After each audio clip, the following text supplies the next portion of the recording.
Welcome to r/Am I the Jerk, where Karen is demanding OP adopts a family for Christmas. Am I the jerk for telling a coworker that I'll go to HR if they keep pushing the Christmas adopt a family on me? My job has adopted a family for Christmas, and there are various gift options for the adults and kids to choose from. The options have started flying off the board, which is great, but apparently someone noticed that I hadn't been participating in the discussions about what to buy them. A coworker asked if I had chosen something off the board, and I simply replied that I don't celebrate Christmas. The coworker then said it didn't matter if I celebrated or not, adding that it was a time of giving and helping those who can't help themselves. A little background on me. I grew up extremely poor. When the holidays came around, it was nothing but misery for my siblings and me. Thanksgiving was just another dinner unless we were forced to visit family, and Christmas rarely meant anything for us.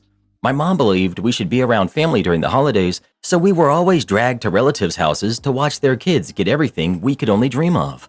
Some of my worst childhood memories are waking up on Christmas morning to nothing.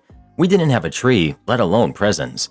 I'll never forget hearing my younger siblings cry in disappointment before heading to a cousin's house to watch their kids open gifts. It was humiliating to have relatives ask what we got for Christmas and to decide whether to lie to avoid embarrassing my mom or to be honest and endure pity. At some point, my mom signed us up for various charities like Adopt a Family or programs where fire trucks delivered gifts to families in need.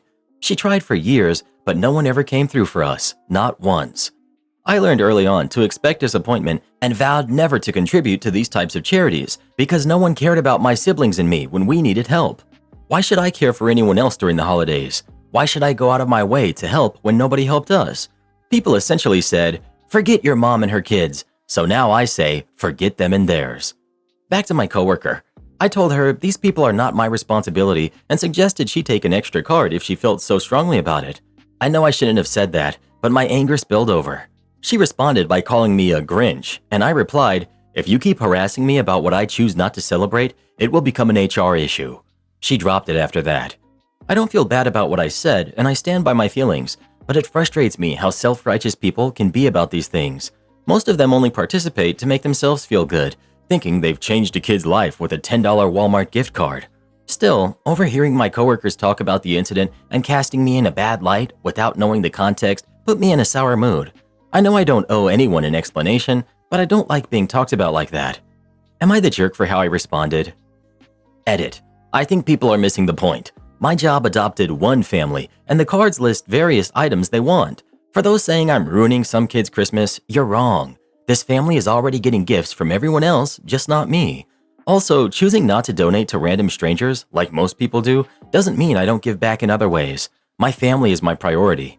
I've learned that no one else's family will come before their own, so I adopt the same mindset.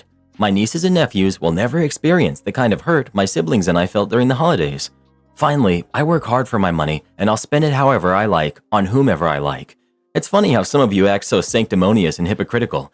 How often do you donate, especially in this economy? Do you help poor kids outside of the holiday season? Kids need help year-round, not just at Christmas. Not the jerk. I have a very simple rule about any kind of solicitation. Once I say no thank you, if you proceed to say anything else, you open yourself up to being told to go forget yourself. This. It's fine to inquire once, but when you politely get told to buzz off, then you drop it, or you get told firmly to buzz off in whatever language is warranted. No one's obligated to donate to a charity, and trying to pressure someone into doing it isn't very charitable. Not the jerk for not contributing, but you need to talk to a therapist. It sounds like you hold a lot of anger and resentment from your youth that you've carried over into adulthood. I grew up poor as well, and one thing it's taught me is to appreciate what you have, and it makes me want to help those less fortunate even more. It's not healthy to hold on to all of that bitterness. Not the jerk. This is why I openly despise Christmas, and I make sure to report any coworkers at my job who use the word. Happy Holidays still ticks me off, but I can't get anyone in trouble for saying it. Trust me, I've tried. Fortunately, I live in a city and state where we respect each other's rights to not be forced to participate in make-believe fantasy. My office did try to have a Christmas party one year, but I made sure that didn't happen. You're free to believe whatever fairy tales you want, but I will not allow you to impose your false beliefs on me like my parents did when I was growing up. Well, who do you think is the jerk? OP or their coworker? Please let us know. This is the season of giving, so maybe you can give us a thumbs up. Nice. You want it quickly? Fine, but don't cry when it blows up in your face. I work at a big retail chain where the stockroom is the Wild West and chaos reigns supreme. Recently, we got a new supervisor, Sarah, who seems to think she's running a Navy SEAL operation. Her obsession with speed knows no bounds. She's constantly on us about getting things done faster, regardless of whether it's done right. To her, speed trumps accuracy every time. One day, during peak restocking, when we were practically drowning in boxes, Sarah stormed in with her clipboard and her best "I'm in charge" face. I was halfway through a massive inventory check when she cornered me and said, "You're taking way too long with these. Just get through them quickly. We don't have time to check every single item." I tried to explain that rushing inventory checks was a terrible idea, but she cut me off with a condescending smile. "If you can't speed this up, maybe this job isn't the right fit for you," she said, clearly pleased with her brilliant leadership insight. "All right, Sarah, you want speed? Let's see how fast this train can derail." The next day, I was scheduled for another inventory check. Instead of carefully counting everything as usual, I decided to take Sarah's words to heart. I glanced at the shelves, made up numbers that seemed close enough, and didn't bother opening boxes to confirm labels. What typically took me 2 hours was done in 20 minutes flat. Sarah noticed and practically lit up with glee. She walked over, grinning like she just won a gold medal. "See? That wasn't so hard, was it? If you keep this up, you might even get a little bonus this month," she said, clearly patting herself on the back for her outstanding management skills. Fast forward a week, and the store manager, Mike, calls an emergency meeting. The inventory reports had come back, and they were an absolute disaster. According to the system, we were missing thousands of dollars worth of stock. Customers were complaining about out-of-stock items, and the regional manager was breathing down Mike's neck. It looked like we either misplaced half the inventory or started running an underground black market. Mike, visibly upset, turned to Sarah and asked how this could have happened. Without hesitation, she threw us under the bus. "The team must have messed up the counts. They weren't thorough enough," she said, completely deflecting responsibility. This was my moment. I raised my hand and said, "Actually, I did exactly what Sarah told us to. She specifically instructed us to skip checking items and just get it done as quickly as possible. I was following her orders." You could hear a pin drop. Mike turned to Sarah, his confusion rapidly morphing into fury. "Is this true?" he asked, his voice sharp. Sarah stammered, trying to backtrack. "Well, I didn't mean to skip entirely. I just meant to speed it up." But it was too late. The damage was done. Mike, now fuming, said, "So you decided to cut corners on the one task that directly affects our bottom line? You do realize we now have to redo the entire inventory check, right?" And that's exactly what happened. The next day, Sarah and a few unfortunate team members spent 12 grueling hours redoing the inventory from scratch. Meanwhile, the rest of us handled our regular duties, enjoying the rare sight of Sarah sweating it out. Every now and then, I'd walk by and ask, "Need help speeding things up? I could skip a few checks if it helps." The mix of rage and embarrassment on her face was absolutely priceless. By the end of the recount, thousands of dollars worth of discrepancies were uncovered. Turns out, rushing through inventory leaves quite a few holes. Who could have guessed? The regional manager wasn't pleased, and Sarah ended up getting a formal warning. After that, her obsession with speed disappeared, and she even started being extra nice to me. Guess she learned her lesson about the value of doing things right. The cherry on top? A couple of weeks later, I received a small bonus for outstanding attention to detail and helping to fix the inventory mess. Oh, the irony. Sarah couldn't even look me in the eyes when I picked up the bonus slip. Now, every time she walks past me, I give her a friendly smile and say, "Don't worry, boss. I'm working as fast as you want." Am I the jerk for admitting to my husband that I don't want certain kids in our home? I'm 31, female, married to my husband who's 35. We've been together for 10.5 years.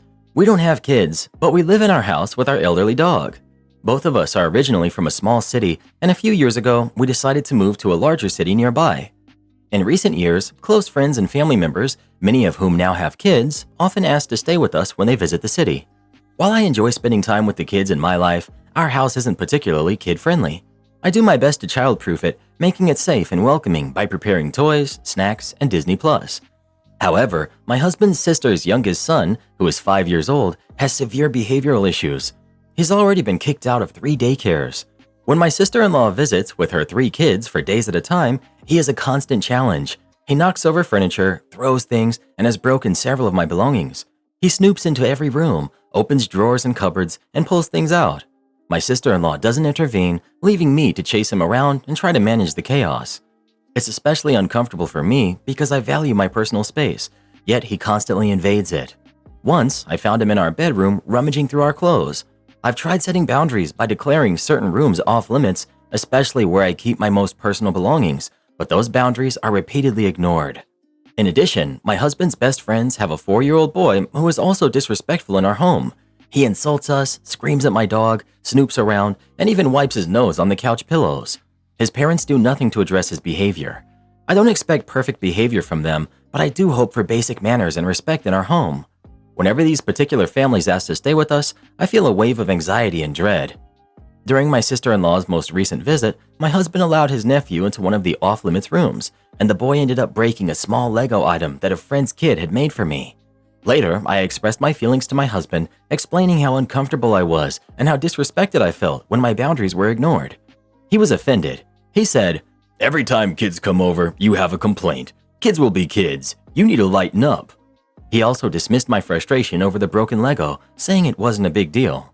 I tried to explain that the issue wasn't just about the Lego, it was about the constant disregard for my boundaries and the repeated damage to my belongings. I told him I don't have a problem with kids as long as they behave, but he said I should try to not let it bother me and instead find humor in the situation. I know part of his defensiveness comes from the fact that his sister's family is the only close family he has left, and I understand he's trying to enjoy their time together without negativity. I've always approached this subject with him in a respectful and mature way, but I still wonder if I'm being unreasonable. Am I the one in the wrong here? Could I be too negative when all my husband wants is to cherish time with the little family he has left? Not the jerk, and not negative enough. You're acting like, and he's treating you as, a doormat. The rules for somebody staying over should be 2 yes or 1 no.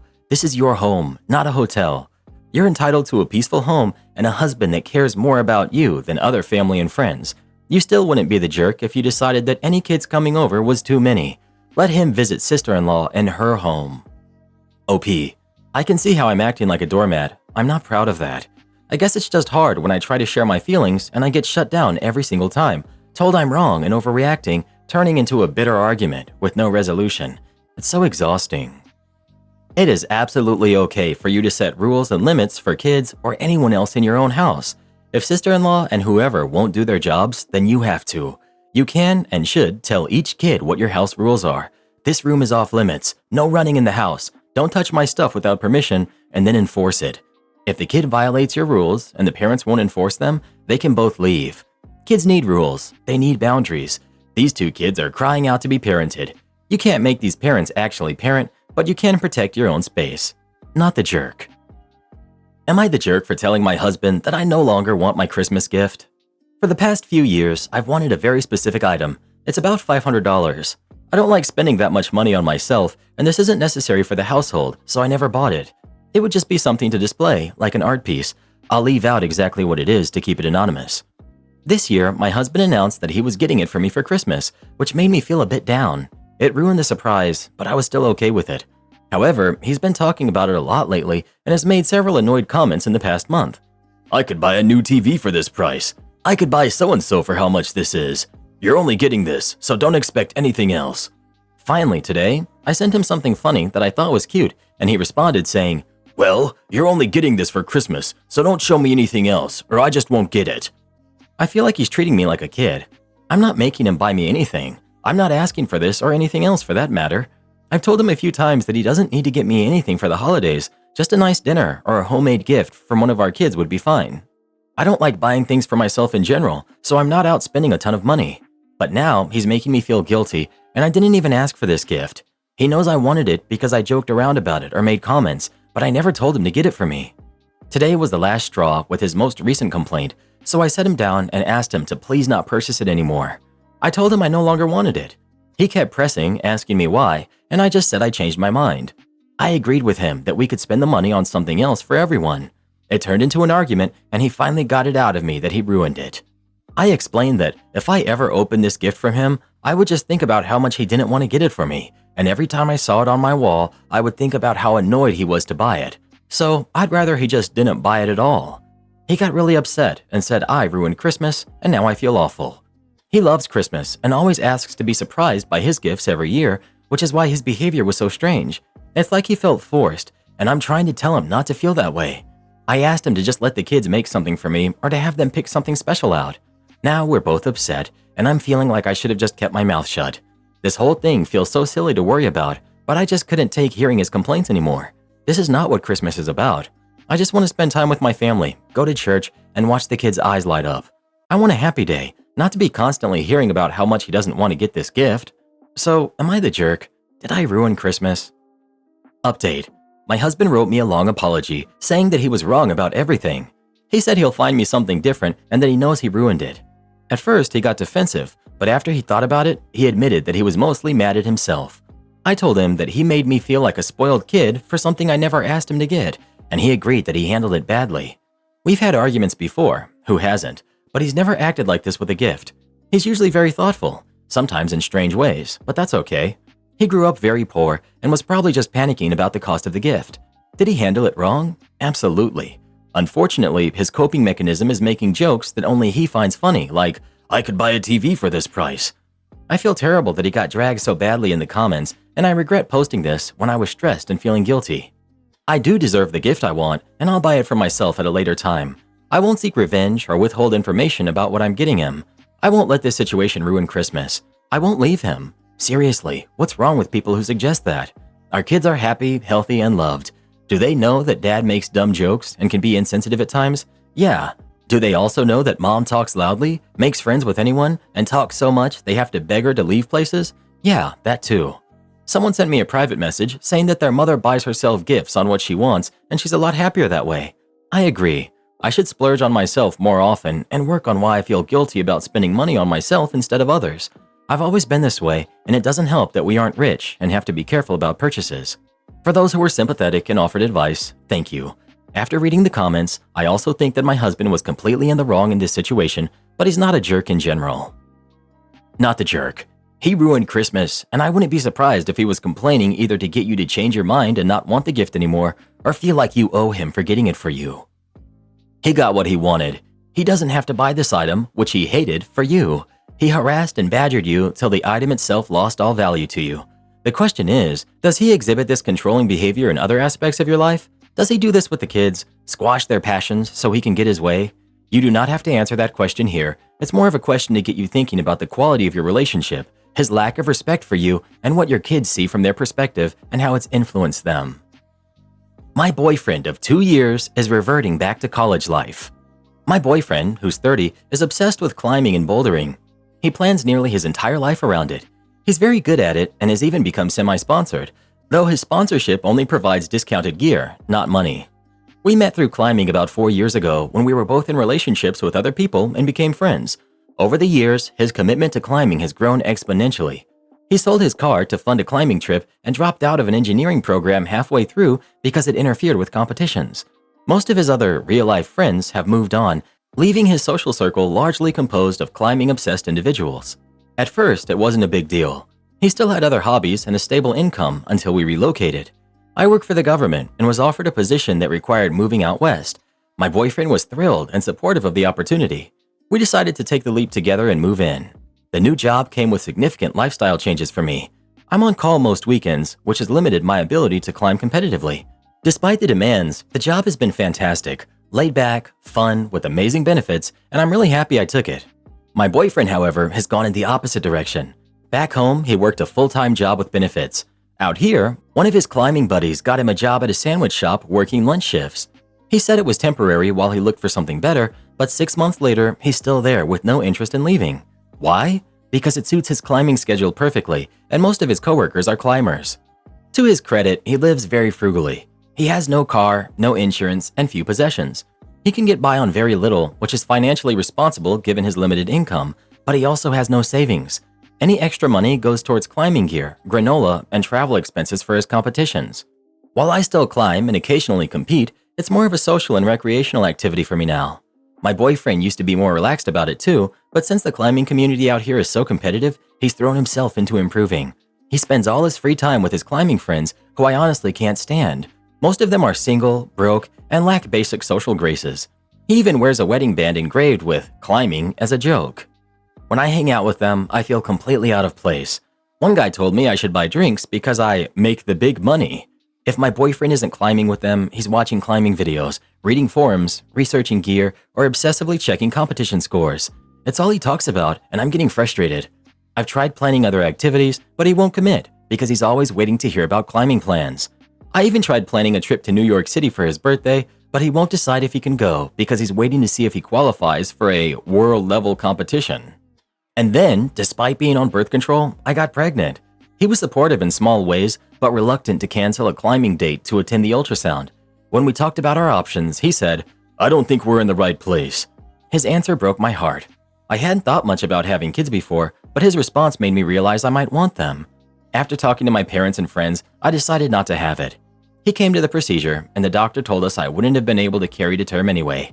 My boyfriend seemed relieved and quickly reframed the situation as, "We didn't have a choice." While he moved on easily, I'm still mourning. Now I'm grappling with all these feelings. We're growing apart.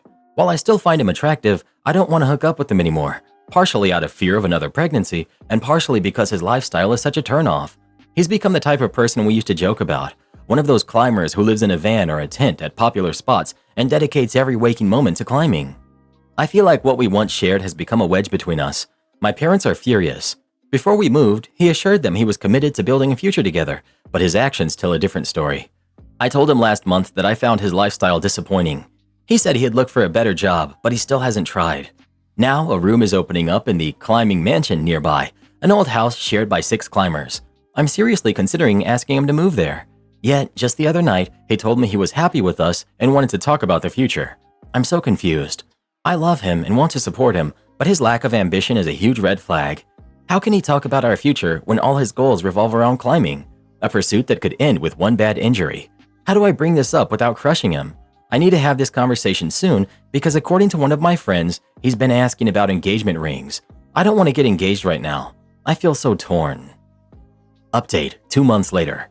Work had slowed down a lot, and while I was still pouring in overtime here and there, I wasn't really traveling to work sites. We were spending more time together, and I felt like one night in particular was a good time to bring up the subject. The conversation went okay. I told him I was frustrated that he keeps talking about finding a new job but never follows through. I brought him 2 different work flyers that I thought would be right up his alley. One was for climbing cellular reception towers. Come on, even I think that sounds intriguing. And the other one was for an engineering assistant. He basically said that he knows there's no future at his current job, but it pays enough for him to get by and he's having fun. I told him I understood, but was thinking that maybe we should stop living together. This turned into an argument about chores, money, and most importantly, what we wanted out of the future. He reiterated that he wants kids and marriage and that he loves me very much, but he doesn't want to do those things right now. I asked him what would happen if I got pregnant again, and he said that was very unlikely. When I told him I felt that he had made climbing his #1 priority, he balked and said I was exaggerating. I threw open the closet door and pulled out all of the camping equipment he bought before we came out here, still with the tags attached. Unless I've used it, he hasn't touched it. He hasn't come on any of those trips because he's been climbing. This is hundreds of dollars worth of gear, untouched over an 8-month period. I pointed out his dusty mountain bike. He said he doesn't have a car. I asked about the Frisbee golf bag sitting in our storage container. He said he hasn't had time. At this point, I just started crying. These were all activities we used to really enjoy and do together. I feel like an idiot. I told him I understand where he's at in his life and I want him to be happy, but I'm going to start looking for another apartment. We have a little over a month left on our lease, so when it's up, we can part our ways amicably. He looked completely devastated. All he said back was, "If that's what you want." I found an apartment and I'll be moving out in a week. Things have been cordial enough. We share a studio, so he keeps the bed while I sleep in the closet on a camping cot. He's moving into the climbing house, temporarily, he says. My parents are worried that I'm falling apart, but I feel okay. Sad, but okay. I still really care about him, but I've realized almost all the stress in my life was coming from the energy I was putting into our relationship. Maybe it'll sink in for him when we finally go our separate ways. So there you have it. I don't know what it is about climbing, but when people get into it, they really get into it. Like a straight-up addiction. Karen demanded I be fired for being polite to a homeless couple. A few years ago, around midnight, I had a guest come up to the front desk, a woman and a girl who was around 4.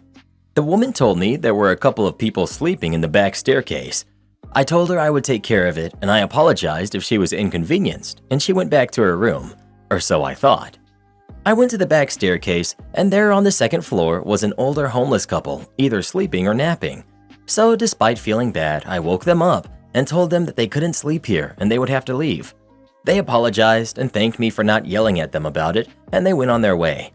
I thought the issue was dealt with and went back to my duties. The rest of this I heard secondhand from my morning coworker. Apparently, the woman that told me of the homeless couple was at the top of the stairs listening and watching, and in the morning she came downstairs to complain about me. She didn't approve of the way I handled the homeless people.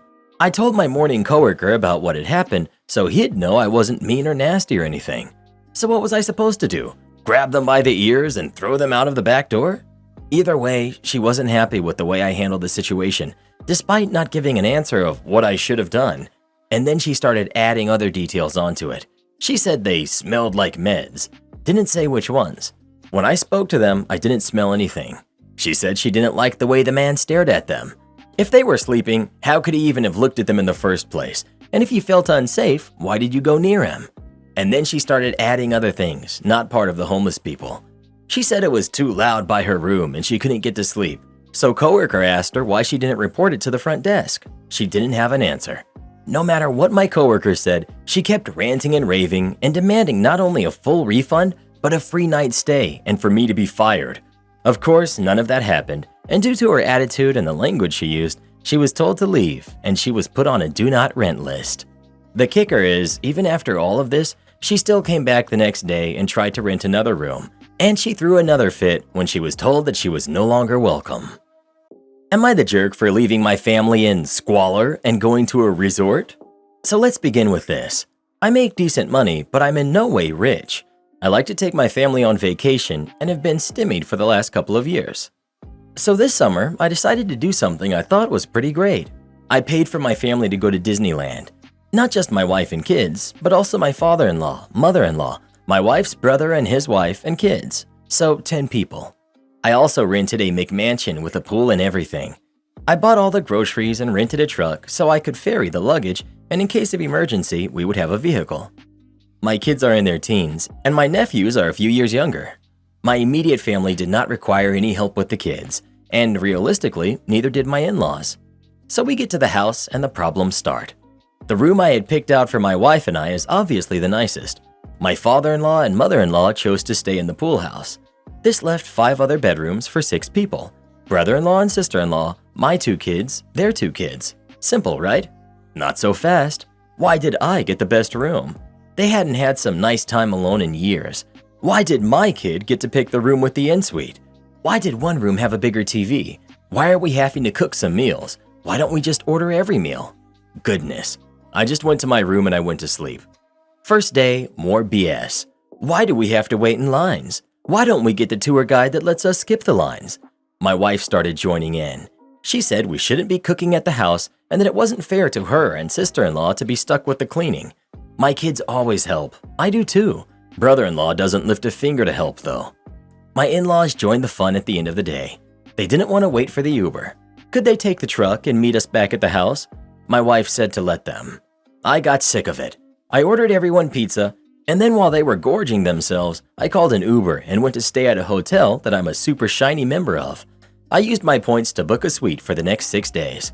I texted my wife and I told her I would catch up with everyone in the morning at the park. She's mad that I left her to deal with those ungrateful, greedy people. I'm sitting in the pool enjoying a gin and tonic and writing this because I left the park after I saw the new superhero stuff at the park. Her brother and sister-in-law are now bugging her to give up the nice room since she's alone. Now she's not on their side. Too late. So, am I the jerk for leaving them to all sort out their own stuff after I went out of my way to do something nice and they crapped all over it? Edit. I'm going to get ready for the game. Thank you guys. You've given me a lot to think about. Yikes, edit. My wife went beast mode. She's spending the night with me at the hotel after the game. I'm back at the house tomorrow. My brother-in-law has been told if he looks at our room, he and his wife are going to a motel. In-laws were told to Uber wherever they wanted. We're still taking everyone out for one dinner, but all other meals not made in the house are paid for your own way. And brother-in-law is responsible for cleaning up after meals. Honestly, didn't think she had that in her. Not the jerk. This is actually hilarious. You took a vacation from your entitled relative's vacation. Well, maybe you should have warned your wife and brought her along and left the other relatives to figure things out for themselves. I can't even fathom someone sponsoring me for a free vacation like that and saying anything but, "Thank you so much. Let me get your suitcase for you. This is fantastic." Next year, tell them since the last vacation wasn't up to their standards, you're going to let them pay for this one and show you how it's done properly. Well, who do you think is the jerk? OP or the in-laws? Please let us know. In-laws are to be avoided at all costs, especially when it comes to vacations. No, that's not a company spot. That's my spot. When I started at my new company, we had used all assigned parking spots in the adjacent parking garage, and I was given a spot in a building a couple of blocks away. When I got in early one morning and had to be let in by security as the building was not yet unlocked, I talked with the security guard briefly, and this started a bit of a friendship. After a week or so, he asked why I always came through the front door instead of through the parking garage, and I explained my situation. He ended up giving me one of the extra spots that was assigned to the security staff. I was only allowed to park there Monday through Thursday as they needed the spot for cleaning crews on Friday. This spot is only about 20 feet from the pedestrian bridge to the building, so it's a pretty nice setup. We also have 2 company visitor spots in the same adjacent lot. However, they're at the top floor, along with the rest of the spots assigned to our company, exposed to the sun and required walking down 3 flights to get to the pedestrian bridge. We had a senior engineer visiting from a different office for the last 2 weeks, parking in the visitor spot. On Tuesday, we went to our cars together, and he saw where I was parked. Well, when I got to work yesterday, he was already in my parking spot. I headed up to one of the visitor spots and let him know that he needed to move his vehicle out of my spot, or his car might be towed. We're right downtown and have many people who park in this garage without permission. He told me that it was fine, don't worry about it. It was a company parking spot, and I could just stay in the visitor spot. I told him that I really did not think that was a good idea and tried to explain, but he brushed me off. I followed up with an email letting him know that the spot was not leased by our company, but that I just had special permission to park there until a spot opened in the garage. I parked in my assigned spot in the other parking garage. Boss man does not like non-visitors parking in the visitor spot, so I was not about to stay there, and didn't worry about it, just like I was told. Well, come lunchtime, senior engineer comes storming back into my office. Apparently, security guards saw that the vehicle parked in my spot was not my crappy Civic, but rather a Tesla, and decided to have the vehicle towed. Not exactly sure what came of this, and I bet I'll find out later today. But I'm happy that I sent the cover yourself email as senior engineer outranks me by a considerable margin, and I don't need anyone thinking that I left him high and dry out of spite. I should note that while we have spots assigned to our company, each vehicle gets assigned its own spot. Occasionally, we will have people park in our assigned spots, and security will call our office to confirm if this is someone we're allowing to park there, or if this is someone parking improperly. So if it had been a company spot, senior engineer's assumption would have been correct. We got no such call, and security guard does not have my personal number. Update. Not the satisfying update I was hoping for at all. Apparently, senior engineer called and complained to building management. He explained the situation, and it turns out that security did not have the authority to allow me to park in this spot. Sounds like security guard got chewed out, and I'm really hoping this didn't impact his job. I lost my parking in the close garage. Boss man is not upset with me, which is the only good thing about this. Senior engineer was complaining to anyone who would listen. He's such a victim. No idea who had to pay tow fees, but I'm pretty confident that senior engineer did not. Bring that security guard an I'm sorry cake or something similar. They were looking out for you and got burned. Do something nice in return. Now you get to be HOA president. About 25 years ago, my parents built their dream house. Although the house is now in the middle of a large metroplex, when they built it, it was in the fringes of the countryside, with rapid development over 2 decades. When they bought the lot, they were the first to purchase from the developer. The developer sold to 3 original neighbors, my parents plus 2 others, all at the end of the cul-de-sac in a row. The other streets in this plat became a large subdivision with a fancy name that would come to bear a lot of prestige. But that meant being part of an HOA. They didn't want that. The developer wouldn't sell them the land without an HOA. If you aren't part of the community, you'll need to form your own HOA and get it approved. So my dad, with a huge grin, said he would be the HOA president of our single suburban street. He and the 2 neighbors drafted the bylaws of their own HOA in strict accordance with the planned neighborhood. But they added a special provision that the president of the HOA could name a successor, instead of having the street vote on one. Absent a majority rejection, the successor would be the president, essentially trying to avoid terms in campaigning while still offering folks a way to dispute the HOA president, important for later. So in the winter of 1994, My father very seriously took the thick black CD binder full of laminated and hole-punched instructions and pages on how to be a good HOA president and put that binder in the very back of a cabinet and forgot about it for the next 16 years. The homeowners of our street were not asked to pay an annual fee, and the HOA didn't police number of cars, colors of front doors, or any other ridiculous standards HOAs enforce. And it was quite a cul-de-sac. No one did anything more egregious than the occasional reckless teenager. Then a new family built the house across from us.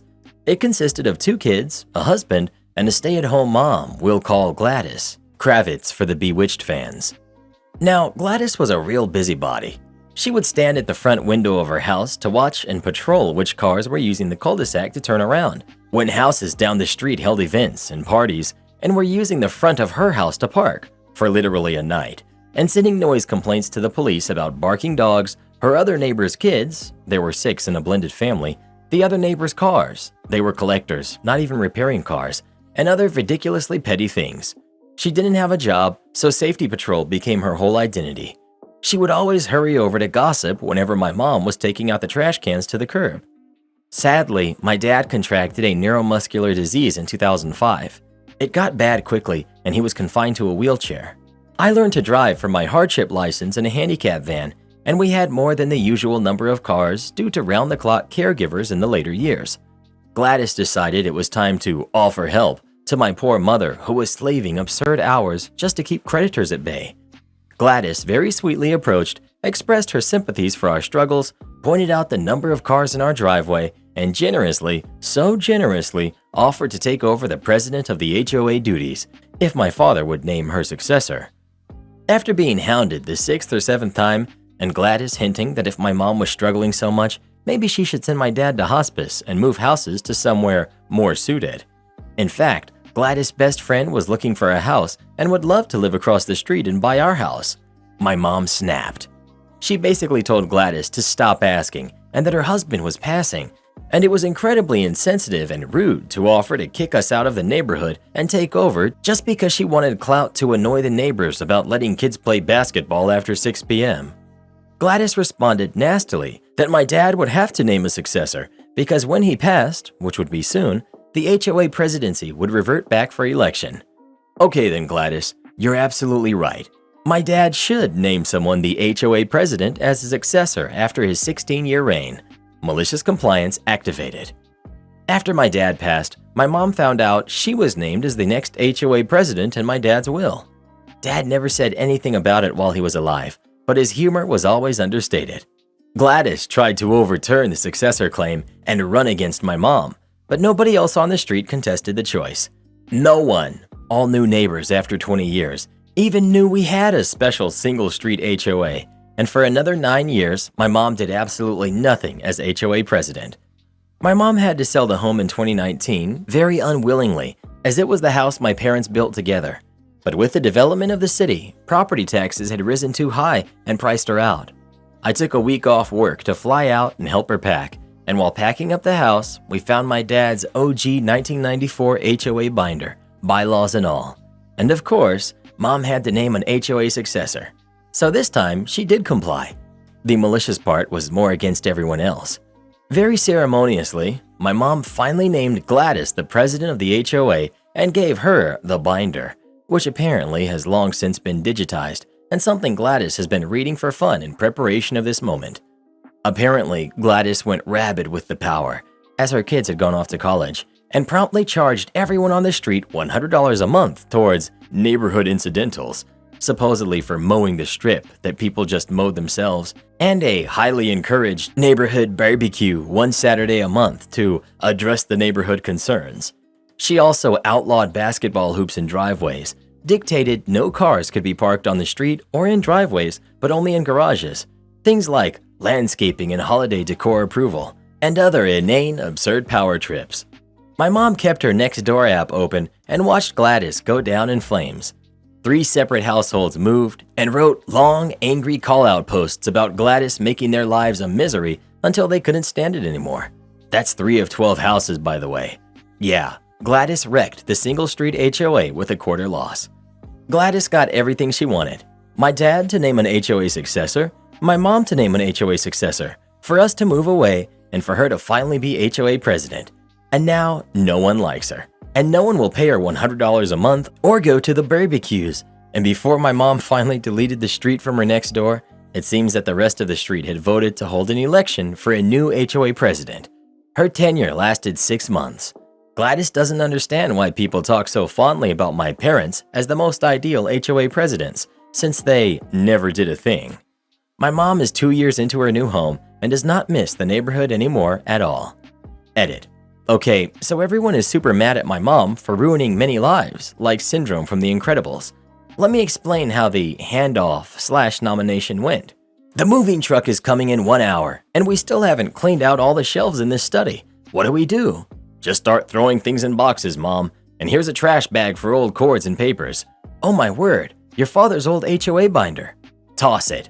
No, we can't. I think this is supposed to be kept by the city or something. Mom, we don't have time. We can mail it to the city or something.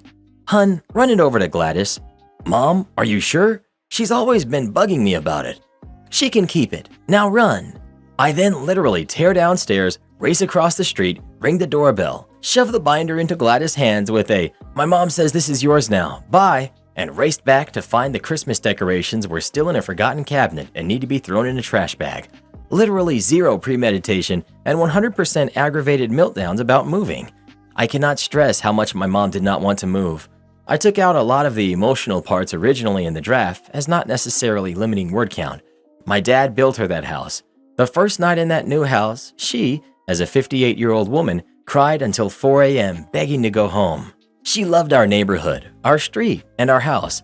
She did not try to ruin the neighbors' lives. We didn't know anyone left on the street by that point anyway.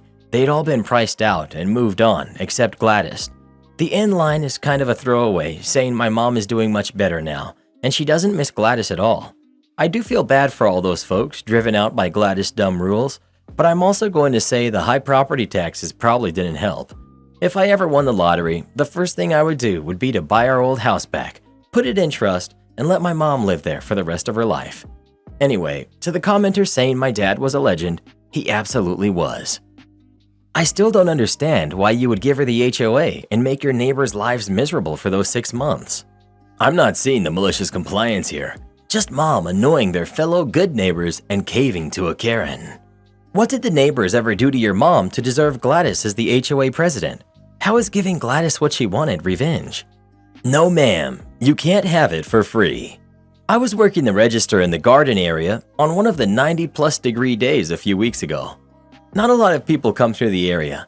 They grab their plants and head straight back inside. Don't blame them. I would too if I could, since all I had was a fan and water. This little old lady walks up and I start ringing her out. She starts talking to me about her day. Tone is neutral, and we move on to ringing in payment. After that is when she hits me with this. Lady. No one came to help me with the soil. Me. They didn't? Lady. I had to call one of your workers to put it in my cart. Me. Internal thoughts. Isn't that the same thing? He was helping another customer lift something into their car. Me. Oh, I'm sorry about that. He's been a bit busy helping out other people today and cleaning up. Lady gives me a long, measured look. What do I get? Me. Sees where this is leading to. Nothing. If you want to talk to a manager, you're free to, but they're inside. Lady stands there contemplating my answer as I finish ringing her stuff up and I place it in her cart. Lady. Can I have a discount? Me. No. But I had to wait in this heat. Me. I can't give you a discount for that reason alone. The lady looks over at her plants critically. What about that plant? Are any of these on sale? No. Lady thinks a little longer. Some of these leaves are falling out. Makes vague motion to the plant. I'm getting annoyed at this point. Ma'am, they're plants. If you want to pick out another one, that's fine. But leaves can get knocked off if they're being moved around.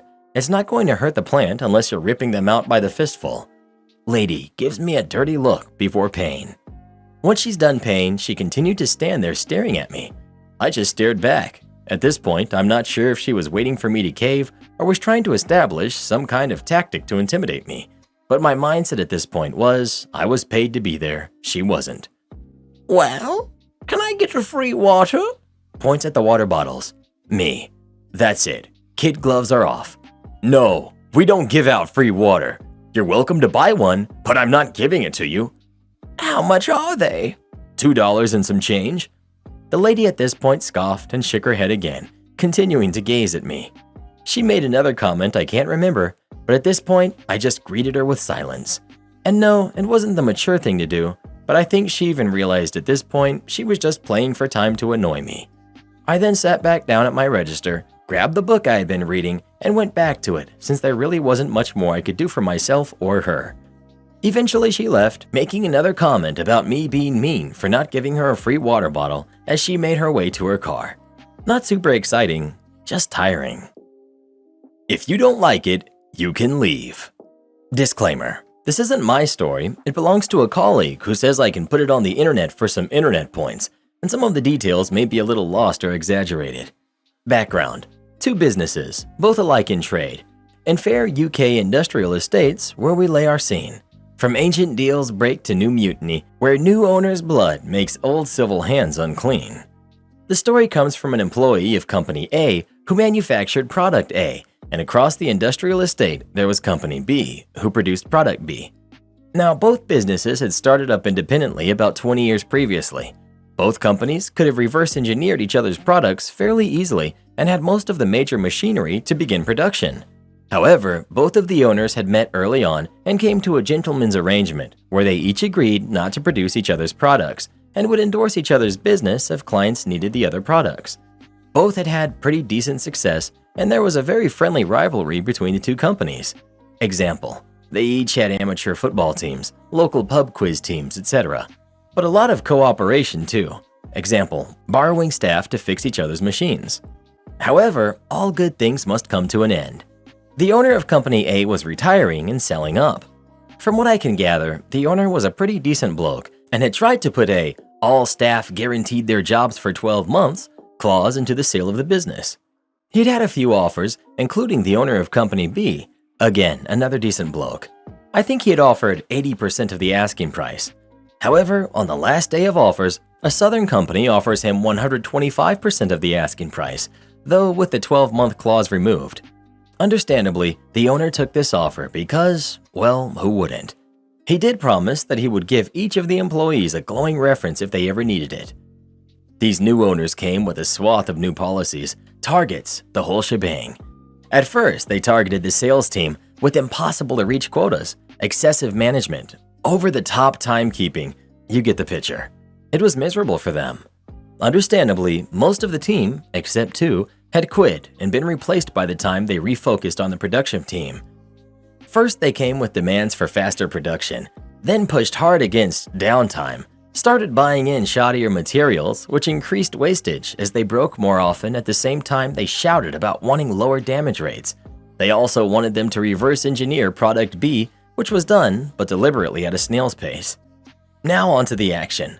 Let's introduce Tom. Tom was the manager of the entire production team of 14 staff. He had been the first employee ever hired by the company and knew everything about everything in the business and was exceptionally good at his job. About 9 months since the takeover, the entire production team was dragged into a morning meeting with these new owners who proceeded to berate the entire team for being lazy, expensive, and useless, blah blah blah. Eventually, Tom had had enough of it. He told them, in no uncertain terms, that the reasons for damages going up was because of their worst materials, that pushing the staff without the downtime breaks was causing more staff fatigue, increasing illness and damaged goods, etc. He calmly rebuffed each and every criticism leveled at his team. This wound up the new owners, who got increasingly frustrated with him. Eventually, the lead new owner shouted at him, "If you don't like it, you can always leave." So Tom left the room without another word. Everyone from the staff to the owners was completely shocked. Staff couldn't believe he had abandoned them. Owners, that anyone would be stupid enough to walk out. The meeting was finished about 10 minutes later. The staff returned to their production unit. Tom isn't there. His car's gone. He won't answer his phone. The next day, nothing. Vanished. Late in the afternoon, the day after, the production assistant manager gets a text from Tom. It's brief. All staff, pub, 5:30. Intriguing. At 5:30, they all duly file into the pub, filled with mystery and excitement. Sitting in one of the large booths is Tom and a friend, the owner of Company B, quickly seated and brought drinks. It turns out, when the owners told Tom to leave, he did. But he wasn't just prepared to leave and leave it at that. No siree.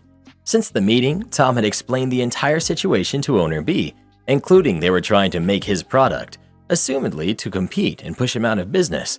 Owner B was not impressed. He had extended an olive branch of peace to the new owners at the start, but they refused to even speak with him. So, both with axes to grind, they'd come to an arrangement. Owner B would hire all of the production team on terms relatively similar to what they already had if they had come and make product A for him, said to go away and think about it, which they did until the end of the week. All agreed they'd prefer to work for owner B, and even convinced him to extend the offer to the 2 surviving members of the sales team since they knew the client base and the sales pattern. Monday morning, 9 a.m., 17 letters of resignation, 14 staff, plus Tom, plus 2 sales, are hand-delivered to the new owners in their ivory tower office. Under the terms of the contract, any production staff who resigned were immediately to be removed from the premises, assumedly to stop any sabotage, though the 2 sales had to continue with their notice period. Panicking, the owners pled with the team not to leave, to serve some notice period, train some new staff, anything. Tom, in true cinematic style, stops. He turns partway around. "I believe your last words to me were, 'If I don't like it, I could always leave.'" And he walks out the door. Aftermath. Company A simply couldn't find anyone who could produce the products without any training, and since they had no idea on training anyone themselves, production came to a crashing and permanent halt. All of the orders became unfulfillable, so they had no choice but to cancel, and where needed, refund any orders placed. Their entire revenue stream just dried up. With no choice left, they had to shutter the business down. They did have to sell off the machinery, a fair portion of which made a short journey across to Company B, at knockdown prices. We did try to do some rough math, and our best estimate is that the new owners lost 60 to 70% of the money they had invested in the business. The sales survivors managed to secure a vast majority of the previous business from Company A, including several of the canceled orders. With that secured, it meant most of the revenue started to flow into Company B, ensuring that the entire staff could continue to work there. Whilst the original owner of A was sad to hear his business had to be shut down so soon, he was delighted that many of his staff had secure work with his old business rival and friend. He did visit occasionally and always was warmly received.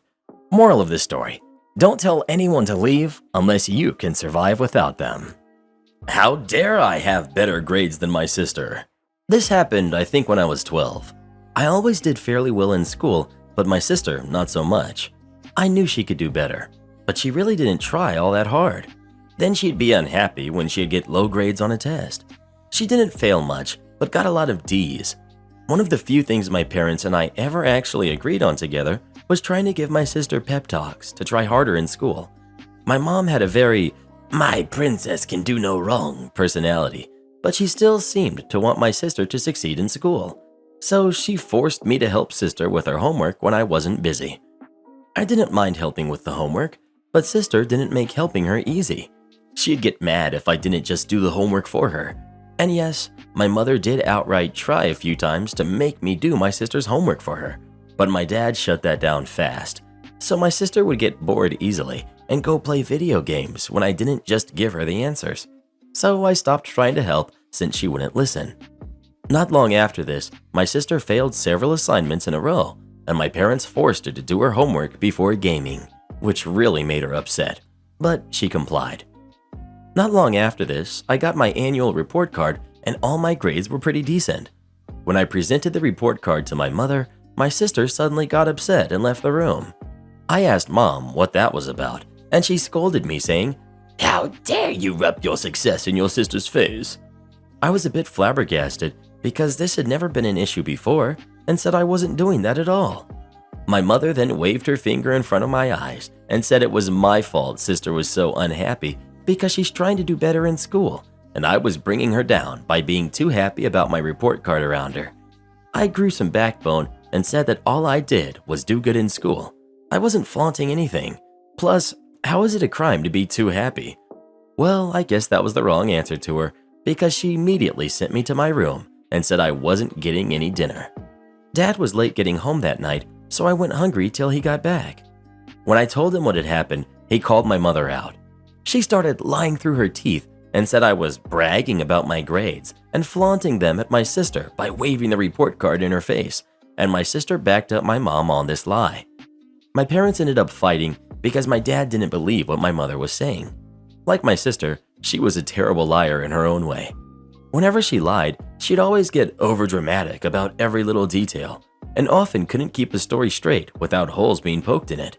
So Dad knew I was the one telling the truth. Mom was upset that Dad didn't believe her, and then he scolded her like a kid for sending me to my room without dinner over something that wasn't even my fault. He then told her to apologize to me. She rolled her eyes and gave me a really fake-sounding, "I'm sorry," and then stormed outside to cool off on the patio. My dad then made me a late dinner to make up for what my mom did.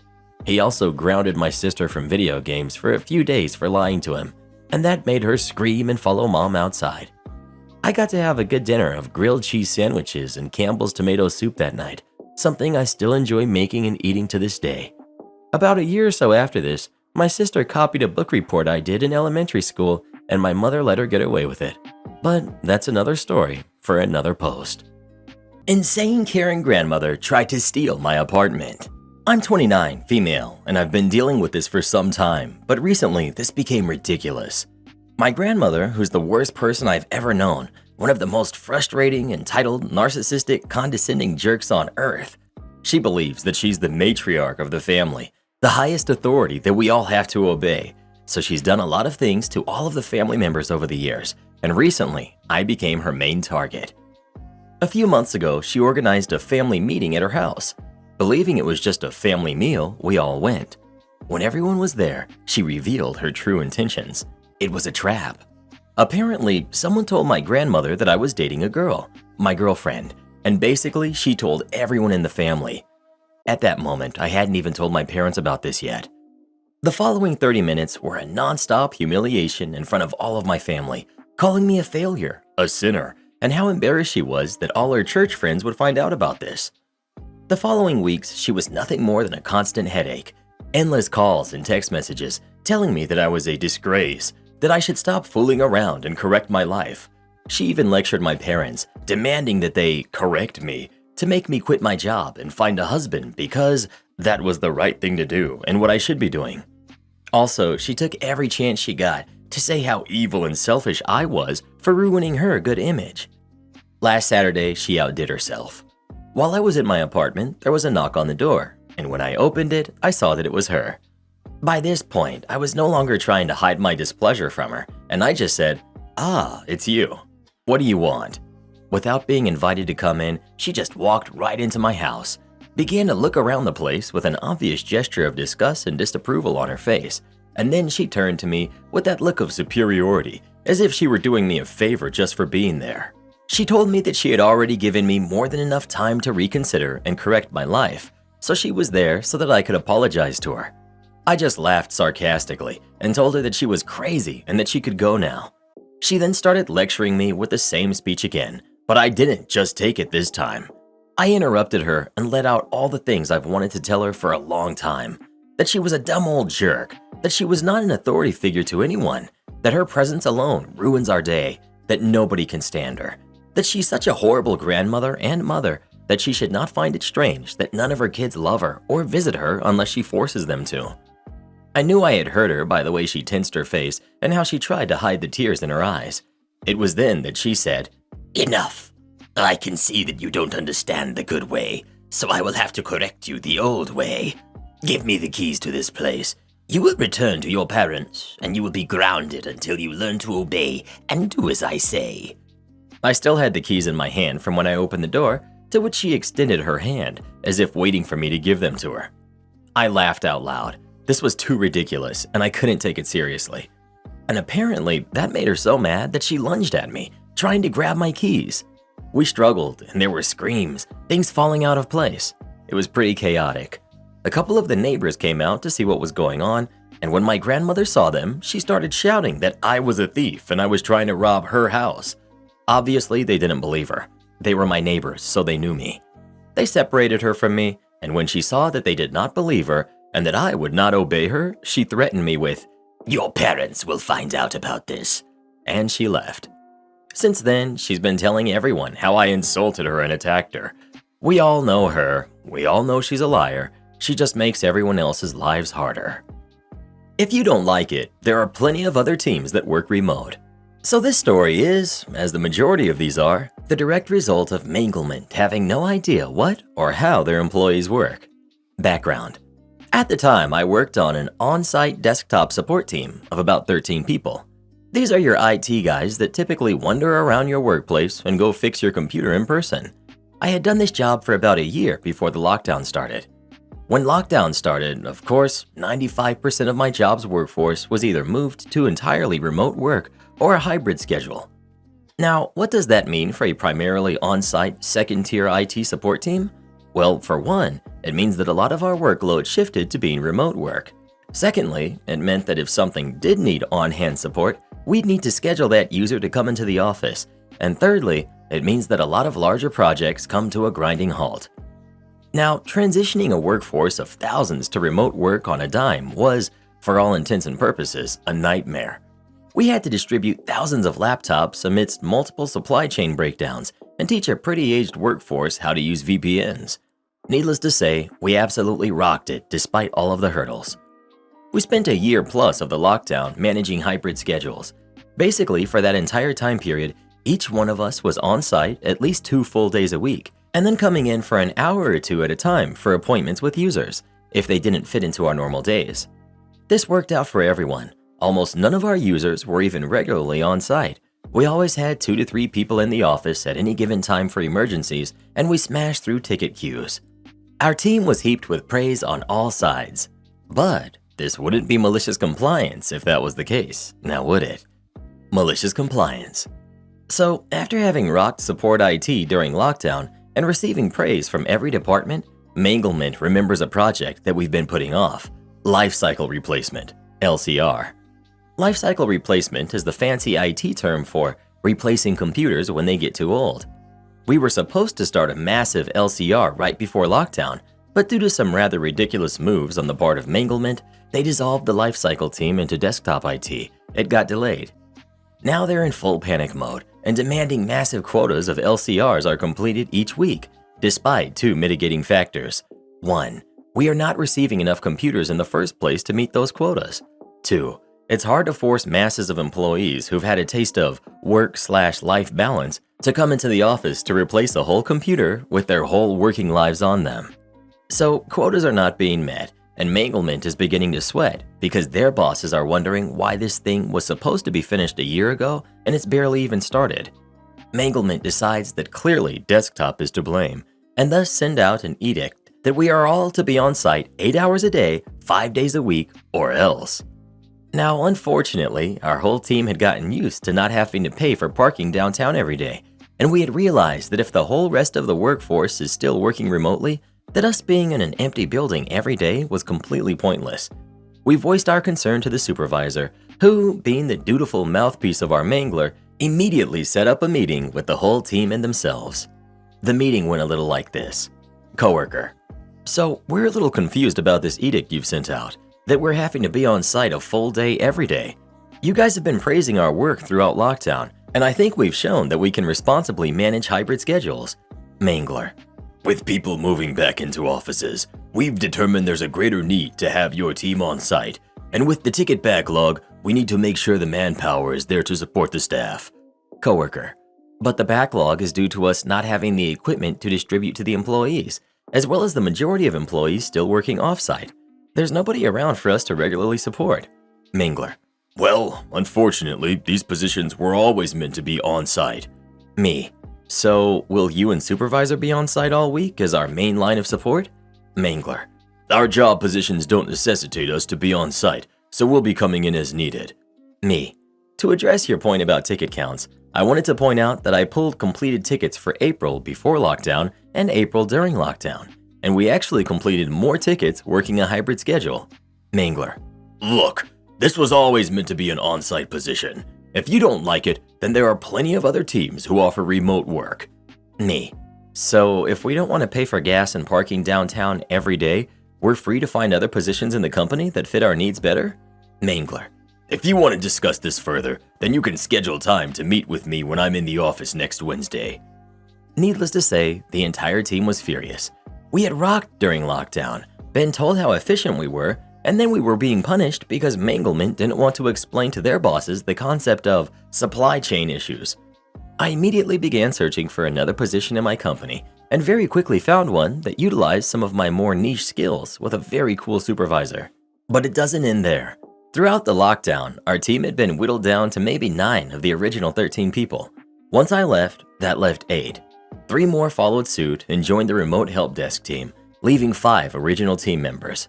Fallout. Manglement decided at that time, since the primary focus was LCRs, that they could just hire a bunch of low-paid interns to fill in the empty spots.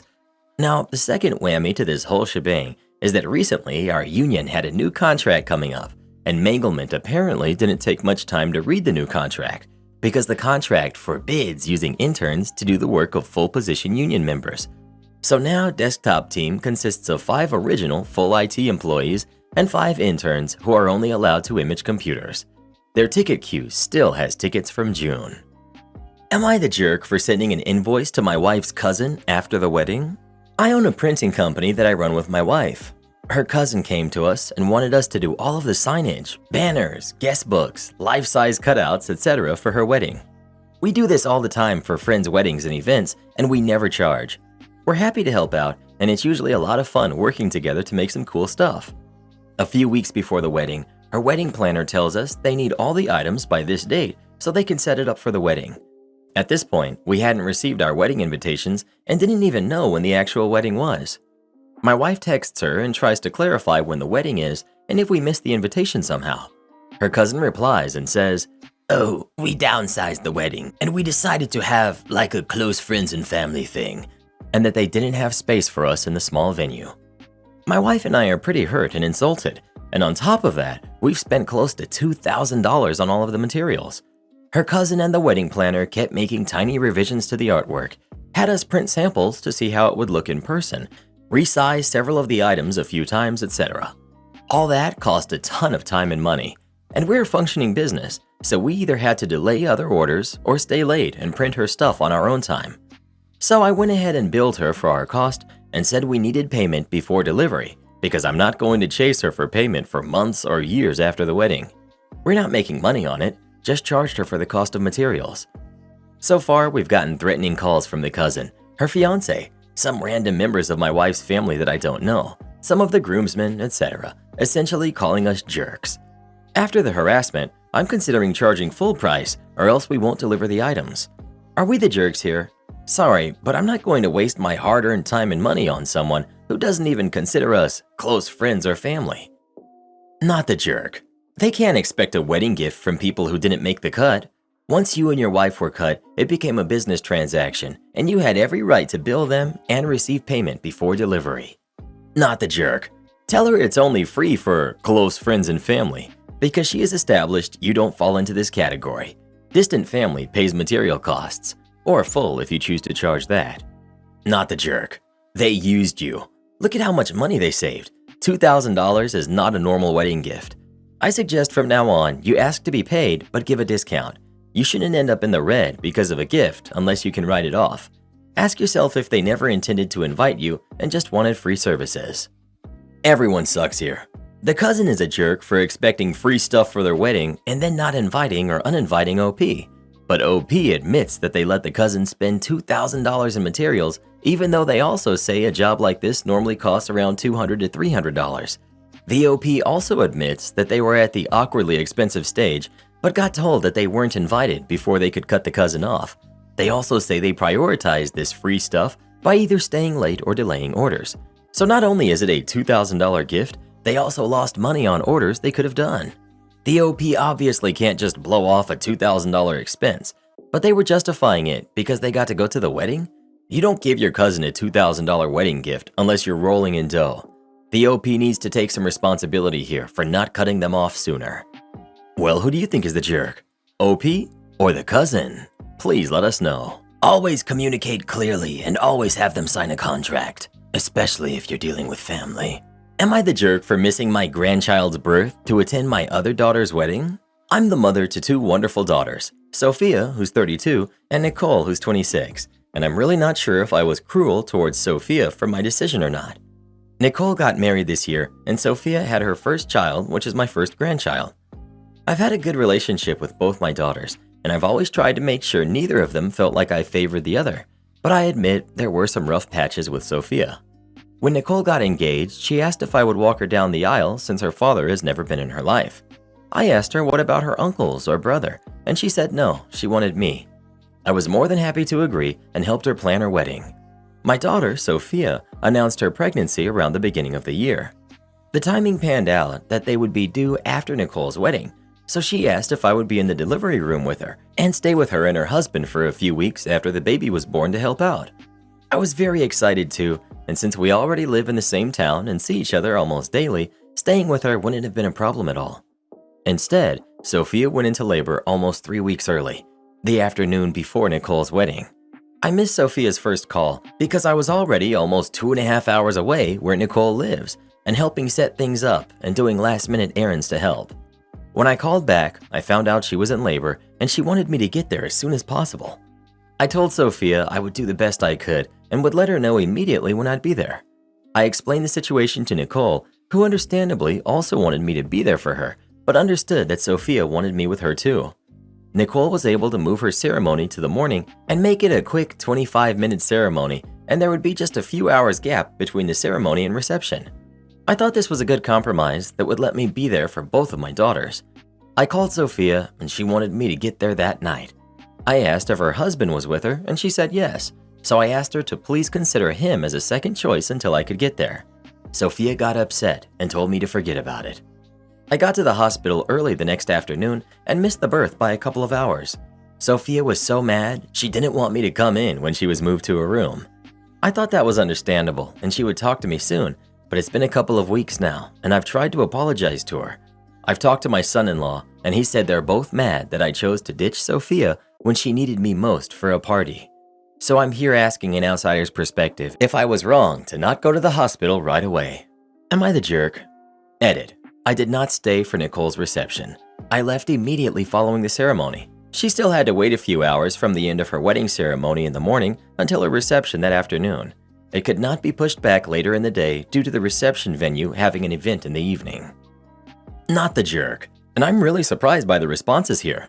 A wedding is not just a party, it's a once-in-a-lifetime event and almost by definition has parents there to celebrate, unless there's an exceptionally strained relationship. Childbirth is a medical procedure that usually only has 1 to 2 support people, and in many families happens 2 or 3 more times. It's nice, but not common or even expected to have grandma there. And it's not like you plan to attend one over the other. The baby came 3 weeks early. Your other daughter rescheduled her wedding in hopes of you making both work out. How anyone could assume you intended to prioritize one kid over another, or that people weren't accommodating enough considering what was done here, just baffles my mind. Not the jerk, not even a little bit. Her husband was with her. Exactly. When I had both of my kids, the only person with me was my ex. For different reasons, my mom couldn't be with me. It's called life. I don't understand her daughter having a fit. As someone who went into labor 3 weeks early, it's terrifying, especially as a first-time mom. I personally didn't want my mom there, but going through that without your preferred support person would be so scary. For now, I say no jerks here, because it's a difficult position. But why didn't you go home that night, then go back for the wedding the next day? I don't think you're the jerk, but in the same situation, I'd have made the other choice, and I can see why Sophia is furious. The jealousy and difficulty in her and Nicole's relationship aside, a first-time baby coming 3 weeks early is never good, and Sophia was probably terrified. In my opinion, she needed you more, and your lack of urgency to her situation implies you cared more about the wedding. Well, who do you think is the jerk? OP? Or her daughter Sophia? Please let us know. I'd actually consider it a good thing if Sophia cut me off. She sounds insufferable. Am I the jerk for forcing my brother to pay for the damage to my rental property after I told him not to worry about it? I own a cottage on a lake. It's been in my family forever, but when my grandmother wanted to sell it, no one in the family was interested except for me. It's a beautiful old A-frame with a massive deck, and I also have a small dock. I love spending time out there, but I work in the city, so I use it to generate income. I rent it out over the summer, and I even get renters over the winter. My area has excellent cross-country skiing, and the ice fishing is great. No, I'm not advertising. My brother asked me if his family could use the cabin one week this summer for their vacation. I checked which weeks it wasn't rented and offered him the cabin. My mom called me and told me he didn't make a lot of money this year, so I didn't charge him, but I did insist on all the paperwork being filled out. Liability waivers and insurance, that sort of thing. Well, on the last day, I got a call about a small fire in the kitchen. He sent me some pictures and it was pretty minor, maybe $3,000 to fix. Accidents happen and that's why I have insurance. So I told him I was glad no one got hurt and that I would take care of it. Lucky for me, I didn't have a booking for the next week, so I sent my handyman to do a cleanup, repair, and repaint. I ended up having to replace the stove. It was old, so I would have in the next few years anyway. Then yesterday, my son, who's in school in another province, sent me a video. My two nephews were doing some TikTok challenge. It isn't in the video, but they are playing with flammable stuff in the kitchen sink area. They were the ones who set the kitchen on fire. I was livid. I had been told it was a grease fire. I called my brother and asked him to explain exactly how the fire started. He lied. I told him I have the video and that I know his kids were playing with fire in my house. I told him he had to pay for all the repairs and replacing the stove. He said I was being unreasonable and that I already told him he didn't have to pay. I told him if he didn't pay, I was going to report an arson. He called our mom and told her I was taking food out of his family's mouth. He called me a selfish jerk for going back on my word. I explained that he'd lied and her grandkids had started the fire. She says they're just kids and that I make enough off of her parents' vacation home. In the end, she paid me the money and she said that it means she won't be able to help my brother with anything for a couple of years. I don't think I'm in the wrong. Am I the jerk? Edit. Have none of you guys ever paid for a fender bender on a car? You don't use insurance for little stuff. Not the jerk. Yes, accidents happen. My usual policy with accidents is the guest should offer to pay and the host should decline. However, this was not an accident. This was gross negligence. There is a difference. He also deceived you about the cause of the fire. You were willing to let him off, based solely on your belief that this was an accident. However, his kids were doing something stupid, grossly negligent, dangerous, and very disrespectful of your property. And he lied to you about that. Hit him for every penny, and don't invite them back. Not the jerk. He lied to you, and when you called him out on it, he still wouldn't fess up. All his and his kids' fault, and you owe him no sympathy. He needs to teach his kids that they can't get away with stupid stuff like that, and he needs to learn to supervise them like a proper adult. You shouldn't be expected to pay for their irresponsibility. Also, totally not a just kids situation. That's complete stupidity and disregard for other people's property. It's a crime. You're right to be upset at them for trying to cover it up. Well, what do you think? Should OP have charged his brother for the damage or not? Please let us know. Absolutely you should. If your goblin set my house on fire, you bet your butt you're paying for it. Entitled sister thinks she deserves my house because she has 3 kids. So my grandfather was a pretty wealthy man, and because of it, he and my mother had a rocky relationship and haven't spoken in over 5 years. My 2 sisters turned out just like my mother, a high sense of entitlement. Believe the world owes them everything, and my grandfather's money didn't help this. They expected my grandfather to pay for a lavish lifestyle. Eventually, he ended up cutting them off, which caused them to stop speaking to him. They even tried pressuring me to do the same. I refused. Me and my grandfather were really close. I spent a lot of time at the house. It was one of my favorite places in the world, and I am absolutely thrilled he left it to me. My grandfather was my best friend. He was the first person I came out to when I was 15, and his reaction is still my favorite. But he sadly passed away a few months ago. This wasn't a surprise by any means, as he had been battling cancer for years.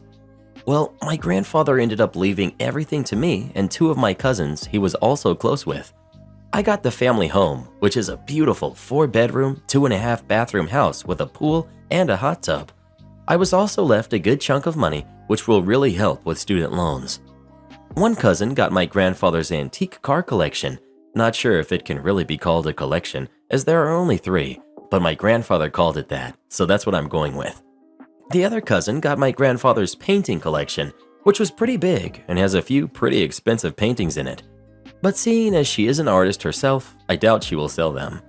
I think she actually wants to donate a few of the more well-known ones to our local museum. My mother and sisters got nothing. Well, as you can likely guess, they freaked out. There wasn't much they could do about my cousin, as they didn't really speak to my family for other reasons. But with me, they flipped out. My mom was mad because this was her family home, and she thinks she deserves it. My sister thinks I should give it to her because she's married and has 3 kids, and she needs it more. She already has a nice house, by the way. This one is just more expensive. I do not want to give the house to her. My grandfather wanted me to have it. That's gotta mean something, right? And just because I do not have a family right now doesn't mean I won't in the future. Me and my boyfriend have even talked about it multiple times. Like I said, this place means a lot to me, and I want to keep it. My other sister has no interest in the house, she just wants some of the money I got. She recently got out of prison and is pretty much broke. I wouldn't have had a problem giving her some of the money if it weren't for the fact that before going to prison, she stole a lot of money from me and many other family members, including my grandfather.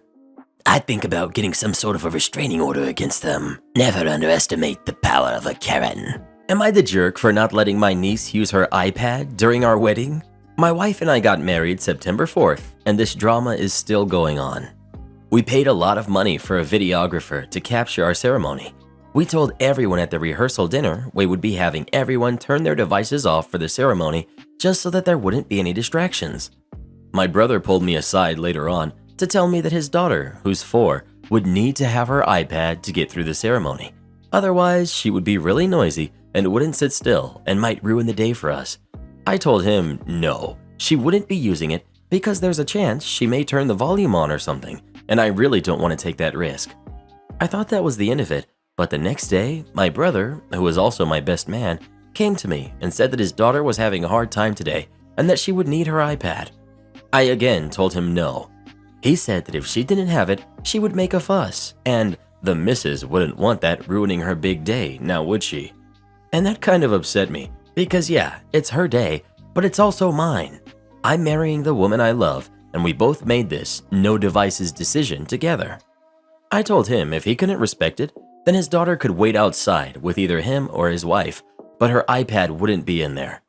He was annoyed, but we left it at that. And then it happens. Middle of the ceremony, we hear, "We finally found the perfect house." And then some fumbling as my sister-in-law is trying to get the iPad to shut off, and my niece starts to whine. Some ad started playing as my niece was playing a game. My wife and I were annoyed, but we, along with everyone else, laughed it off and continued on. During the reception, my sister-in-law and brother-in-law ran up to us, saying they didn't know the volume was up so loud, and they had my niece apologize for it. My wife said it's done and over with, and it was rude of you to do. My bro said it wasn't fair, so I said that it wasn't fair sister-in-law allowed it, seeing as we already talked about it, and that going against what we had already asked of them and the iPad was a major jerk move, and that them not apologizing but having their daughter make a big show of doing so was sending the wrong message, seeing as she's 4 and she doesn't even understand, and that it was them who allowed it to happen. My brother said that it wasn't that deep and that I'm being ridiculous. Then the rest of the reception was kind of awkward, even during the best man speech. He tried to make a joke. "Yeah, that was my daughter's iPad making the noise. She likes to be a rule breaker." And it just made my wife and I angry. I've said very few things to him since this happened. My parents are starting to think I'm the jerk for not just moving on and for waiting for him to apologize. Am I the jerk? Edit. I keep seeing this come up about how if we didn't want this to happen, then we should have had a child-free wedding. We essentially did in the fact that we told everyone, hey, people will be drinking, so if you want to leave your kids at home, that's fine with us. And most people did. My niece came and 4 other kids, one being only 7 months old, and then a 5, a 7, and a 12-year-old. It also helps that naturally, both sides of the family are late-night partiers, so to leave the kids home wasn't a huge offense. And for those asking what we would have done had she instead started fussing and crying, that's fine with us. We would have rather had that instead of a 30-second YouTube ad going on, then an awkward scramble to get it turned off, which threw off the flow of our vows. If she started fussing, that's something we could have laughed about, and her mom would have taken her outside. Instead, we had all the guests turning to look at them in a very awkward display of, you were asked to do one thing. And yes, we still laughed, but for us, it wasn't the same. It really wasn't. As for offering up other solutions for my brother and sister-in-law to use to entertain their daughter, respectfully, that's not my job. I'm not her parent. We told them no devices. We had several options, as people have mentioned, and we are not her parents, so it wasn't on us to offer up alternative suggestions, seeing as we were a little more preoccupied with getting everything in order to be married. Maybe I shouldn't be so bothered by this, but I am, because it was the lack of courtesy and apology on my brother and sister-in-law's behalf. My niece apologizing doesn't really mean anything because she doesn't understand what she did. Her mom handed her the iPad. My niece is 4 and doesn't understand that what happened was rude. She doesn't grasp that yet. It should have been on my brother and sister-in-law to apologize. Am I the jerk for calling my brother-in-law lazy in front of everyone? Last weekend, I invited my husband's 2 brothers and their wives to stay over the weekend and have a birthday party for my husband. My husband's youngest brother arrived on Friday night with his wife and stayed in our guest bedroom, while the eldest brother offered to smoke some pork overnight and bring it to the party. The poor guy was up all night cooking it, and I told him I didn't want him to lose out on his sleep over it, but he insisted. So, on Saturday, I get up early and I'm cooking and baking all day, and my husband, his brother's wives, and his eldest brother are all helping out. Everyone is busting their tails, except the youngest. He's sitting down in the living room playing video games for hours without a single offer to help. Even the few times I hinted to him that I needed help, he came up with some BS excuse why he wasn't going to be able to help out. Fast forward to the party. Everything came out great. All the food was good and everyone was enjoying themselves. And the jerk brother makes a joke about my cooking to everyone at the party. At this point, I had had enough of him, so I told him, "You're one to talk. Everyone helped with the cooking and to put this party together except for you. You're a lazy and entitled parasite." Now, I know that my retort wasn't the most diplomatic and that I shouldn't have embarrassed him in front of everyone.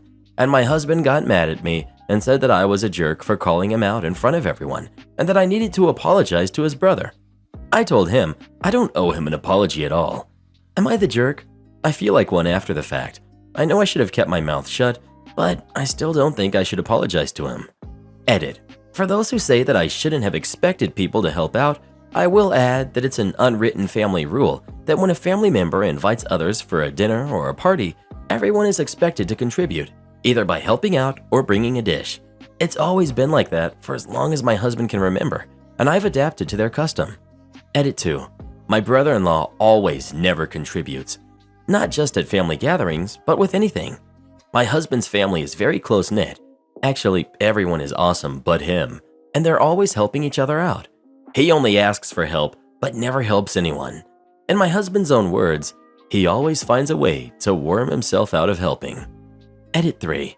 My brother-in-law said in front of everyone that my food tasted like prison food. For those wondering if in fact the food tasted bad, it didn't. It tasted delicious. Everyone was complimenting it, and some requested the recipes for some of the dishes, which is what prompted him to make that unsavory joke. Karen neighbor threatening to sue me for hurricane damage.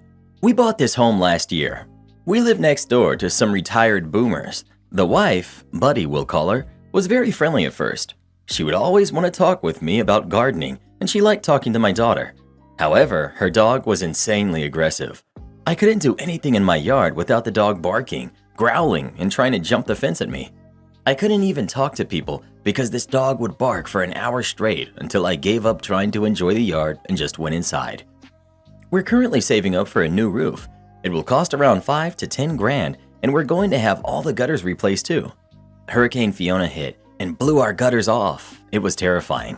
In the morning, my husband did a walk around and saw the gutters in their backyard. While cleaning up storm debris, the wife, Buddy, approached me, saying my gutter dented her car and will cost her several thousand to fix it, and that she'll have to pay a $1,000 deductible. I didn't know how to respond because I didn't see any significant damage. Mind you, she would regularly brag to me about how she bought her home in the 80s, that her $70,000 mortgage was paid off and had a new roof, new driveways, and painted her roof, doors, and window framing a tacky black color. She also lives in a duplex, and it completely clashes with her neighbor. I went inside and discussed what to do with my husband. He said right now, nothing. I called my insurance company and let them know what happened to our roof and gutters, and that my neighbor wants to make a claim against us and is insisting she has photo proof we were negligent. A few days later, she comes up to me demanding my insurance, my number, and my last name because of the damage to her car. I take a look at the car and I don't see any damage aside from a golf ball sized dent on the hood. I asked if it was from the gutters falling and she insists that it is. I asked how does she know? She said in the morning that she came outside and found them on top of her car. So, during the hurricane of the decade, apparently the wind that snapped off my gutters around 2 a.m. landed on her car, then waited patiently for her to wake up. I gave her my insurance info anyway and tell her to figure it out with them. She then begins going off on me and how I intentionally let this happen, that I'm trying to hurt her home, and this is my fault, how she'll have to sue my insurance and me, that it will cost thousands to fix and I better pay up, and then throws in how she's been nice to my 4-year-old. She then says I should have ripped my gutters off before the hurricane. I just tell her I'm not interested in conflict with her and to go through my insurance. She then tries to tell me how my falling gutter also damaged her heat pump, the one that was currently on and looked fine. After this, I went outside and I took photos of her car, heat pump, and noticed no significant damage to either. Yet here she is threatening to sue me for thousands. I would have even agreed to help her with the car repair if she wanted, but instead she jumps to suing me, and I don't know how she's going to stop being nice to my kid. Update. So I called my insurance and explained to them what happened. They'll get back to me, and if I have to pay damages, then we can do so. But I don't think the damage was $5,000, and her heat pump was definitely not damaged by my gutter. I called city bylaw enforcement on her dog. I got fed up with being nice and understanding with a crappy dog who I always worried would jump the fence one day and hurt us. So compliance said that they would talk to her and that they will mostly go down the educational route. And they said they'll go to her home, assess the situation, and just talk to her about how she has 6 months to get her dog under control or they'll start sending her tickets. She tried to come to my door to argue with me again. I told her she needs to talk to my husband, a military man who is not nearly as patient as I am, or keep talking to insurance, and I filed a claim and told them to assess her damages too and that I'm closing the door now. She tried knocking again. At this point, I called the non-emergency police line and told them she keeps demanding money from me, and she's insisting the hurricane damage to her home was my fault and that she won't leave me alone. So compliance from the city showed up to talk to her about her dog. Then the police officer showed up and told her to leave me alone, that if she keeps harassing me, he will come back again, and that his own mother couldn't have predicted a tree would crash on her deck. I couldn't have predicted my gutter falling off. She apologized, and the officer said she needs to give me space, and I told him if insurance determines I need to pay up, I will, but only if they say so. So hopefully she'll listen and leave me alone. She's a very Karen type person who felt embarrassed to have city compliance and a police officer at her door. Maybe don't harass your neighbors and I won't have to retaliate. I'm done being a victim of mistreatment who just sits by and takes it to keep the peace. The other person clearly doesn't want to maintain. Am I the jerk for letting my roommates evict themselves? I, 28 female, own a house.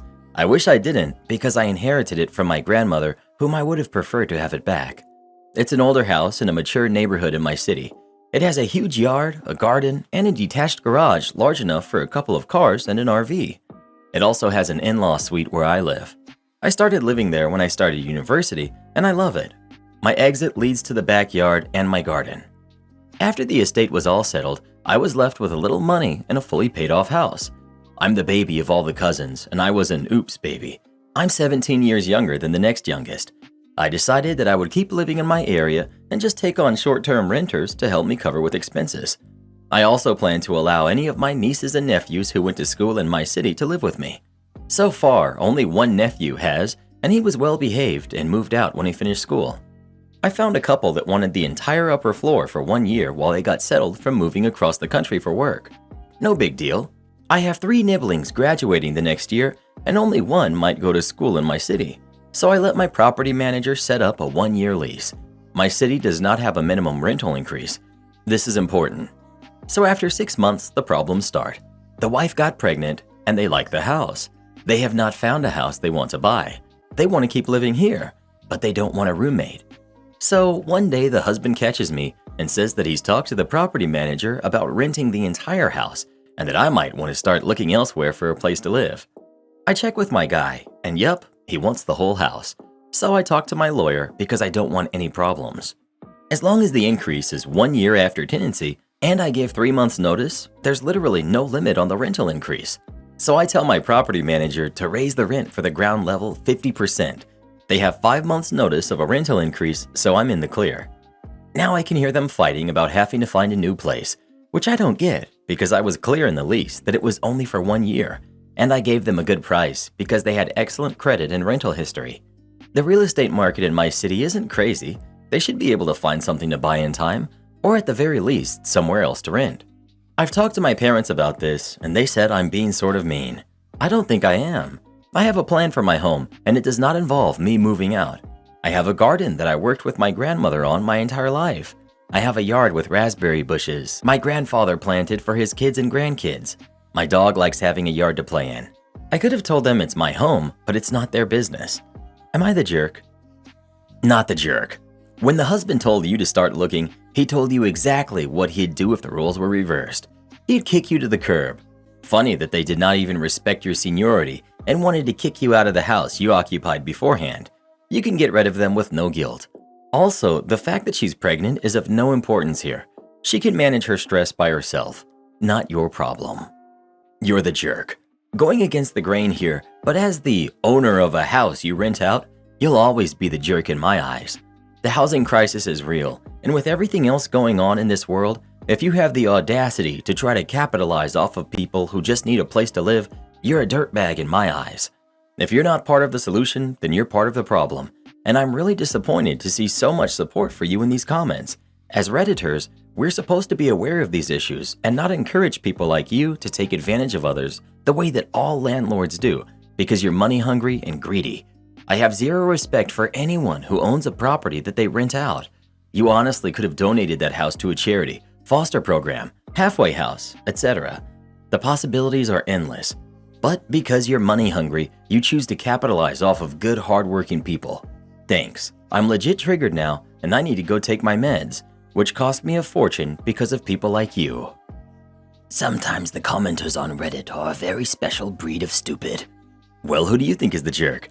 OP or the roommates? Please let us know. I hope once they move out, you do a big reveal showing them you were the owner all along. Homeboy really deserves it. If you find that job, take it. Okay, I will. To keep it vague, my old company was a fairly large real estate investment trust, roughly $10 billion. I was part of a very niche M&A shop that was typically the black sheep of the company. It felt like anything we did was just a hassle overall, and it wasn't really worth the company's time to entertain these acquisitions anymore. I was a part of the minuscule-sized deal team, 3 of us, including myself, that closed over 60 deals per year, with 45 to 50 active deals at one time. Typically, each deal took about 4 to 9 months from start to finish, depending on the seller's competence level and organization.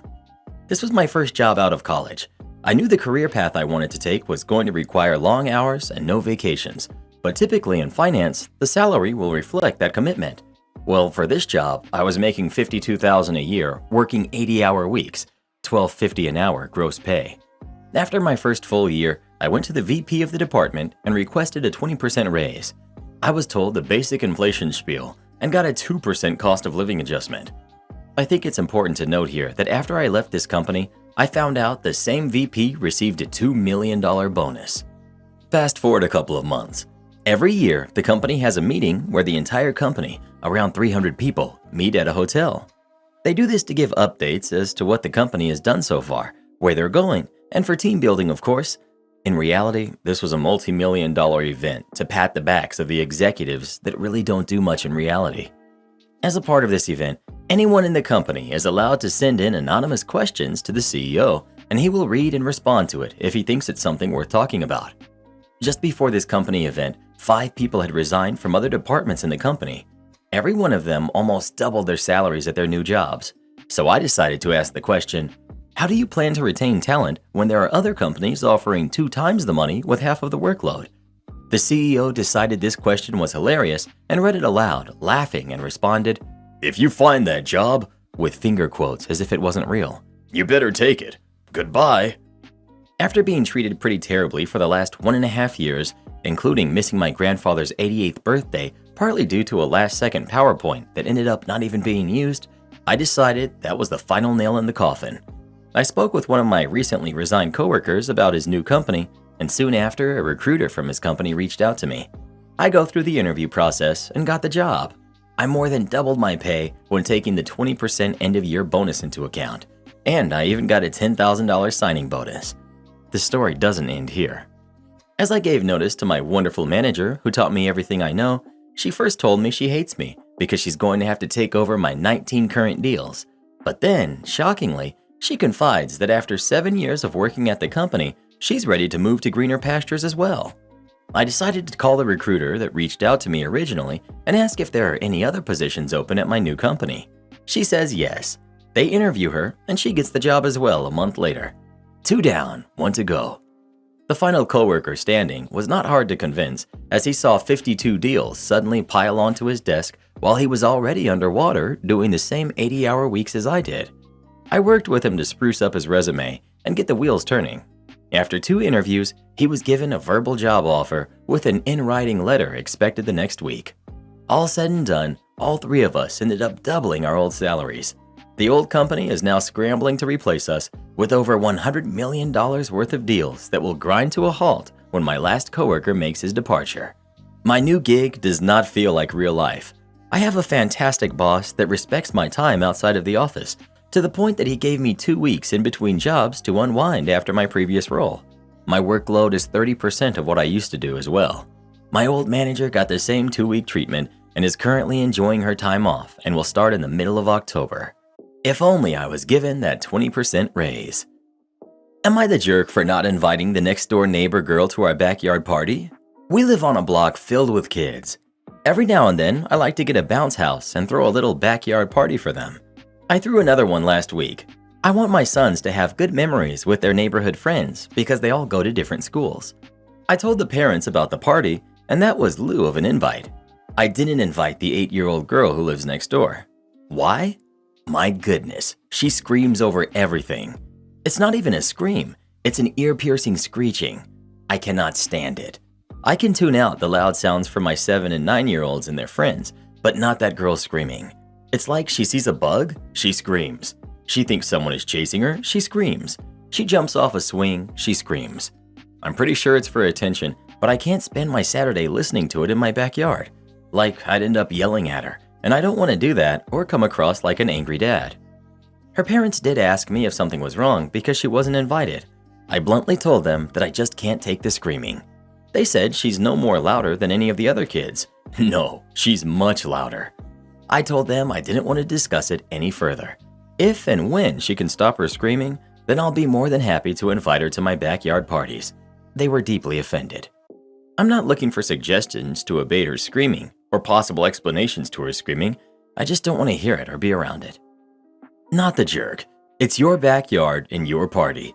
If you don't want to invite someone, you don't have to. Exactly. All these "you're the jerks" is mind-boggling. Why should OP take the time to figure out why the kid screams? Isn't that what her parents are for? No one is entitled to a good time on someone else's behalf. I think a lot of the "you're the jerks" on posts like this come from kids who are the type to shriek all the time, or parents who have managed to convince themselves that all kids scream 24/7 because they don't want to think that their kid is seen as the annoying screamer. Honestly, I said everyone sucks here because, come on, when you have kids and they have a friend over, you remind the kids of the rules at your house. One warning: we don't scream here. If I hear that again, I have to ask you to go home. Parenting doesn't mean you parent someone else's kids, but as a kid host, you definitely let them know the rules and consequences at your home. Not the jerk. Her parents are the jerks here. It sucks for the kid, but maybe this will wake mom and dad up to real-life consequences of not setting behavioral boundaries for their kid. Letting kids scream constantly, aside from being inconsiderate to everyone else in earshot, is just plain bad parenting and unsafe. 8-year-old is 3rd grade for most kids. That's definitely old enough to be taught basic limits and the reasoning of screaming is for emergency situations only. Unpopular opinion, and I'll accept any downvotes people may leave, but you're the jerk. You invited every single kid but her. She'll see all the kids there and she'll know that she is the only one not invited. I understand that you don't want to deal with an annoying kid, but it's kinda mean. It would be different if she was a bully or was mean to the other kids, but excluding her because she's loud isn't nice. And again, she literally lives next door. I hope the parents take her away that day so she won't see the other kids have fun and wonder why it is that she wasn't allowed to come. Maybe she'll figure out if she stops screeching she can go. I feel this could be a learning experience for her. Having her parents make excuses isn't helping, and is probably part of the problem. 8 years old is old enough to know about appropriate volume levels in my opinion. Well, who do you think is the jerk? OP or the neighbors? Please let us know. Reddit boy and I can't stand brats screaming either. That's why we now live hours away from civilization and our only neighbors are rattlesnakes and scorpions. It's pretty easy to get along with them too. They don't have screaming kids, they don't play loud bass, no cars with engines that are way too loud. Wildlife is way better than people. Am I the jerk for not kicking my best friend out of my wedding? About 3 months ago, I, 25 female, got married to my husband, 27 male. I've been hearing about this from my in-laws nonstop. My husband has a younger sister, Alice, who's 22, who in my opinion is a total brat. Alice had some type of childhood sickness, but she overcame it. However, her parents were extremely lenient with her to the point where she cannot be corrected in any form without it being a big deal. She's been let go from multiple jobs because of this, and she doesn't have many friends and always has to be the center of attention. At my other sister-in-law's birthday, their parents got Alice a gift just in case she got jealous. I'm an only child, and the only sisterly figure I have has to be my best friend, Marie. We met in 3rd grade, and since we're both only kids, we instantly clicked. We are fiercely protective of each other. Husband and I decided to have a summer wedding, and to my surprise, Alice shows up wearing a lacy white dress. If you told me she picked this out of a wedding catalog, I would have believed you. Between the wedding and the main reception, we had cocktail hour. People kept asking me about Alice, and I was becoming visually annoyed. A lot of people thought she was my husband's ex instead of his sister. I could tell the situation was upsetting Marie, and I watched Marie walk over to my husband's family, greet them, and on the way back, she tripped and fell by Alice while holding a glass full of red wine. Alice ran into the bathroom with mother-in-law following her, and his dad came up to us and started to demand that Marie leave. I told them no. Marie is a lightweight and it was a mistake. Husband backed me up and said that since Marie is so thin, she can't handle as much as others, but we'd make sure she sobered up before the reception. At the reception, Alice was wearing a beautiful green dress brought to you by Ross, and Marie magically felt better. My in-laws have been bringing up the incident non-stop, but I have a hard time feeling bad, even though I know it wasn't an accident. Not the jerk. And your best friend is awesome. This is what it's about. Do not feel bad or guilty at all. Your in-laws need to quit coddling their brat that they created, and they need to quit being so childish to still bring this up. You should tell them to grow up and move on. Kudos to your hubby for backing you up. OP. I have a lot of people commenting and DMing me saying that my post is fake because it's so common. What you guys fail to realize is that it's so common because people are crazy and entitled. There are so many narcissistic people who can't let anyone else shine in their presence. My sister-in-law is that type of person. I've seen her cry because she didn't get a turkey leg during Thanksgiving dinner at the ripe age of 20. Am I the jerk for being honest that my dad made me pay for my own art lessons as a kid? I'm 15, female. My mom and dad divorced when I was a baby. I spent most of my time with my mom and every other weekend with my dad. When I was in elementary and middle school, I went to an art class hosted by Mrs. Annie on Saturdays. In 4th grade, I asked my dad if I could go on his weekends too, and he told me that if I wanted to go on his weekends, that I would need to cover both the cost of each lesson, $12 for 4 hours, plus $5 contribution towards the DirecTV recording feature since he had to miss his TV shows to take me. I was able to go 3 times on his days using money I had saved from holidays. I told my mom that I was sad because I didn't have any more money left to be able to go to Mrs. Annie's on Dad's weekend. My mom didn't realize Dad was making me pay for my own lessons and flipped out on him. From then on, she would pick me up on his Saturdays for art class. We haven't had time to go to Mrs. Annie's since I got into high school, but I still do art and go to online lessons whenever I have the chance. Dad had a party at the house with a bunch of people from his work. I thanked him for dinner. He said he wanted me to stay at the table and talk to his work friends, but I told him that I needed to finish a school project and went to my room. Later, one of Dad's work friends came up to me and told me that I should have done what my dad wanted me to, and I should have had more gratitude towards my dad because on top of raising and supporting me, he's the reason why I'm an amazing artist. Dad showed his work friends my art and said that I was an amazing artist because of him and all the expensive art lessons that he paid for. I told the work friend that my dad has never paid for any of my art lessons, and how when I was a 4th grader, he refused to take me to art lessons unless I paid the $12 fee myself and gave him $5 to contribute to the DirecTV recording feature. His friend apologized for the misunderstanding, and I forgot about it until Dad started lecturing me last week. The work friend told all the other coworkers that Dad never paid for my art lessons and tried making me pay for them. Some of his coworkers now only talk to him for business reasons, but most of them are making fun of him and saying stuff like, "Ah, that's so expensive, but we can have OP save up her lunch money so she can cover it. Right, Daniel?" My dad. My grandma and Dad's girlfriend agree with Dad because I'm not owed art lessons, and me being bitter about it is no reason to try and mess up his work reputation with what I said. My mom and stepdad said that I did nothing wrong, and Daniel shouldn't have told lies in the first place. My sister, Tori, said my dad deserved to be embarrassed anyway. Tori hasn't talked to my dad in a long time. So now I'm conflicted about if I should have said what I did to my dad's work friend. Edit for clarity. Dad's coworker came up to me while I was refilling my water bottle in the kitchen and living room area.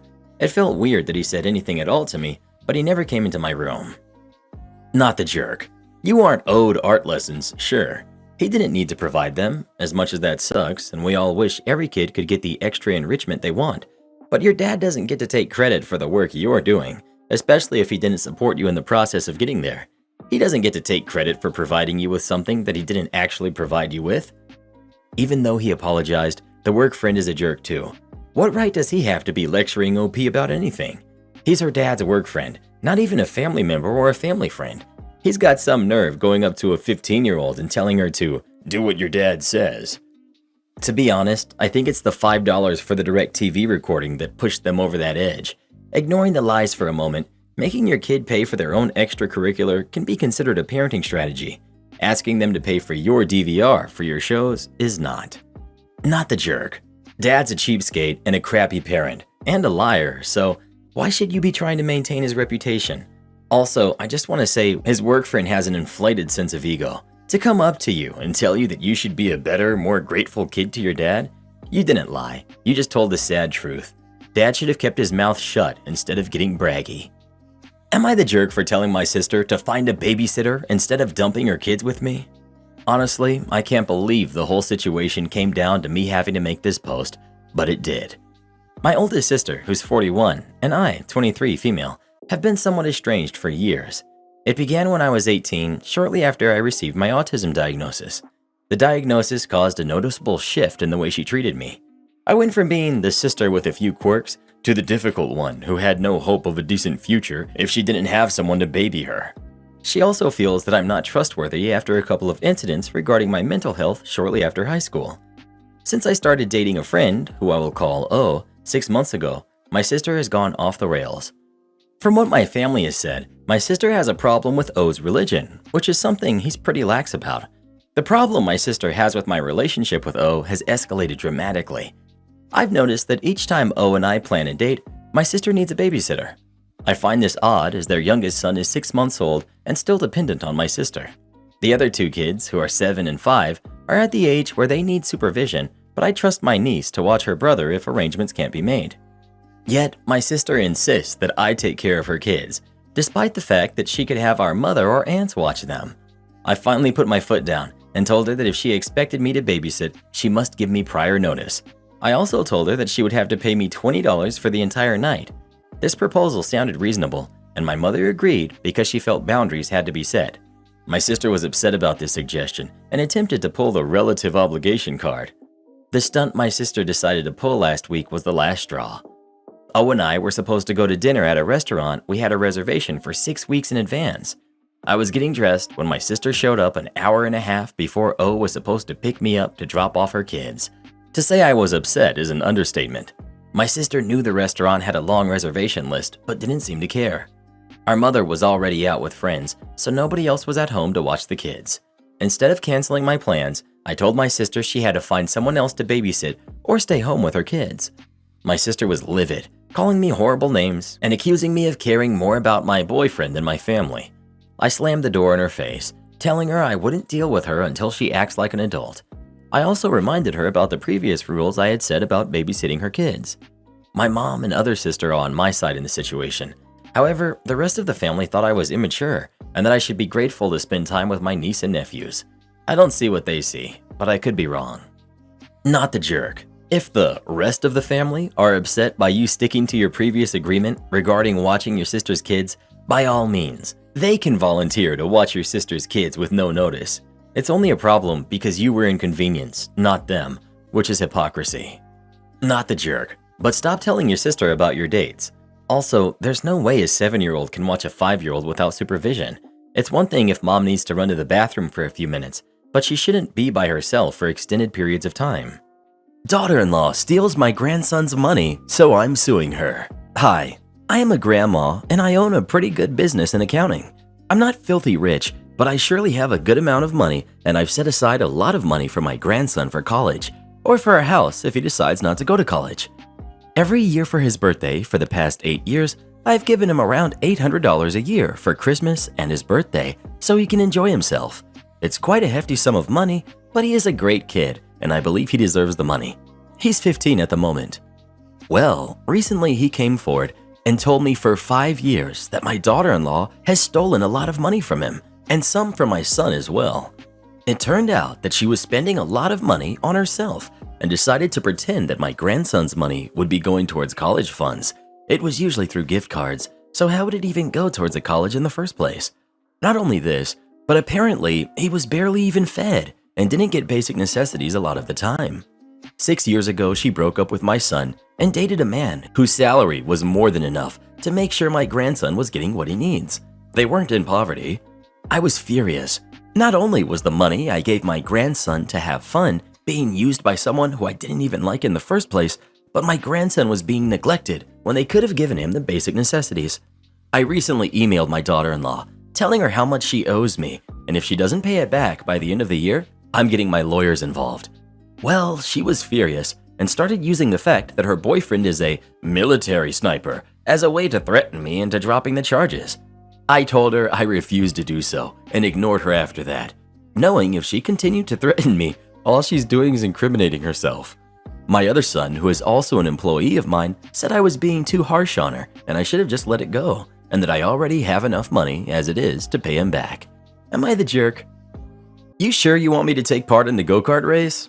Okay, boss. A few years back, I started my first job as a mechanic and was informed of a mandatory monthly kart race in the local track, which was promoted by my boss and the owner of the company. He didn't care if you enjoyed it or not. He booked the time slot and we all had to show up after working hours and paying our own ticket to drive. It was supposed to be a team-building exercise, and I could see the boss really liked race cars through the various pictures and trophies in his office. During the week, in anticipation to the event, boss would motivate and participate in setting the mood for the upcoming race.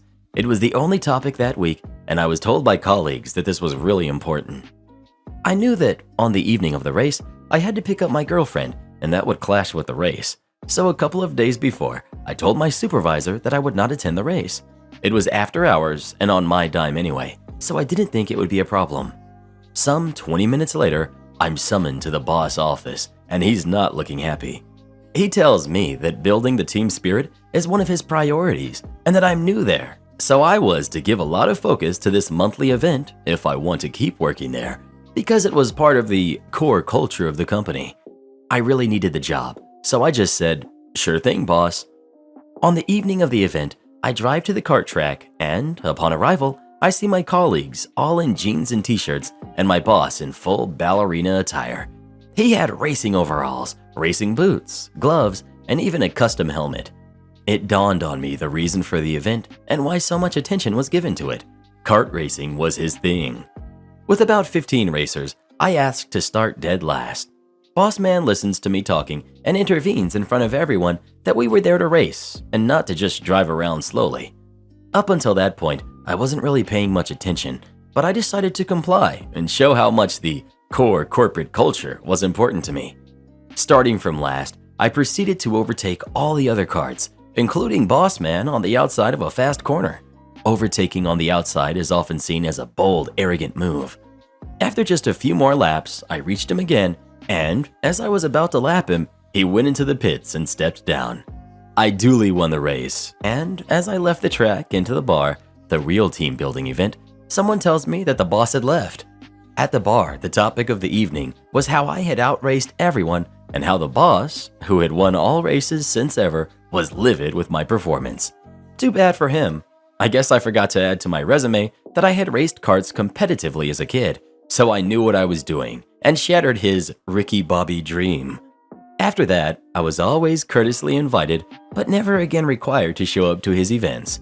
I went a few times, but arrived late on purpose so I would just take part on the bar thing and not the race. My Karen neighbor keeps cutting my roses, so I called the cops on her. So I, 25 female, have lived in my house my entire life. My parents moved and gave it to me when I turned 21. Ever since I was born, we've had roses in our yard. Well, I recently got a new neighbor, 31 female, and she is apparently allergic to my roses. She lives right next door and won't stop complaining about my roses. I don't want to get rid of them. I think she should have considered that I had plants when she first went to buy the house. It's not like it was the cheapest option or anything. I live in a pretty expensive neighborhood. A few days ago, I came home from work and found pieces of my rose bush on the ground. At first, I thought nothing of it, but it kept happening. I decided to get a camera in my front yard so I would know what was going on. I came home yesterday and checked the cameras, and there she is. Clear as day, you could see my neighbor, wearing some mask, chopping away at my bushes. I was obviously outraged when I saw the footage and went up to her door and threatened to call the police if I saw her do it again. She called me selfish and rude and said that I should have taken the roses out because she was allergic. I'm not getting rid of my roses. It's not my fault she's allergic and she chose to buy a house next to someone who grows roses. She said that she could get hurt, but I don't think it's my problem. Am I the jerk? Edit. So I called the cops last night and I'm going to be pressing charges for trespassing and destruction of private property. I also asked her why she didn't just use some kind of anti-allergen, and she said she couldn't trust doctors with her diagnosis, whatever that means. Not the jerk. You need to call the police regardless and show them the video because she's not going to stop. I see a couple of things that your neighbor could be in trouble for. 1, trespassing, and 2, destruction of private property. Since you have video proof, this should be a quick and easy case. Please call the police and report it. Get an estimate of the cost of the damaged plants and take her to small claims court for replacement costs. Well, who do you think is the jerk? OP or the neighbor? Please let us know. I'd be petty and plant tons of more rose bushes right next to the fence line. Am I the jerk for not letting my daughter use her college fund for a wedding or a house? Backstory.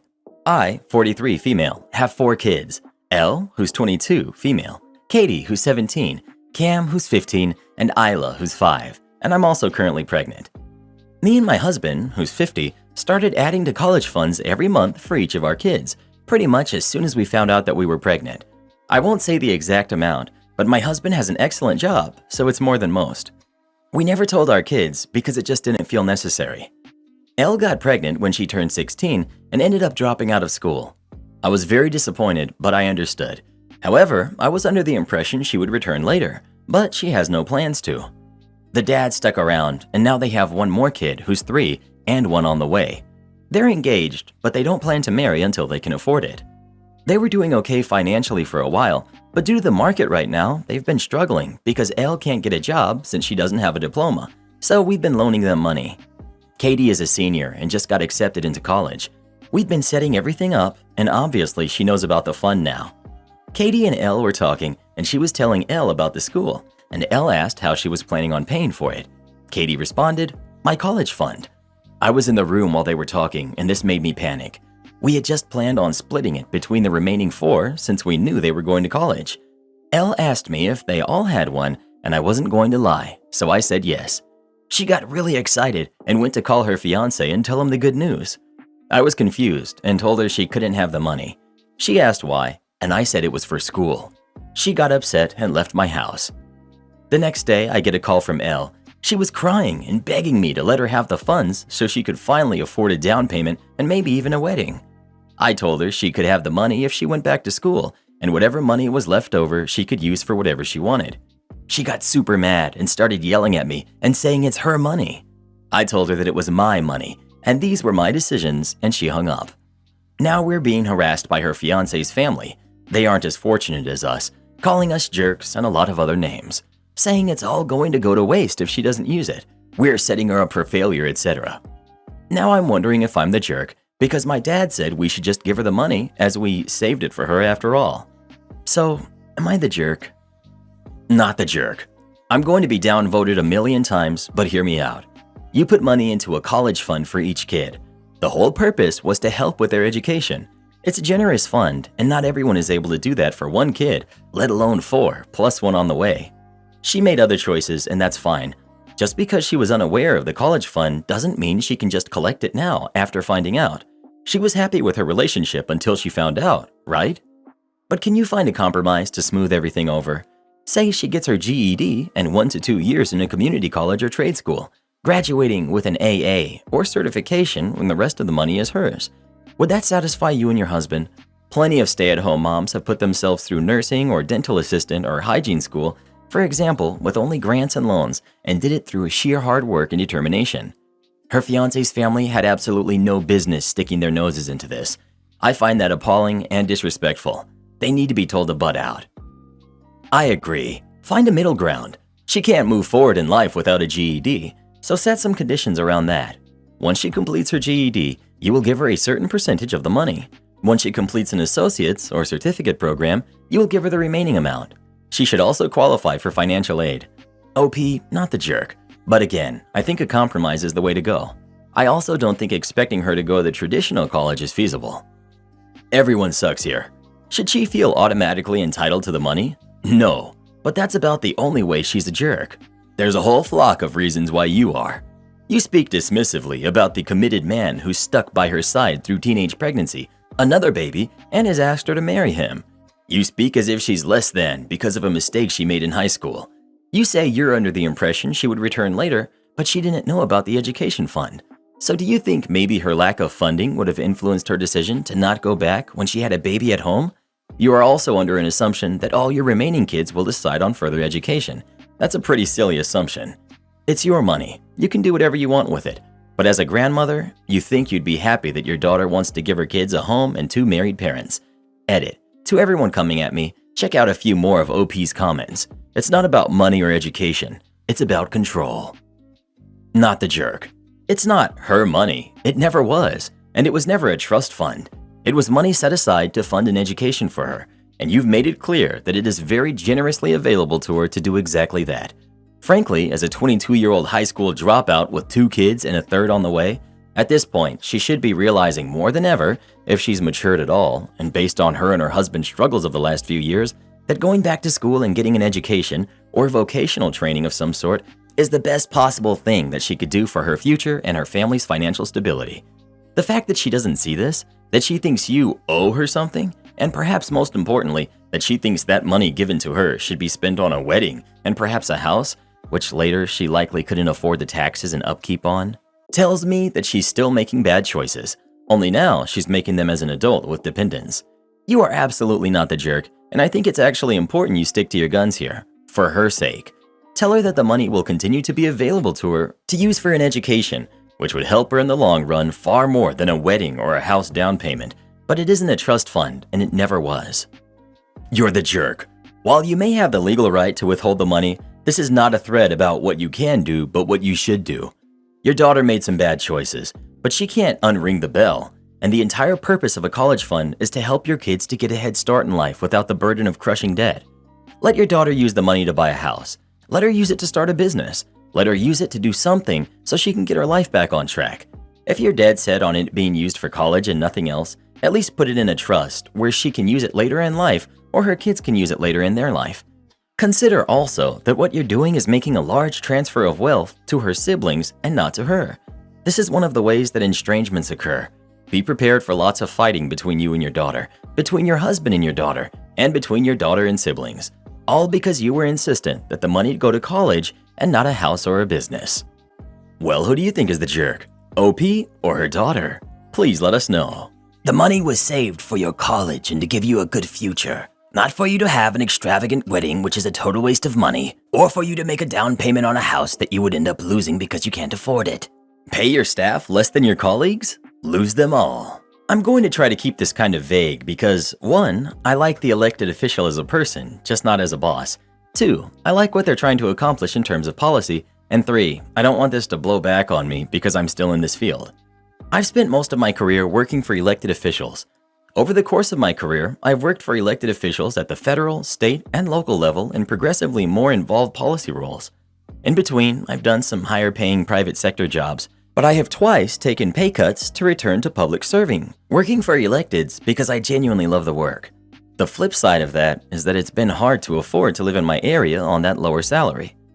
Earlier this year, I was still making less than my last job after 2 years in this office. In early spring, we were talking with one of our colleagues on the shared staff, and she made an offhand comment about how our office had the worst pay of any office for our legislative body.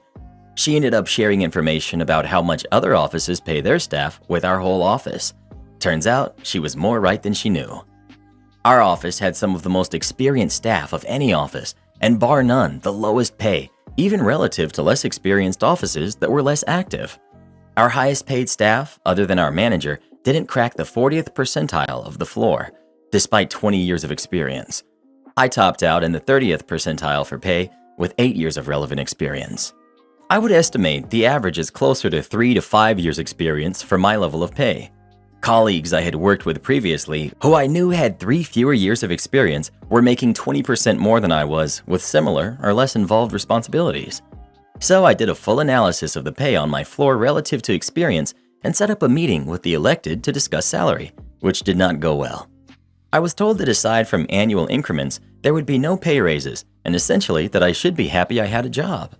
The fact that I had been loyal was irrelevant, as was the fact that anytime there was some weird issue we wanted to explore, I was able to find a solution. Me making less than colleagues in other offices with less experience was not their problem. I was told that if I wanted more pay, I would have to find something new. So after telling my colleagues about the ugly meeting, I did exactly that.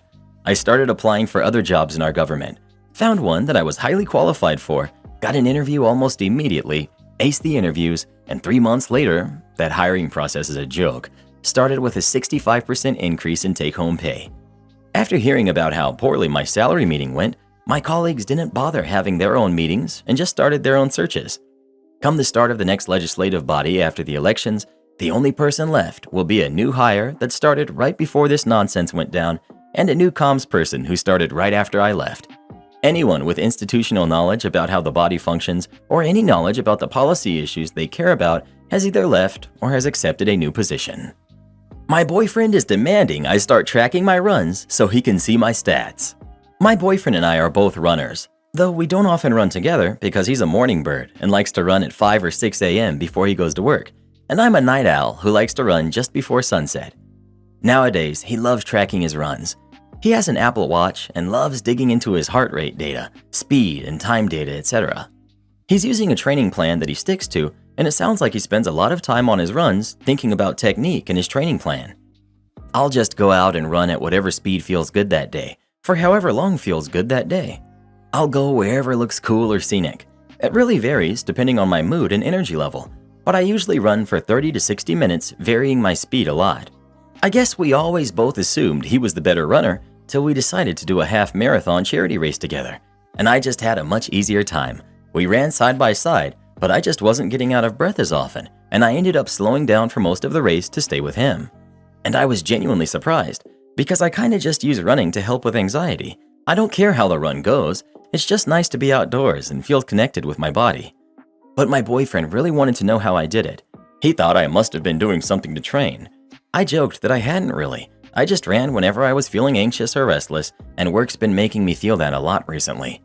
Since then, every time I've gone running, he's wanted me to use an app to track my route and pace and borrow his Apple Watch. I don't really want to do that. I feel like tracking and analyzing things would ruin my fun.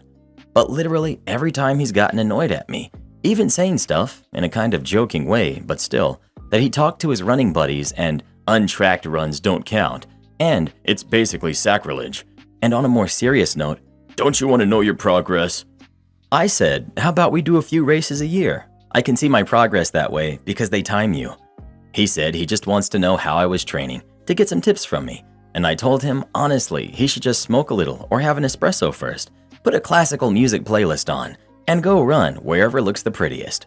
Maybe it's the enjoyment of the thing that really helps. But I guess he didn't want to try that because he just keeps nagging at me to try his Apple Watch. I feel like he's probably feeling kind of insecure I ran better in the race and is trying to make sense of it, so maybe I'm being too stubborn about not wanting to try it. Am I the jerk for not tracking my runs when my runner boyfriend wants to see it? What did I just read? Not the jerk whatsoever. Your boyfriend is insecure and envious of you. The fact that you had an easier time in the race probably hurt his fragile ego. Untracked runs don't count is utter BS. You don't have to track your runs. Stand your ground because you really don't want to ruin the fun of running. Not the jerk. Tell him to stop turning your healthy coping mechanism into another form of stress. He's being absurd. I'm guessing he's very competitive and wants the motivation of trying to beat your runs. The only other explanation is he wants to track you for reasons unrelated to running, like he's afraid of you cheating on him instead of running or something. Not the jerk. You run because it's fun and for a different purpose than your boyfriend. Untracked runs don't count is BS. I didn't track my runs when I first started because I didn't want to. I track because I'm training for races, but my untracked and tracked runs are still runs and important to me. Well, who do you think is the jerk? OP or her boyfriend? Please let us know. Can't even go for a run these days without people trying to tell you what you're doing wrong. Am I the jerk for choosing my nephews over my significant other's kids? I, 28 female, bought a house 2 years ago. It's a very spacious place, 4 bedrooms, 3 baths, and a big garden that I've been remodeling and making my own. My fiance and I have been dating for 4 years. He's 32, male, and has 2 kids from a previous marriage who are 8 and 6 that are really good kids. On top of that, I have 2 nephews, my sister's kids, that I absolutely adore and love with my full heart, who are 5 and 3. Now, my fiance and I have been talking about moving in together for about 1 to 2 years, but with the purchase and several custody fights he's had with his ex, it's been difficult. He and the kids were supposed to be moving at the end of this year or the beginning of the next, but sadly, my sister and her husband passed 2 months ago, and my nephews were left alone. I knew I'd be asked to take them in, and I was 100% sure that I wanted to, because I love them and I wasn't willing to let them go into the system. But I talked to my fiance first. While he wanted me to take them in too, he didn't like that they had priority over his kids. Since I currently have 4 bedrooms, 2 would have to share. And I was against it no matter whom they were, because I don't like the idea of cramping kids into a room. He said it was okay that my nephews could share a room and his kids could have the other 2. I said no. Then he didn't like when I offered for us to move to the basement so that all of the kids could have the rooms, with the idea of my nephew having my room since he's the oldest. Ultimately, as selfish as it was, I decided it was my home and I'll do what's best for my nephews, and due to lack of empathy, we were no longer moving in together, and that we could either plan to add 2 or 3 more bedrooms to the house after we marry, or he could go, because my nephews needed me more right now. So I moved them in, decorated their bedrooms as they liked, and call it a day. I'm still getting texts from him and his family, we haven't broken up, about how I could have made it work, because those kids see me as a mother figure, which is true, and I abandoned them to accommodate my nephews, which is also true, sorta. He called me a jerk, so I don't know. Not the jerk. Red flags all over here. He actually thinks deprioritizing 2 kids who just lost their parents is the right way to go? My guess is that he will always think his kids should be number 1. Cut him loose. And this bedroom situation would just be the start, I bet. He'd have let his own kids do what they want and always be prioritized over the nephews. Not the jerk. Your nephews just lost both of their parents. Where was your fiance's empathy and sympathy for the 2 kids who just lost both of their tethers to the world? His family is right. You could have made it work, if he had been able to get out of his own way. What you offered was absolutely reasonable and entirely workable. Your partner can either graciously take what you offered or not. But yes, you made it workable. Well, who do you think is the jerk? OP or her fiance? Please let us know. Fiance's definitely the jerk. It's not his house, so it's not his decision. I would have suggested his kids share a room and her nephew share a room. Then the other room will be a guest room. Am I the jerk for lying to my girlfriend about the pizza I made being gluten-free? My girlfriend, 24 female, works as a model, and she has an incredibly strict diet. Virtually everything she eats is organic and gluten-free, so it makes it very difficult to cook for her. We take turns cooking for each other. At first, I tried to look on the bright side and appreciate the fact this would get me to eat healthier. But there are only so many times I can eat salads and sushi for dinner. Last week, I was at my breaking point and decided to make some homemade pizza. I'm Italian. Now, I've made gluten-free versions before, but I find that it tastes gross, so I went with regular white flour. The original plan was for me to eat a bit of pizza while she was out and to make us a couple of Western omelets for dinner. But she came home earlier than expected and caught me pulling the pizza out of the oven. She was so surprised and happy that I made pizza for dinner that I didn't have the heart to tell her that it wasn't gluten-free. A couple days later, she figured out that I lied and accused me of being selfish and unsupportive. I tried explaining to her that she's gorgeous just the way she is and that eating regular food now and then won't change that. I also brought up my concerns about her feeling the need to fixate on her diet when she already has over 10,000 followers on Instagram. This literally brought her to the verge of tears because in her mind, it makes me unsympathetic to the beauty standards expected of her. Am I the jerk? Edit. I did not make my girlfriend sick. She found out because when she was looking for gluten-free flour a couple days later and couldn't find any, she confronted me about the pizza and I confessed. Also, she does not have any medical condition that requires her to avoid gluten. Edit 2. I don't think that a lot of you guys realize that I wasn't trying to deceive her intentionally. The main reason why I said it wasn't gluten-free was because she was excited when she saw the pizza, and I didn't want to take that away from her. You're the jerk. If you don't eat gluten and then you do it, it will give you bowel troubles, even if you're not officially celiac. You made her sick, even if only temporarily. That's not okay. Yeah, this is important. Once you stop eating gluten, it becomes harder to tolerate it. You should never lie about what's in someone else's food. You're the jerk.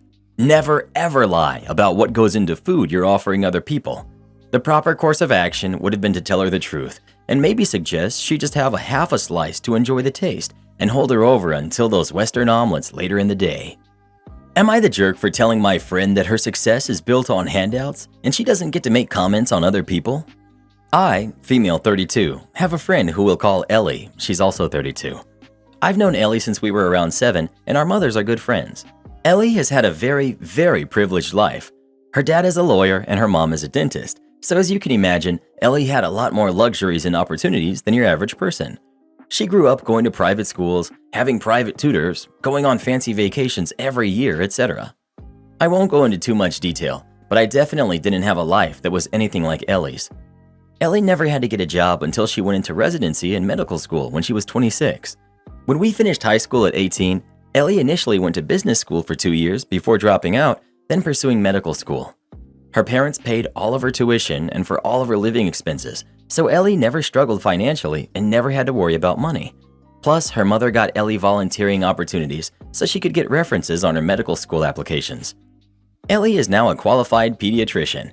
I'm glad she was able to find a career path she enjoys, and I'm proud of her for finishing school. I know medical school is no walk in the park. I myself am a veterinarian. A few weeks ago, we went to a town event and we bumped into some of my old friends from high school. We chatted for a few minutes, and one of them proudly mentioned she's finishing nursing school. When we went to my house after the event, Ellie made a very rude comment about my old friend, saying that, I bet she was just too dumb to go to medical school. and went on about how great she is. I told Ellie that what she said was rude and uncalled for. Ellie said that it was the truth. I snapped and told Ellie, "You only became a doctor by getting handouts. You don't get to make comments about other people." Ellie started yelling at me and telling me that I'm a jerk for undermining her hard work and that she still had to work for where she is now.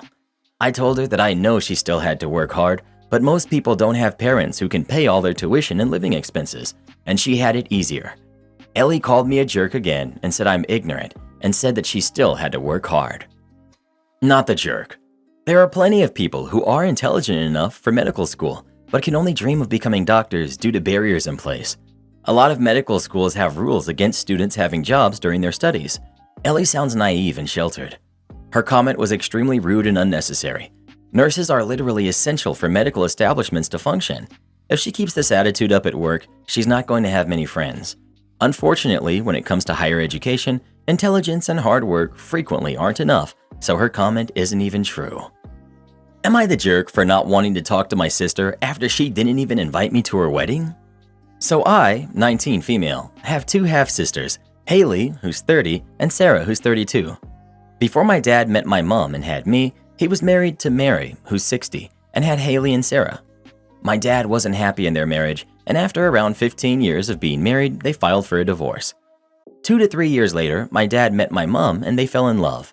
My dad didn't want to start a relationship because he didn't want to hurt Haley's and Sarah's feelings, but eventually decided to have me with my mom, which didn't turn out to be a problem since Haley and Sarah were ecstatic to hear they're getting a baby sister. They also never had a problem with my mom. They like her, and my mom is always there to help them when they need help. I saw them a lot growing up, and our relationship was pretty good. Sarah was especially fond of me, inviting me to her place a lot and doing a lot of fun stuff together, like going to the movies, which is why I was devastated when she didn't invite me to her wedding. In 2018, my dad told me Sarah was getting married, and I was overjoyed. I know her fiance, and he's a really nice guy, and I was super excited to go dress shopping since I thought I would be invited too. I wasn't, because Sarah's mom, Mary, never wanted to see me. She's basically been ignoring my existence ever since I was born. My dad and sisters always took care so that I wouldn't run into her when staying at Sarah's place. For example, Sarah never told me I wasn't invited to go dress shopping. I found out by Haley telling me what a nice dress they picked out. I was taken aback, but didn't think too much of it. My sister's wedding was in Italy, and when my dad booked the ticket to go, I realized I wasn't invited since he only booked one. My mom had warned me after they got engaged that I probably wouldn't be invited and to not get my hopes up, but I didn't think Sarah actually wouldn't invite me because her mom can't cope that my dad moved on and had a kid with another woman. What hurt most, though, is that Sarah never told me I wasn't invited. No text, letter, talk, nothing. She just moved on with her life like it never happened. She never tried to talk to me about it. When I saw her at family gatherings after, she only made small talk with me, as if nothing had happened. Ever since then, I kinda detached myself from her and didn't go over to her place with my dad or anything. After a couple of months, I completely stopped talking to her because I noticed that my mental health was suffering, and I decided to do what's best for myself, which is going no contact and avoiding her at family gatherings or not going altogether. It's been 4 years, and my dad asked me to maybe talk it out with her. He doesn't want to pressure me to do anything, but he says that family is important and that he would like it if we got along. He also told me he never knew she never told me I wasn't invited, that she told him she had talked to me about it. He understands I'm upset and he doesn't want to get involved. He just told me how he felt. She's also been trying to reach out to me a couple of months ago by asking my dad if he could ask me to have a talk with her, which is why he brought it up in the first place. Am I the jerk for not wanting to have a talk to my sister since it's been so long? Should I just get over it? Edit. I didn't block her on my socials, so she could have reached out to me if she wanted to. She still can. Her number isn't blocked. I only unfollowed her on Instagram. Maybe I should add this wasn't a one-time thing. Her son was born in 2016, and I wasn't invited for his birthday party in 2017 because her mom was there too. I just gave the present I got him to my dad, who gave it to Sarah at the party. She later called me and said, "Thank you." I was a bit bummed out, but understood. Grandmother cancels out aunt. Also, because I saw a lot of comments speculating I might be an affair child and that's why Mary is so offended by my existence, I'm not. Disregarding the fact that my dad would never cheat and that my mom would never degrade herself to be a mistress, they met through mutual friends well after the divorce, and said friends are still in their life and have told me how they met 100 times. Additionally, my dad did stand up for me to her. He criticized her not wanting to invite me, but it was her wedding and they have a weird relationship in the sense that they argue a lot because they're both hot-headed and stubborn. It's complicated and a lot to get into. I hope I cleared some things up, should have added them to the original post. Not the jerk. And I don't understand why it's up to you to reach out to her. Why hasn't she reached out to you? I don't think your dad getting involved in this is a good idea. Not the jerk. It's been 4 years and she didn't reach out to explain or apologize. And now your father wants to sweep it under the rug and make it your responsibility for something that hurt you and you had no fault in? She knew what she was doing was hurting you because she didn't even have the courage to tell you in person that you weren't invited. Yeah, no. If it happened for the wedding, it's gonna happen when she has kids, and it might happen with your other sister as well. You don't owe her a talk. Your feelings are valid. If your father cared, he would have spoken to her back then. Not the jerk. I hate it when people tell the wronged party to be the bigger person and accept crap because family. Where was your family when you weren't invited to her wedding?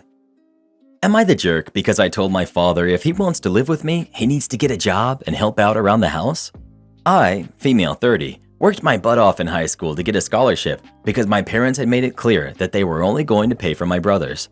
I had to help my mom with all the house stuff, and any money I made, I had to contribute some to house expenses. I got a full-ride scholarship.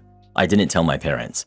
They assumed I would be attending the local community college and basically being their caregiver going on. I packed my laptop, my clothes, and that's about it. I left for university and went low contact. I just kept in touch to check on my mom. Neither of my brothers managed to finish university. I got my degree and went to work. I went to work for an FAANG. I make good money and I do not live in a city with a high cost of living. My dad and brothers blamed me for their failures because they had to fend for themselves with only my mom to do the housework, laundry, cooking, and grocery shopping. My mom finally had enough last year and I let her move in with me. She gets to relax in my home, takes care of my kid, she walks my dog, and she's teaching my husband how to cook food from our country. She's living the life of Riley. My father and brothers are not doing well. My brothers work for my uncle's plumbing business with my dad. In a few years, they will be making good money, but they aren't yet. My dad says he deserves to rest like my mother does. He's my father, and my family is saying I should help him out. So I talked to my mom and made sure she was okay with it. Then I called him and said he could move into the apartment over my garage, but he would have to contribute to the household and do chores. He's calling me selfish, disrespectful, and ungrateful. My brothers have joined in. I've even received calls and messages from family in our home country telling me that I'm a terrible daughter. I gave most of my money to him from 18 to 14. I did all the chores along with my mother when I lived at home. I think that's enough gratitude and pay. Am I the jerk? Edit. I forgot. I give my mom money for helping even though she insists I don't have to. My husband and I also bought her a car so she can do her own thing and run errands and such. Thank you everyone for the judgments and advice. I just got off the phone with him and I'm shaking. I asked him if he was sure he didn't want the room above the garage. He said no, and I said that I understand, but it was all that was available. Then I hung up and I blocked him and my brothers. Not the jerk, but I'm not sure letting him move in is a good idea on any level. If he talks to you this way now, it's not going to get any better.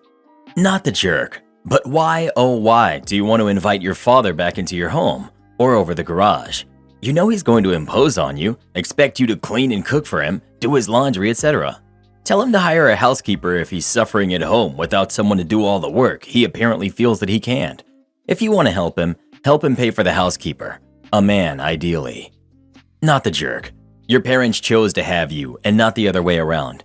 Your parents should be helping you out. I applaud your mother. She sounds like a great help. However, your father sounds absolutely selfish to do what he wants. Just be careful that he moves in and suddenly can't work. Good luck.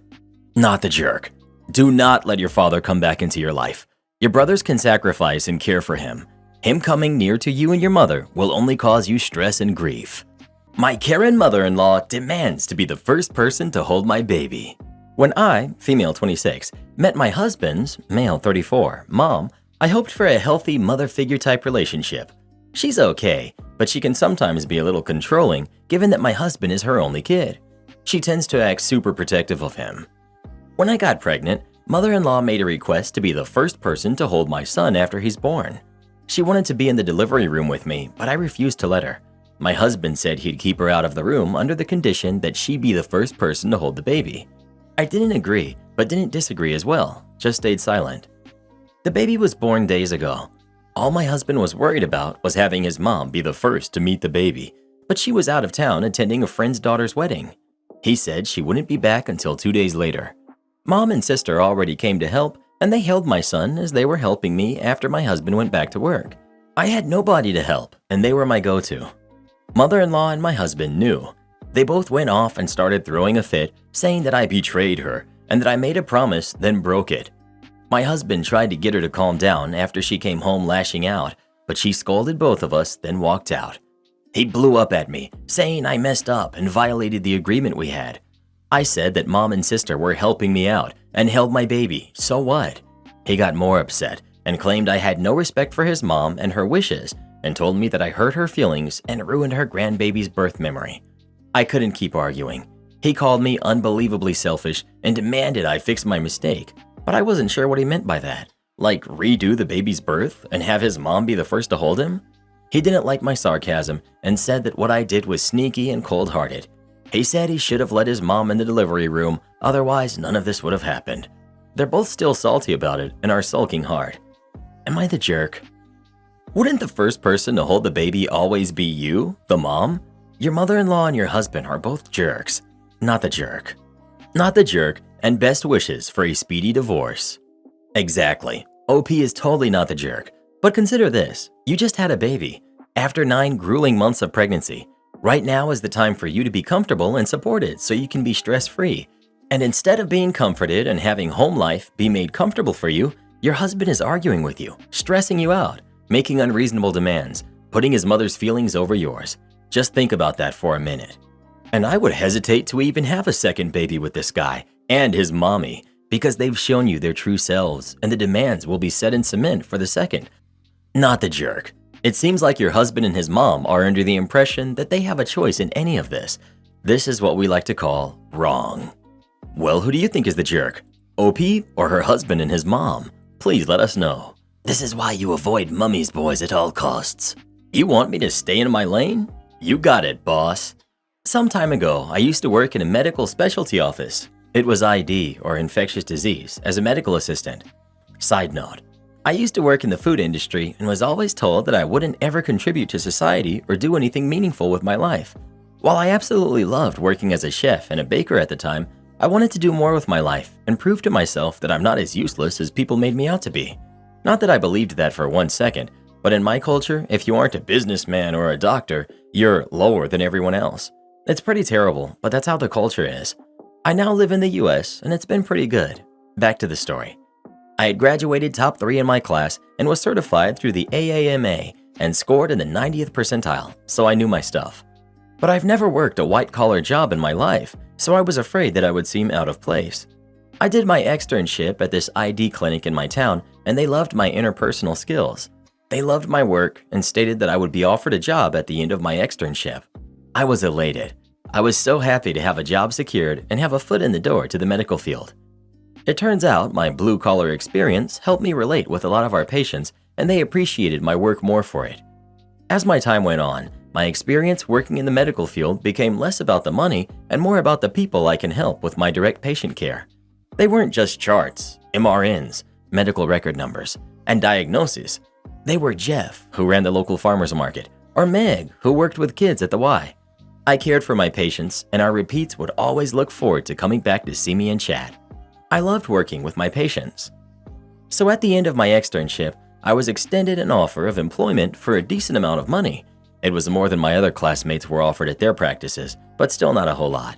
And I took it. I was to be made the medical assistant in charge of direct patient care. This meant checking in, rooming, dealing with prescriptions, performing and searching for labs, packing wounds, and doing dressing changes. Being officially a part of the office now, I was determined to work my butt off and show myself and my colleagues that I could do it. I continued to do my work and care for patients. However, over time, I would notice certain things that weren't in my job duties that I could do that would help care for the patients. Certain things like calling their doctors for updated orders or checking for records from local hospitals. Also helping patients find good home health or SNFs, skilled nursing facilities, generally the medical scheduler's job. This also included looking into insurance coverage, billing, and checking referral statuses, referral coordinators, among other things. Doing these tasks meant a bit more work on my end, but also meant the best care that I could offer for my patients. This went on for a year, and my patients were happy and willing to come to appointments. Apparently, not a lot of people like to come to a building that has the words infectious diseases in big print on its side. Then one day, out of the blue, I'm called into my supervisor. Young naive me thought, oh great, they see how hard I'm working and I'm finally getting recognized. Maybe they'll promote me to lead. Nope. My boss, Shelly, told me that I'm working too hard and sticking my fingers into too many pots. I asked where this was coming from, and she stated that I was staying more than 5 minutes late too many times, and it's because I'm doing too much work. She said, we can't keep paying you all this overtime. I think I was maybe making 30 minutes overtime at the most. She said that's still too much. I'm doing too much work. I was baffled, absolutely stunned. I thought I was doing the practice a service, but she undermined the entirety of the last year's hard work I put in. I was frustrated and a bit upset, but tried my best to remain professional. So I asked her what she would like me to do, and the next words out of her mouth were ones she would come to regret. Well, I see you're doing a lot of tasks that are meant for other positions. Maybe you should stop doing those and just stay in your lane. She then proceeded to write me up for trying to take advantage of the time clock. Insert Jim Carrey, alrighty then, and cue malicious compliance. I asked her to send me a list of exactly what my job duties are, which she was happy to do. It listed most of what I was originally meant to do, except it didn't include dressing changes and packing wounds. I saw this and immediately knew this would be trouble for my boss. You see, she was the only other medical assistant on our end of the office that was certified to deal with minor wound care and dressings. At this point, since I was the main contact for patients, that would fall onto her plate. So I told each of my patients that I won't be doing any of that extra work because it goes against the practice's wishes, and I was told not to. All of them understood, but it's tough to get patients to keep appointments when things are delayed. Not long after the order was issued, I got my first page for a wound pack. Excellent. One thing to note about my boss is that she absolutely abhors feet. And one thing to note about infectious disease clinics is that we dealt with a lot of diabetic foot infections, at least 2 or 3 a day. Doc wants to see how it's healing, so he removes the wrap and unpacks the foot. Spent a little extra time with the patient and now has to get to his next appointment. I'm paged by the doc to pack the foot, wet to dry. No problem, doc. Let me get Shelly for you. He gives me kind of an odd look, but continues to his next appointment. Shelly gloves up, and as soon as she passes the threshold of the room and notices it's a diabetic foot, is holding back her gags and immediately sweating. I pass by the room and she asks for my help. As calmly as I could, I turned and said, "Sorry, boss. Packing wounds isn't on my list. Can't do it. Just staying in my lane. By the way, the 2 o'clock and 3 is a through and through foot infection. Probably should get that packed soon too."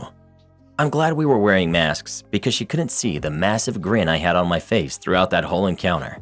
She tried to write me up about disobeying superiors, but I had spoken with my GM and she was behind me.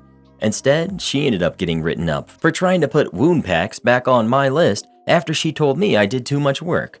She ended up having to do part of the medical scheduler's job, part of the referral coordinator's job, and part of the billing office's job as she had let go one of our front desk staff because there was not enough work to go around. There was plenty of work. I was doing it. She didn't last long after that. The burnout got to her, and she stepped down from her supervisor position 4 months after that. They ended up hiring another super, and I left the practice shortly after I got sick. They told me to come back into work after 3 days, and still very symptomatic, so I told them I wouldn't endanger my patients like that and to shove it. Last I heard, they have an entirely new front office staff, and they're perpetually shorthanded. Should have let me drive my own path instead of staying in your silly lanes. Why some bosses choose to punish their employees who work extra hard, I'll never understand. Am I the jerk for supporting my mom not adding my brother's son into her will? My mom is getting older and wants to create her will. She's still capable herself for the most part and also has a lawyer, but she lives with us anyway, so I help her with a lot of things, including this. I have 2 teenagers. My brother has a teenage daughter with his wife of 20 years. However, they briefly separated a decade ago, and he has a son who's 9 from someone that he hooked up with during that time. They've always had a visitation schedule, and we, the extended family, have known him since he was a preschooler. But as of a year ago, he's living with my brother and his wife full-time as his mother passed, and is now more integrated into our family. My mom accepts his son as her grandson, as do the rest of us. My mom wants to leave a small property she owns to be split among the grandkids. The assumption is that when the time comes, they'll sell it and split the proceeds since it's not sentimental or easy or convenient to share ownership of it. My brother's 9-year-old son is the sole beneficiary of his mother's passing and is the sole beneficiary of his very elderly but very well-off maternal grandparents. The funds from his mother alone are considerably more than the property my mom owns, so my mother allocated him a token gift but didn't think it made sense for him to be in the cut equally to the other 3. It has nothing to do with him being born outside of the marriage or anything like that. My brother found out and demanded his son be cut in equally to the property. Not really because of the money. He knows as well as we do that the 9-year-old doesn't need it, and more because of what it meant symbolically for the 9-year-old to not be cut in. My mom repeated that it didn't make practical sense, but said if I agreed, she was willing to split it 4 ways instead. But I said no. I agree with her that it's illogical. Let's say the property is worth $200,000 when my mom passes. 4 ways, that's $50,000 each. 3 ways, that's $67,000 each. If we were talking about $200, I'd understand. But I can't justify taking $17,000 from each of my kids' futures for a symbolic gesture.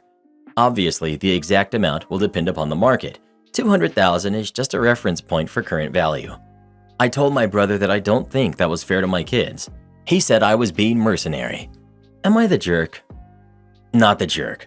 Your mother wants to do what she can to give all of her grandkids a head start in life. The needs of the youngest aren't the same as those of the 3 older ones, and your mother is taking that into consideration. That said, perhaps your mother could leave a particularly sentimental item and a letter to the youngest that expresses her love for him and the reasons behind what she did. This is how I view it. The money is to help everyone in life, not a token of how much grandma loves them. I get the feelings behind it, and it's sad he lost his mom, but he's set for life. His half-siblings and cousins are not. Grandma wants everyone to be set for their futures in the best way possible. This is a darned if you do, darned if you don't situation, and Grandma should have just done it without telling anyone. Not the jerk.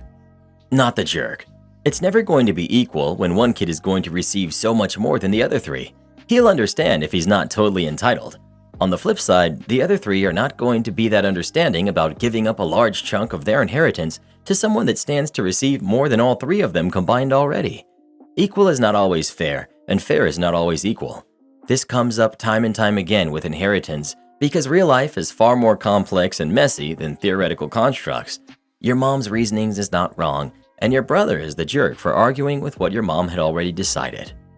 Well, who do you think is the jerk? OP or their brother? Please let us know. Sorry, but your brother's a total idiot. Yell at me for delivering? Well, time to get some exercise. Some years ago, I was driving pickups and deliveries, P&D, for a trucking company in Denmark. P&D is the part of the transport chain where you usually deliver small quantities to multiple customers on a route, kind of like a UPS or FedEx, but in semis or rigid box trucks. It was nearing the end of the day, and I had to deliver a trampoline to a residential area. Mind you, this is in Europe, so things may be a bit different than in the US regarding rules and regulations.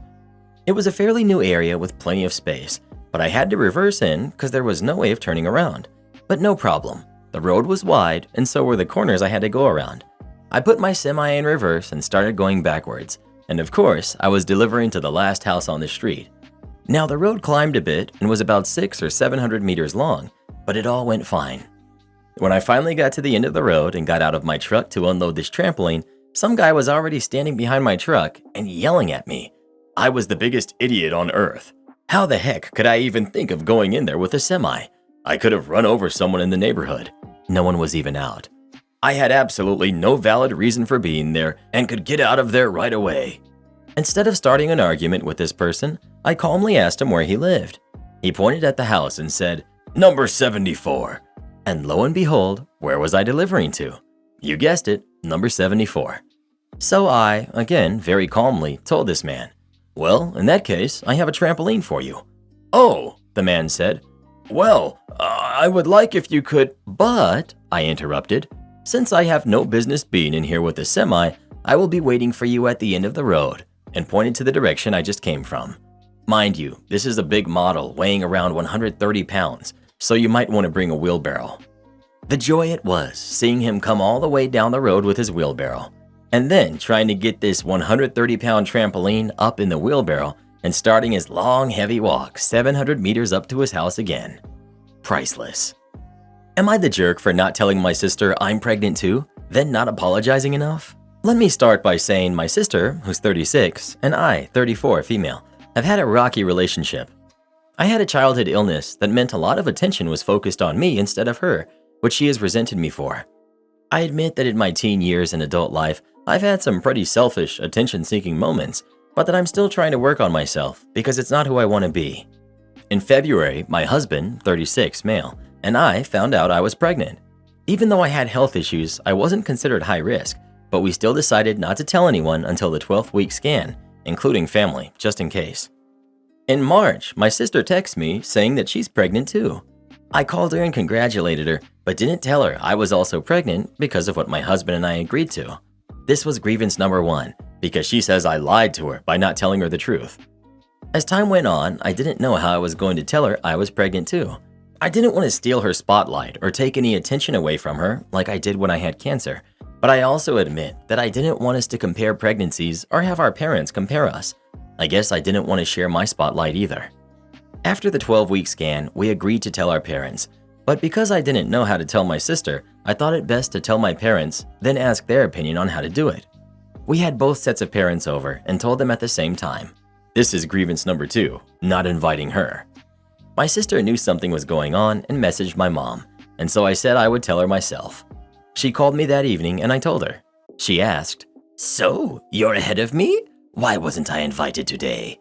I told her we wanted to tell our parents first, and I didn't know how to tell her, and she hung up on me. It's been 5 months.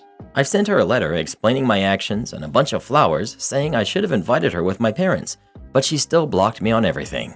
She's had an engagement party that we weren't invited to, and she missed my mom's birthday and uncle visiting from a different country because I was there, so I can tell she's still livid.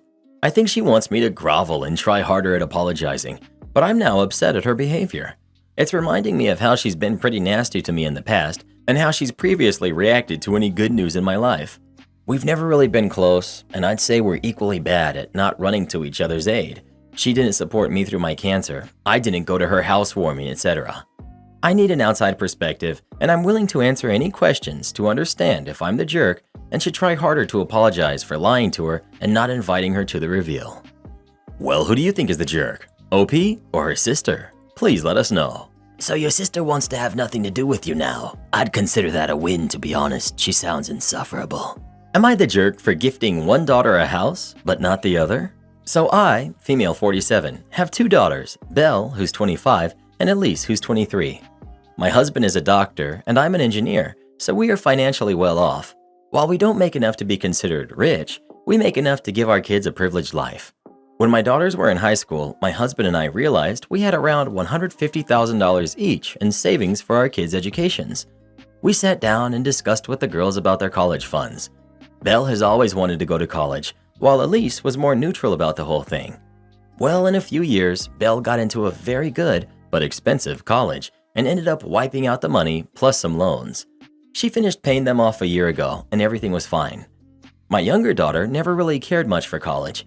She got a degree in business from a community college and landed a job with a company. As a result, she didn't really need to spend all the money we had saved for college, so I put it away. A few months ago, Elise was visiting me and she was complaining about a house she and her husband really loved, but was out of her price range. I felt bad for her and discussed it with my husband, who suggested I give her the college money. I thought over it and decided to, and gave it to her. She was very happy and cried a lot. Well, they finally moved into their house this last week, and Elise invited the whole family to come visit and see the new house. When Belle arrived, she was taken aback, since the house was large and in a nice area.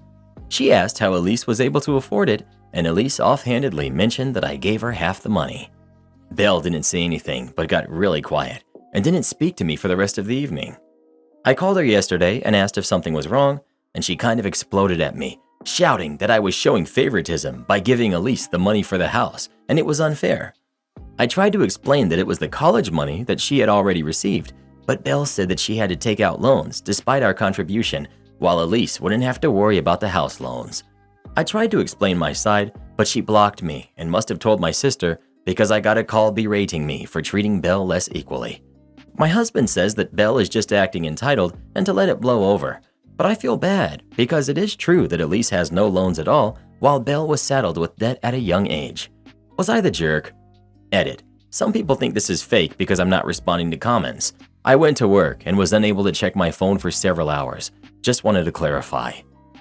You gave both your kids exactly the same. How they spent it is on them. Belle could have gone to a cheaper school and achieved the same educational result. She chose not to. You are not the jerk, but eldest is the entitled jerk. Not the jerk. But parents of Reddit, for goodness sake, be more open and upfront with your kids regarding finances. How do you expect them to plan their life if they have no idea how much support they can expect from you? I think all the people calling Belle the jerk are wrong. The correct answer is there are no jerks here. You're not a jerk for giving the money to Elise, but Belle is also not the jerk for being upset that she didn't know that this option was available to her. Thankfully, where I live, university education is free, but I may have thought twice if my parents had offered up an option of tuition versus half a house. I may have chosen to take student loans myself, potentially at a better rate. I may have chosen a different school.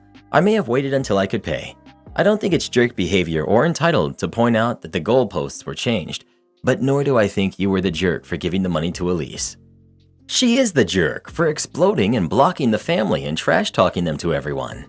I feel like the key thing that always comes up in these posts is that the conditions on what the money can be used for changed after one kid already spent the money. Belle may have chosen differently if she knew that she could use the money for a house. I don't think that makes OP the jerk, but it's understandable why she would feel upset. Well, who do you think is the jerk? OP or Belle? Please let us know. Belle is an entitled brat. You spent all the money your parents saved for you on college. Get over yourself. Am I the jerk for pointing out my sister-in-law and her partner's poor financial situation? My husband, who's 40, and I have been trying to get pregnant ever since we got married. We had no luck for 3 years of trying to conceive, so we went to a doctor and found out that one of us has a problem. Allow me to not go into detail. Because of this, we tried IVF, but it was unsuccessful after 3 tries. We finally got pregnant last year, but I miscarried. So we made the hard decision of giving up and accepted that we aren't meant to become parents. Last week, during my birthday party, where we invited some friends and family members, my mother-in-law asked how the IVF is going, and I told her that husband and I are no longer trying. Given everything that we've been through, mother-in-law said that she understands and assured us that she supports our decision. Father-in-law also said some words of encouragement. I was relieved that everyone seemed to be so supportive. When my sister-in-law said something along the lines of, I'm glad you guys finally made that decision. God chooses only those who are up to the challenge to become parents, you know. There was an awkward silence. Then she continued, You should not adopt either. I should mention that sister-in-law and her partner have 3 kids, and she's currently pregnant with baby number 4. Her partner works part-time at a local supermarket, while sister-in-law stays home with the kids. So yeah, they're not in a good financial situation and have to rely on benefits to get by. I answered sister-in-law with, Yeah, I'm sure God chooses only the right people to become parents. I wonder what the qualifications are though, because clearly financial stability isn't one of them. Another awkward silence before father-in-law changed the subject. Later that night, I got a message from sister-in-law calling me a jerk for looking down on them because they are poor. I did not reply, but I feel like a jerk because of what I said. Not the jerk. It's very telling that father-in-law changed the topic. You said what everyone else was thinking apparently. What she said was inhumanely callous. I'm so sorry. She's not the jerk, but it's a big assumption to say that about father-in-law changing the topic. It sounds more like everyone was uncomfortable. Not sure how you can assume that without knowing anything else about them. Not the jerk. Clearly, compassion and intelligence aren't on that qualification list either. Not the jerk. What your sister-in-law said was so vile. I'm not even a religious person, but I'm sure no God wants your sister-in-law to speak on their behalf. What she said was definitely not the words of a godly person, and you didn't deserve that kick when you were already down. Well, what do you think? Is OP a jerk for what she said to her sister-in-law or not? Please let us know. Your sister-in-law is pure evil. Am I the jerk for letting my son play in the waiting room of the doctor's office? My son is 2. We're at the doctor because I'm about 98% sure he has an ear infection. We go to a doctor's office that doesn't have any sort of play area or anywhere for kids to kind of hang around. We go here pretty frequently, so my kids have the same sort of routine. You're allowed to roam the room without bothering other people or yelling. They like to do typical kid things like walking in circles around empty chairs or looking at the art on the wall and tell me what shapes there are. There was only one other woman in the waiting room. She was probably about 50 years old. So while we're waiting, my little son is doing his typical thing. Now let me add that when there have been other people, as long as he follows my rules, they don't seem bothered by it. So I thought it was going to be the same thing with this woman. My 2-year-old is walking around an empty chair near me and babbling. I promise it wasn't loud. It is unacceptable behavior to be loud in a quiet setting, and telling me things like star and circle. This woman begins to huff and sigh and seems very irritated. I thought maybe it was the wait time since it was taking a good minute for either of us to be called back. Then the woman kind of hissed. I can't believe people let their kids act like that. I asked her if she was annoyed by my kid, and she said, Yes, he's so loud. He should be sitting quietly. I told her, Ma'am, he's 2. He's not hurting anything or screaming. He isn't even near you. She got all huffy and told me, You need to be a better mom and control your son. Y'all, I was floored. About that time, we got called back, so I just got his bag and took him and went back. I'm not gonna lie, I really felt like crying, but it may be rude and out of place to let him walk around and talk about everything instead of trying to keep him in place. Am I the jerk? You're the jerk. When he's sick, keep him close. You don't want him to infect others. And this is a doctor's. You don't want him to catch something either. You're the jerk. Little germ factory. If they're sick, they can infect everyone in that room. They can infect someone with a compromised immune system and get very sick.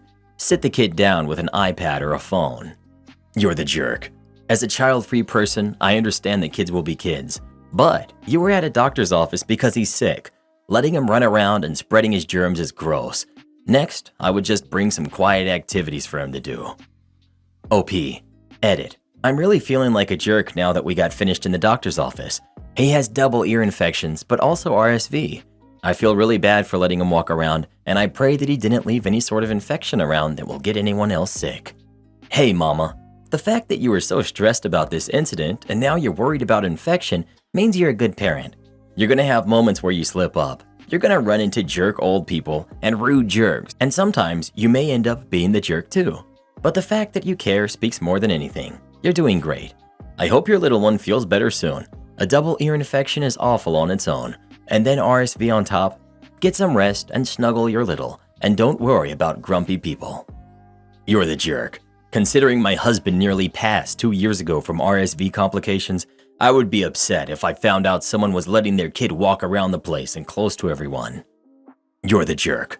Doctors' offices are not playgrounds. Your kid should not be wandering around babbling, even if it is quietly, at least to you. Sick kids don't understand social distancing and tend to wipe their hands and snot all over things and people. Try taking a bag of toys and books to the doctor's office to keep your kid occupied. My kids always preferred me reading the books. I would hold them and read out loud to them. Next thing, I'd have a bunch of them sitting in a semicircle in front of my seat. The receptionist always told me they were sorry when we'd get called to see the doctor because the waiting room was much quieter while I read. Well, what do you think? Is OP the jerk or not? Please let us know. My answer would be biased because I despise kids. That's what happens when everywhere you move, you have neighbors who have those dumb kids that scream all day. Karen tries to force me to sell my house and give her the proceeds. My stepchildren's mother wants me to sell my home so that they can receive 50% of the proceeds. I am refusing. She has told me that I'm hurting my late husband's kids and that I'm the jerk. My late husband, David, had 2 kids, Thomas and Megan. Their mother, Kelly, had primary custody, with David getting the kids every other weekend. Kelly was just a joy, dragging David into court at every opportunity. If David found $1 on the street, Kelly would drag him into court to get her fair share. David always took care of his kids, paying not just his child support, but also much more. When David and I decided to build our home, we set up what would happen if one of us passed before the other. Basically, the survivor would get the house, but when the survivor passed or sold the home, 50% of the proceeds would go to their designated heirs. For David, it was his kids. For me, it was my sister. We were both contributing equally to the new home. Then, in 2018, David decided to change jobs, and he was taking 2 weeks off between the end of his old job and the start of his new one. David had almost all of his insurance, including life insurance, through his employer. We lost him in an accident a week before he was to start his new job. David had a will that left his savings. We kept our finances separate, and his 401k to his kids, but there wasn't a large amount. There was no life insurance. We did have mortgage insurance, so when David passed, the house was paid off. Kelly hated me and did everything she could to make her kids do so as well. So it was no surprise we didn't have any contact after David passed. I was surprised when Kelly reached out to me a couple of weeks ago. She said that she and the kids are struggling financially since she ended up having to close down her business in 2020. She is working now, but at a low-paying call center job. She wants me to sell the house so that half of the proceeds would go to the kids, and she can use that for their education and medical expenses. According to Kelly, Megan is having medical issues and needs treatment that her insurance does not cover and Kelly cannot afford. I said no, I was not selling my home. Honestly, I could care less what Kelly thinks. She has been a jerk to me since the day I met her. However, David's parents, whose opinion I do respect, also called to say that they believe it is what David would have wanted. I told them I would think about it. I know my husband loved his kids more than anything and would have done anything for them. Right now, living without rent or a mortgage, I am on track to retire very early. I have decided I am not giving that up. His parents told me that David would be ashamed of me for being a selfish jerk, which I admit hurt to hear. Am I the jerk? Karen demands to walk her daughter on our private property. My 22 female cousin, who's 22 female, and her family have a beautiful property. Her mom would babysit me during the summers, so I basically grew up there. There are 3 houses with all of her dad's close family living there, which surrounds a big pond. There's a small boat dock, a tennis court, and a pavilion. It's surrounded by forest except for the entrance. It's totally private property, which means that they have big signs at the front of the entrance that says, "No trespassing." There's also another street sign halfway down the road that says, "No trespassing." Her and her family get really annoyed when random people come walking down their property and just ignore the signs. To get to the property, you have to go down a sort of long road that goes past a few buildings. When you first turn into the road, there's a Wawa. Americans who live in our part of the country, let me know if that's what it is. It's a deli shop / convenience store that has amazing food and coffee, a small strip mall, and an apartment complex.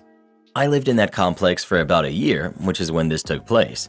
Sorry about the long description, I just hope that this will give you a good enough picture of the area. Now on to the story. When I moved into that apartment complex, I asked my cousin if I could walk my dog around her property. She of course gave me permission. One day after I was done walking my dog around the pond, I was leaving through the front gates, which again had the no trespassing signs. I saw this random woman walking with her daughter down towards the entrance who I had never seen there before. I politely asked her if she knew the family who lived there, and she said no. I then pointed at the big sign and I said, "Sorry, it says no trespassing." She then gave me an annoyed face and said, "Well, you were just on their property?" And I replied, "Yes, I was, and I know the family. I'm related to them and they gave me permission to go down there." She said, "Well, my daughter wants to go down there. Are you saying that she can't explore?" I replied, "If it means that you're trespassing, then yes, I am saying that you and your daughter can't go exploring down there." She finally gave out a big annoyed huff and turned to her daughter and said, in a very rude tone, "Sorry, honey, this lady won't let us go down there." And they finally turned around and started walking back. I felt like it would be awkward if I started to walk behind them back to my apartment, so I turned around and just walked my dog around the pond one more time, and then I left after that. The next day I was with my cousin and I told her about the entitled mom, and she thanked me. She said how annoyed she gets when random people showed up. I can relate because I also have a property with no trespassing signs, yet people still walk down it. Honestly, it's probably the most ignored street sign in America. Update: my sister demands to take my camper for her son to live in. My sister and her husband fell on hard times because of the lockdown. They went from renting a nice house to having to rent a room from a friend. It was supposed to be temporary, but they've been in his house for an entire year. And he didn't have more than one room to spare to rent to them. I have a family of my own and my house is full, so I didn't want them living with me. But I have a vintage camper trailer in my backyard. One of those small ones that they called a canned ham type. It's had various repairs over the years, including redoing the floor and ceiling, as well as getting a new axle. And it's in pretty decent condition for being over 50 years old. I take this camper on yearly trips with friends and on camping trips with my family, and I'm very particular about its upkeep. My sister, though, has asked to borrow the camper numerous times to put it in her friend's backyard so her teenage son could have some privacy and use it as a personal bedroom. But I know my nephew. He's destructive with everything and would turn my camper into a total mess. And I'm certain they wouldn't want to give it back whenever I need it because he'd already be living in it. I know they can't simply go out and get a camper of their own because ones in usable condition are not cheap. And right now, they're trying to save every extra dime to get back on their own feet. Recently, my sister has gotten our parents involved, and they think I should just lend them the camper, but I've still refused. They won't let up and seem to think that if they keep hounding me as a collective that I'll give in, but I haven't. My wife is on my side and has refused to let my sister and brother-in-law in when I wasn't home. They have a vehicle that can tow the camper, so I don't trust them not to take it if they can get into the backyard. My house also has cameras, and my sister and brother-in-law are aware of them now. They say I'm the jerk because I only use the camper a few times a year and they need it now. But I worry that they wouldn't want to give it back, much less return it in the same condition. I firmly believe I'm in the right, but with my parents and sister constantly breathing down my neck, I thought I'd come here for an unbiased opinion. Am I the jerk for not lending the camper to them? Info: I did suggest they get my nephew a tent, but they shot the idea down and called a tent temporary. If anything, that just felt like another red flag to me. More info: our parents do not live close anymore. They moved several states away to retire a few years ago. Update: I showed my sister and brother-in-law this post after getting the verdict. My parents have seen it as well. They are all very unhappy with me, but my parents have backed off and say they won't bother me with it again. I also spoke with my sister alone and went through the rough estimates of what possible repairs to the camper would be. should my nephew damage it. My sister was not happy to see those numbers. Then I called her out on how they'd likely not want to return the camper when I need it. But they also tried to come to my house when I wasn't home to take it without permission, and I told her I'd have no problem calling the police if they ever try to do that. My sister is still trying to say that her son needs the camper, but when I went through the comments on this post with her, she became incredibly embarrassed and then she got angry. She left saying she won't bother me for the camper anymore, but still stated that she thinks I'm a jerk. I didn't reply because I knew she was waiting to gaslight me, just waved her goodbye and she left. My brother-in-law called me shortly after to yell at me, but he had no leg to stand on other than that they wanted. I told him I'd contribute $100 for a tent, but they're on their own for the rest. They actually agreed to the $100, so I guess my nephew is getting a tent to live in. Update. Things seemed to get better after I made my sister and brother-in-law give up on borrowing my camper. If they'd gotten their hands on it, I likely wouldn't have gotten it back anytime soon, short of getting police or a lawyer involved. Some people wondered if my sister and brother-in-law were going to actually use the $100 I gave them to get my nephew a tent to have his own place in the backyard. I admit I had my doubts, but they followed through on getting him one. Our parents sent them some money as well, and they got my nephew a good-sized tent that he can have a cot to sleep on in and a small amount of simple furniture. I personally donated the cot as I had an old Coleman one sitting in my garage unused for years. I gave him a folding camping chair too. The boy got electricity in the tent via an extension cord from the main house. However, he frequently complained about the heat during the day and only had a couple of those little pseudo air conditioners that you can just put water in to keep his tent cool. Though honestly, I doubt this situation would have been any different if he had my camper because it can get pretty hot inside of it too. Now on to what happened a bit over a month later. My sister and brother-in-law were evicted from their friend's house. Apparently, while there was trouble with my nephew needing his own space and being messy and defiant, they were also having more trouble with the friend who was also their landlord. They tried to smooth things over by putting their son in the tent so he wouldn't be in the house much to avoid trouble. I suppose that might have worked had my sister and brother-in-law not been caught with things they shouldn't have had, illegal things, bad ones. Their friend/landlord went into their room while they were away and he found their stash. That's why they were evicted. Suddenly, it made sense why in 2 years they couldn't have afforded a small apartment to move into despite both of them working full-time.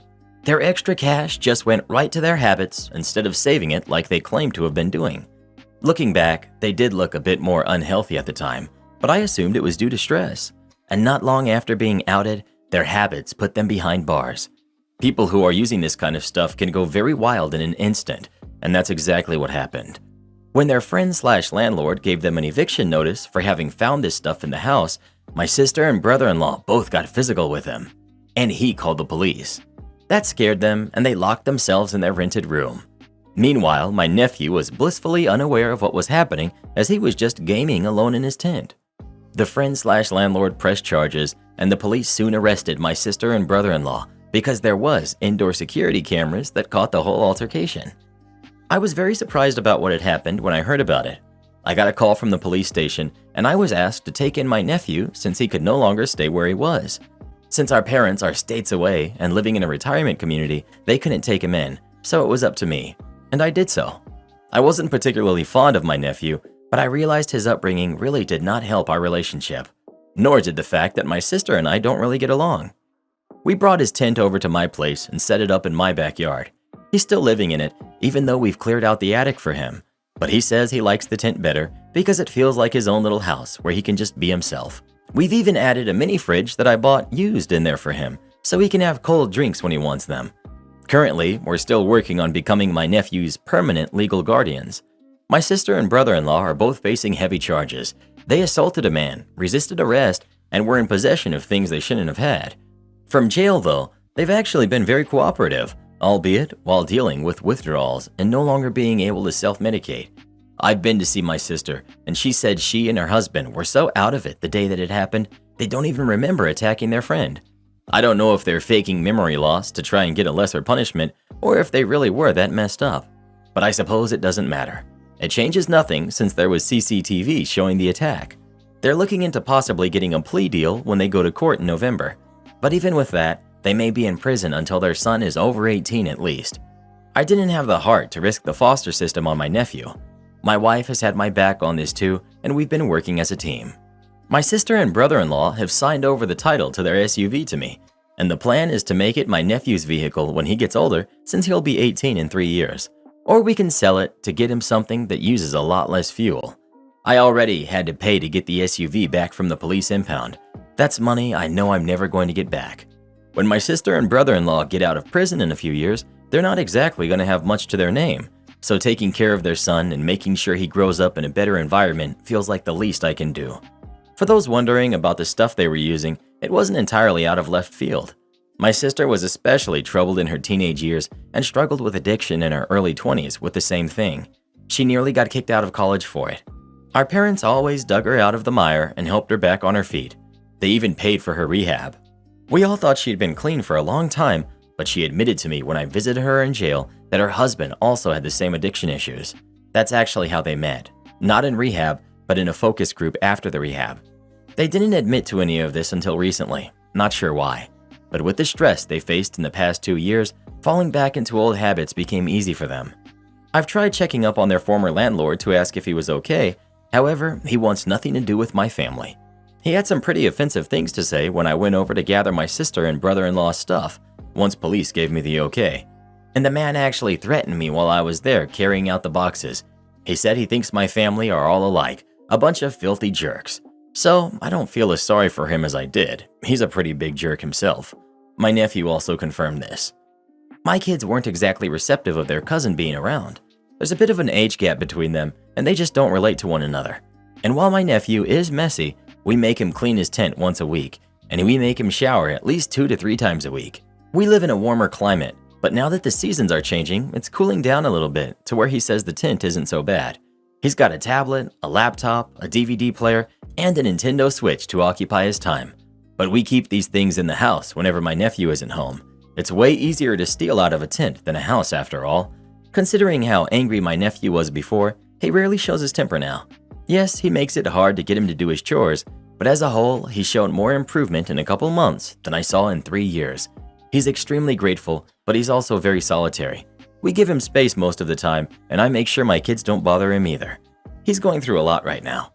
My nephew plays a lot of Zelda and Fortnite. At least those are 2 of the games he plays that I know of. My kids love those games too. We've also given my nephew the old 10-speed road bike I used to use years ago. He rides it to and from school as we live about a mile away from the local high school. Thus far, most of the drama from him has been school-related. He had to change to a different high school and make new friends, which he wasn't particularly happy about. He really doesn't like doing his homework, and he's been fighting with his teachers, but that's a problem many parents face on the regular. He says he's made a few friends though, and I'm thankful for that. We're taking things one step at a time, and so far it's slowly getting better. My nephew has also talked of one day getting a part-time job. For the record, he brought this up, not me or my wife. He says he needs to be ready to be independent when he's 18, but we wouldn't kick him out just for getting older. He's one of our kids now too, after all. But if he's willing to work hard and move on to working full-time or going to college, we'll encourage him. I just don't want him ending up like either of his parents. He seems to be far better off mentally without their influence now anyway. It makes me regret not wanting to take him in sooner, but I didn't know how bad things really were. To think this all started because my sister and brother-in-law wanted my camper for their son. And those of you who said they potentially wanted it to skip town if they had gotten a hold of it, you may very well have been right. They were on thin ice with their landlord and falling ever deeper into addiction. Thus far, though, my nephew has been completely indifferent to the camper, even though his tent is practically right next to it. He says as long as he has his own space, he's fine. Reminds me of when I was his age. I enjoyed hanging out and spending nights in the old shed my parents made into a playhouse for me and my sister when we were kids. But we are still required to have a room at the ready for my nephew whenever a social worker checks up on us. He has the bulk of his stuff in the attic room, but chooses to stay in the tent, which the social worker doesn't seem to mind since it was my nephew's preferred place to hang out, so long as an actual room was available to him. We also have a 7-foot-tall privacy fence all around the backyard and cameras too. That helps my nephew feel safe back there at least. So for now, I think we have things covered. I probably won't update again, as it's pretty much a guarantee my sister and brother-in-law are going to be locked up for a few years. Our parents are especially mad at them about it and have thanked me to no end for taking my nephew in. They want to fly over to visit this Christmas so we can all spend time as a big family for the first time since lockdown. And before I go, I know some are probably going to ask where brother-in-law's family is for all of this, Couldn't they help? Why didn't my sister and brother-in-law ask them for help? Well, the answer is they couldn't. I don't know a lot, but brother-in-law spent the latter half of his own childhood in the foster system. His family aren't in his life. I don't know who they are or where they are. He hated them so much that he actually took my family name when he married my sister, so they aren't involved whatsoever with my nephew. Most of the stories we read infuriate me, but this one, my heart feels something strange right now. I don't know what it is. Aw, is Karen getting emotional? Silence, you fool. I want a doctor to place my IV. This story takes place a few years back when I was doing a clinical rotation in phlebotomy for my degree in medical laboratory science. I was placed in the ED, emergency department, of a local hospital, practicing poking patients and drawing their blood. All of the staff knew that my snow white scrubs meant I was a student, but some patients took them to mean I was a physician. One night, I happened to walk by an exam room where an altercation was taking place between a patient, I will call Mr. Smith, and a very patient RN, registered nurse. Altercations were a fairly common occurrence in the ED, but I was still pretty green, so it was hard to not stop and listen in. Nurse: I've been doing this for 30 years, Mr. Smith. I can assure you. Patient: I don't care how long you've been doing this. I want a doctor to place my IV. Nurse: Mr. Smith, if you hold still, I promise I'll have it in a flash. You'll hardly feel a thing. Are you deaf or just stupid? I want... At this point, the man catches sight of me loitering in the hallway. I want her to place my IV. Me, flabbergasted. But I can't thread IVs. I only know how to draw blood. Nurse: Sir, she's just a student. This affront seemed to put the patient into overdrive, and he began slamming his fist on the bed rail, screaming for a doctor. The nurse quietly took me aside and asked me to go fetch one of the physicians on duty. I ran to get the kindest one, as I was afraid of getting snapped at by the other doctors working that night. I'll call him Dr. Anderson. Dr. Anderson patiently listened to my explanation, wordlessly grabbed at an IV kit out of the cupboard, and followed me to the patient's room. We could hear the patient still throwing his tantrum as we walked down the hall. As soon as Dr. Anderson stepped into the room in his white coat, the patient switched it off like a light and breathed a heavy sigh of relief. Finally, with a smug smile at his nurse. Dr. Anderson, with a big friendly smile. Hello, Mr. Smith. I hear you want a doctor to place your IV. Well, I haven't done this since medical school, so that's, 25 years ago now? I might be a little rusty, but I'm happy to give it a shot. Nurse, will you please position the patient's head? I'm going for the jugular. Suddenly, the patient decided he didn't want a doctor to place his IV after all, and the nurse, with 30 years of experience placing IVs, would do just fine. I worked in a hospital for 3 years. You wouldn't believe how many entitled people you'll find there. Am I the jerk for refusing to let my stepbrother propose with my mom's heirloom? My mother passed 3 years ago. I, 19 female, was her only biological kid, but she took care of my stepdad's kids, 25 male, 26 male, and 30 female. Since their mom passed, giving birth to 25 male, I'll call him John, so my mom was their only maternal figure. They married when I was 2, and she took care of them ever since. I'm not personally close with either of them or her husband, and when she passed, I moved to my dad's home full-time and never spoke to them again. Now, my mom left some money to each of them, but nothing like jewelry, family heirlooms, or things like that. John wants to get married to his long-term girlfriend, and a few weeks ago sent me a message on Facebook saying he wanted to talk, and I agreed. I congratulated him and everything, but he asked for my mom's engagement ring since she always promised it to him. My mom and John were really, really close, closer than me and her maybe. I knew she loved him the most, and it hurts. Yeah, but whatever. He showed me some old messages between him and my mom, saying things like, "If you want the ring, just ask, my love," or "I have the ring kept in a box for you." But she never actually changed her will for the ring to be left to him, and she had plenty of time to do so, because she did leave them money. This ring goes back to a few generations, maybe 200 to 250 years old.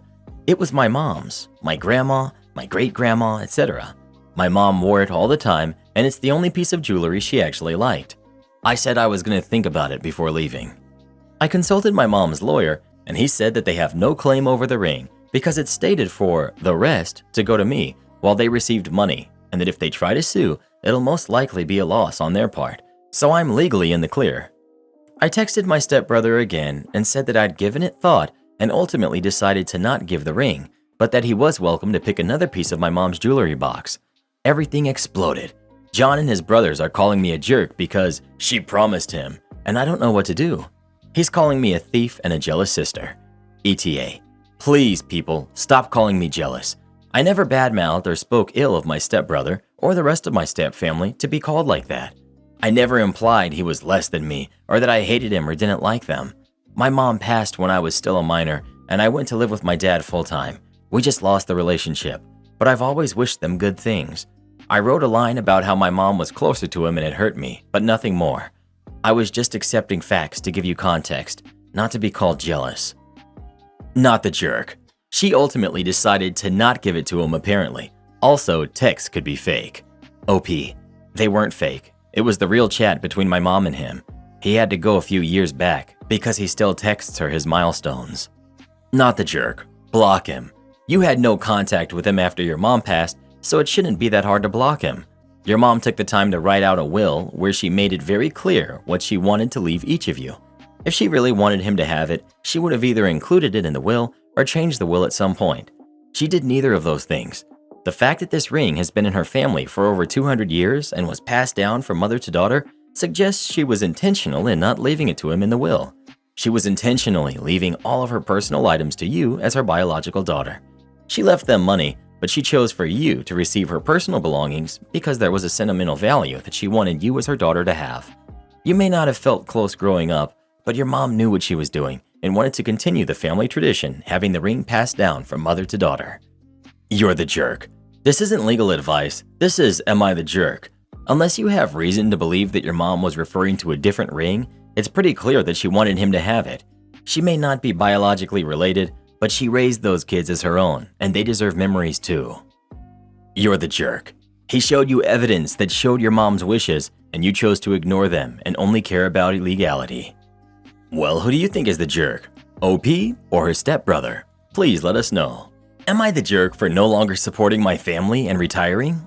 I, 38 female, recently quit my job at a big tech company making over $200,000 a year, and my husband also makes similar working in tech. I live very frugally and saved 70 to 75% of my income with my husband. We now have a nest egg big enough to retire and enjoy our passions. He loves carpentry and is making custom furniture, and I'm dog walking and making custom cakes. Now we make enough to support ourselves since our house is paid off. With our nest egg, I think even with inflation, we should make it for the rest of our lives. So we decided to work for ourselves, but of course it means we don't make as much. My husband still works as a contractor, but the contract expires in 6 months, and I've already retired. I was burned out already for years, but forced myself through it because I was afraid of retiring during lockdown uncertainty. But it looks like a crapshoot no matter what, so I just retired to enjoy my life. The problem is, I paid for my parents' housing for nearly a decade. My brother has ADHD and lives with them and has been fired from pretty much every job he's had. I believe it's because my parents coddle him and not due to his ADHD. He got meningitis as a baby, and while he doesn't have any long-lasting issues from that, my parents were always really soft on him because of it and let him get away with everything. Now he's in his 30s and can't hold down a job, so my parents are still raising him, and my mom never worked because my dad was always the breadwinner. But my dad was laid off a decade ago and couldn't find other work in his field, so he's been doing odd jobs and part-time work. When they couldn't make rent, they asked me to help them and guilted me into it because I made more. So I pay roughly $700 a month for them to stay in their place and have done so for the last decade. In the beginning, I tried to get my mom and brother to work, but they kept saying how tired they were and kept putting off sending out resumes to a point I just gave up. About 4 months ago, I told them of my plan to retire early and start my own business, and of course I was called selfish and ungrateful for cutting them off because I make more and I'm choosing to quit. This month, the landlord came to ask for money, and they ran to me for money again, even though I gave them 4 months' notice and made it clear that September's rent was the last month I'm paying and demanding I pay another month because they weren't ready. I told them they had 4 months to figure things out, but I was sick of paying for their rent when my parents are still in their early 60s and they can work. Now I'm getting repeated calls, texts, emails, calling me cruel and greedy for cutting them off. Not the jerk. I have ADHD and have a career in engineering. Your parents just raised a jerk. If they keep asking you for money, go low contact with them.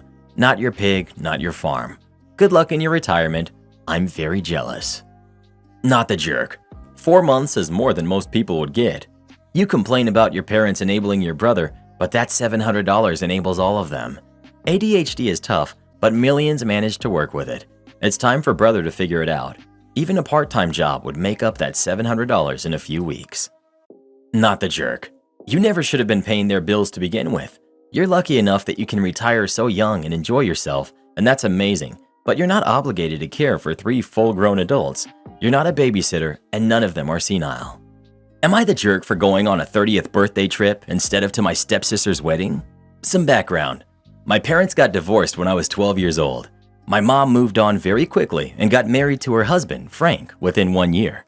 Frank has a daughter, Alicia, who is 2 years younger than me. They moved in together shortly after, so I lived half with them and half with my dad from about ages 13 to 18. Towards the end of high school, despite the custody technically being 50-50, I stayed with my dad the majority of the time. I also have 2 older real siblings who were 15 and 18, so I didn't spend as much time with Alicia. Alicia and I were always cool, but never really close. Nothing against her, I just wasn't looking for a new sibling, and as you can imagine, I had my hesitations about Frank. Anyways, Alicia got engaged recently and is planning a wedding for this June, on what just so happens to be my 30th birthday. Having a mid-June birthday, this doesn't offend or shock me. It's always wedding season, so I've spent quite a few birthday weekends at weddings. It's just what it is.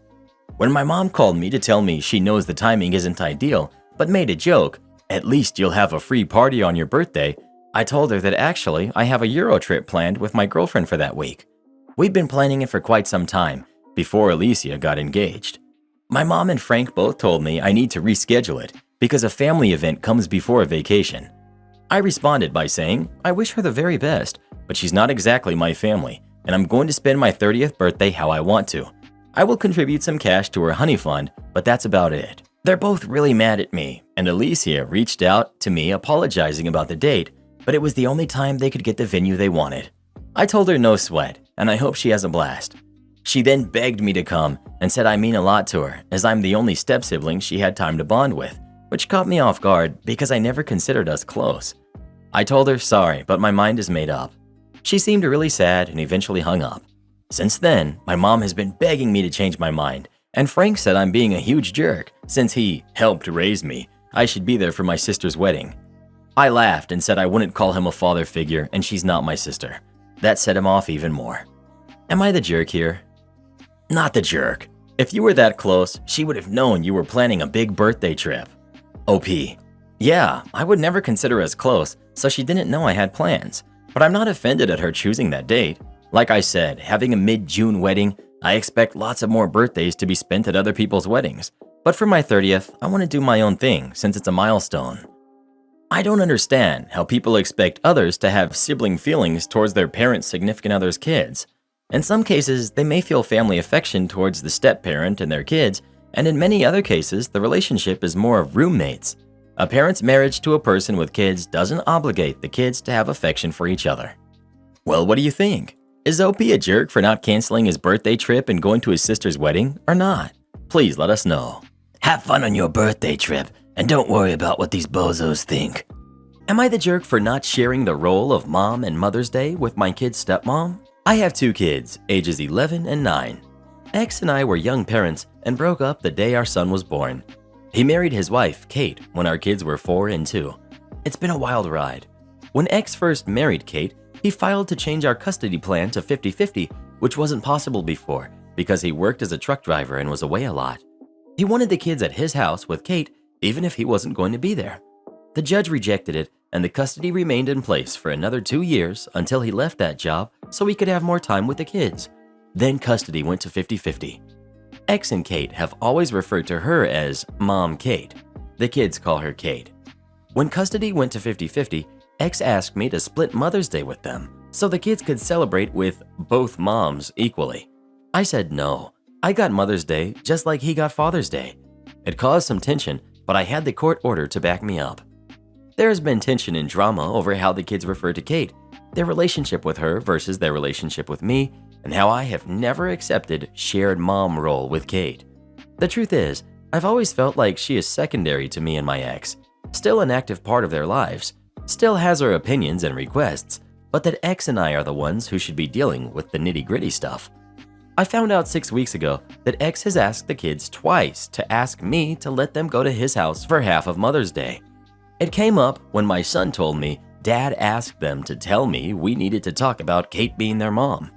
He asked me what I wanted them to tell their dad. I said nothing. I would talk to Dad. They didn't need to.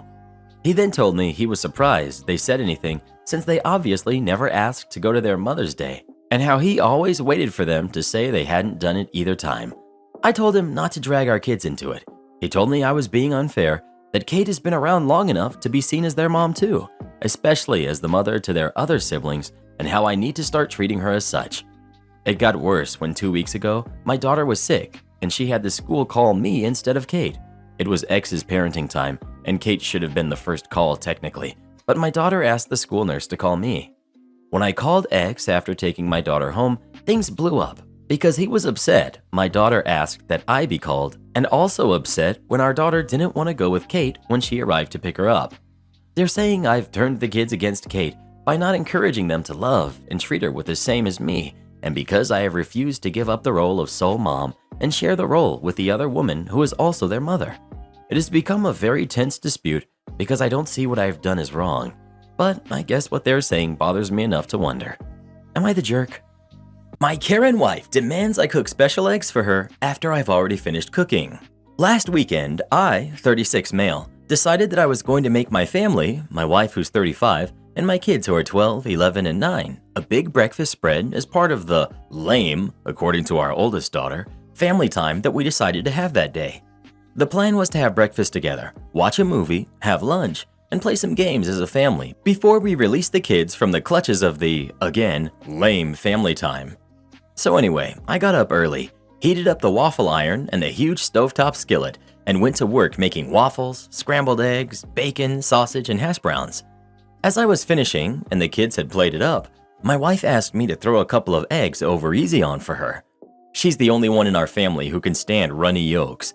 Neither I nor the kids will touch them, but she really likes them. I just told her, nah, I'm finishing up already. If you really want a couple of eggs your way and want to make them yourself, go for it. But I'm done. She responded, you're already cooking. I'm in the mood for a couple of over-easy eggs. Why can't you just throw them on for me? I refused, and it turned into way more of a quiet, bickering argument than it should have. It's been on my mind since, and on the one hand, I feel bad my wife just asked me for a small favor that wouldn't have been a big deal at all to fulfill. But on the other hand, I had made plenty of food already. My wife likes scrambled eggs too, just fine, and there was plenty of food for her to eat. Why did she need to go insisting on her special request? It was honestly a silly, petty fight, but nonetheless, I'm curious who people think was in the right. Edit. The top question asked if my wife and I routinely bicker this way. No, we don't. That's why things bothered me so much. Neither of us usually dig our heels in so much over something so minor, which is why I felt weird enough about this to ask strangers about it. Now, having said that, while there is some dissension, the prevailing opinion is that I was wrong. I accept that. I let the lazy mood I was in that morning take over when I should have just made my wife happy. But some people are making way too much out of this. My wife and I love each other and we love our kids and everything's good. We have a good family. Stop wishing bad things upon our marriage and family just because I got a little lazy one morning. I just wanted to know if I was in the wrong in this one situation, and apparently I was. I can accept that. You're the jerk, but more in a sad way. It's a small thing that would have meant a lot. Not the end of the world, but just one of those missed opportunities to give a tiny bit extra when asked. If you're honest with yourself, would she have done it for you if you had asked? It was a bid for connection from her to him. He turned it down because he felt like he had already done the connection thing already. In the psych community, there's starting to be really good research done on why couples break up, with the biggest reason being small bids for connection are rejected, thwarted, or otherwise ignored. It would have taken OP all of 2 minutes to cook wife's eggs, but in the long run, it could make all the difference between a happy couple and a divorced couple. OP, you're the jerk. Hey, honey, go get me a beer from the fridge and give me the remote. This is a bid for connection, so you have to do it. You're the jerk. Next time, make the eggs. Make the Chili by Pam Berg. A good friend of mine unexpectedly lost her husband. A couple of months later, we were going for a run together chatting about nothing.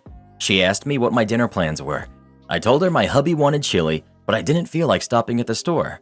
We ran on for a few more minutes when she quietly said, "Make the chili." It took me a few minutes to realize we were no longer talking about dinner. It was about going out of your way to do something for someone you love, because at any moment they could unexpectedly be taken away from you. The next time someone you love wants you to go for a walk, watch some football, or play a board game, just put your phone down and give them your undivided attention. Just do it. Make the chili. If this were family time for me and I was cooking breakfast, I would have known how my spouse likes their eggs and made them some over easy while making scrambled. Just like when I cooked for my mom, I would pull some bacon out early because she liked it floppy, or remove some of the scrambled eggs early for my sister because I like mine rubberized. Because that's what people who care about someone else's needs or desires or preferences do.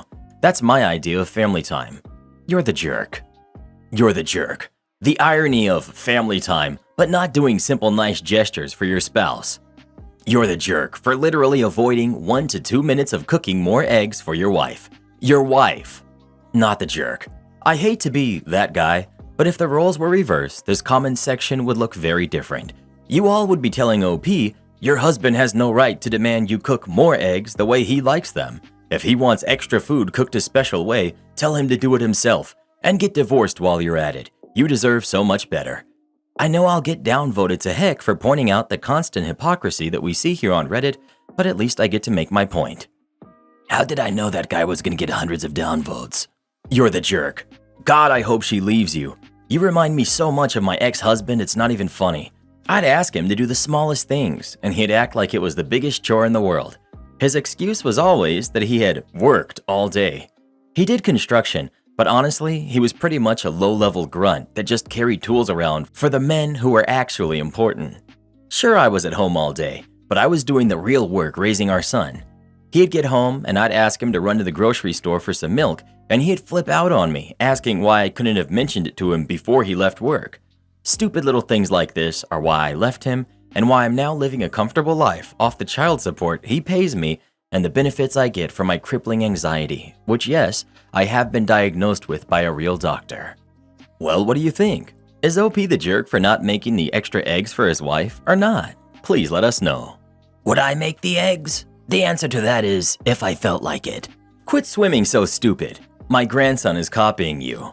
It all starts with the most infernal of devices at the gym, the treadmill. See, a friend of mine who is basically a professional gym rat told me, "Dude bro guy, you gotta up your cardio game," and insists that a half an hour on a treadmill every time I hit the gym would be a good plan. Life pro tip: when someone addresses you as dude bro guy, seek a second opinion. I did the treadmill thing for a few weeks, and then I noticed anytime I went downhill, my knee was like, "Hey, you're a jerk, stop that," which was a problem, as I have a dog who likes to go on walks, and where I live, it's not precisely known for its flat terrain. This was an issue. Then it got worse. Now it was down hills and stairs. Deadlifts, squats, leg press, no problem. Slight downhill or stairs, oh no. Figuring knees aren't something one should ignore and hope it goes away with, I met with my doctor. She promptly referred me to physical therapy and not a knee brace like I was hoping. I met with the PT lady. She did an exam, said my quads are wonk and need work. I also discovered where my quads are. I was told to not do a lot with my legs at the gym other than bikes or swimming. All things being equal, I'll swim. I can swim, but I cannot swim well for very long. Turns out being out of breath and trying to get actual air in isn't as easy as it used to be, especially when some person is splashing water all around. Until my lungs catch up with the rest of me, I've adopted what I call the fatty twirl. 4 or 5 strokes of freestyle, roll onto my back, and then kick with my legs until I've got air in me. Then roll back for more and pray I haven't gotten close enough to the edge of the pool to smack my hand into it. I assume I'm doing well because physical therapy lady hasn't given me that "I'm disappointed in you" look, typically reserved for dentists when one has forgotten to floss. But that brings us to yesterday. Normally I go in the morning, mostly in the interests of avoiding the shrieking kids while I'm trying to do my thing. But work was nutty and I went later than I usually do. There were clumps of teens doing I don't even know what, but they mostly just snickered to each other and I minded my own business. Now, the dry part of my routine is done and it's pool time. I wound up taking a lap lane next to a grandmother in her 50s who was apparently trying to teach her grandkid, who was 10, tips on how to swim properly. I didn't hear a whole lot, seeing as when my ears weren't underwater, there was a fat guy splashing and making a bunch of noise. But I could tell the kid was splashing and coughing a lot, and this made Grandma upset. I didn't pay attention because it wasn't my business and there were lifeguards. I just wanted to get my laps done. Was on an extended period of back float time trying to catch my breath when I was ambushed by a pool noodle. Said noodle was applied directly to my face and not gently. While not painful, a noodle to the noggin is quite startling. I believe the first words out of my mouth were, "What the heck?" It was Grandma wielding the noodle, and she was giving me a very stern look. Watch your language and stop doing that. I asked Grandma what it was I was doing that led her to believe smacking me with a noodle was a good idea. Grandma informed me that I was swimming stupid and her grandson wanted to copy me, so I needed to stop. After I confirmed that was in fact why I was assaulted with a noodle, I suggested she might have better luck in the kids' part of the pool.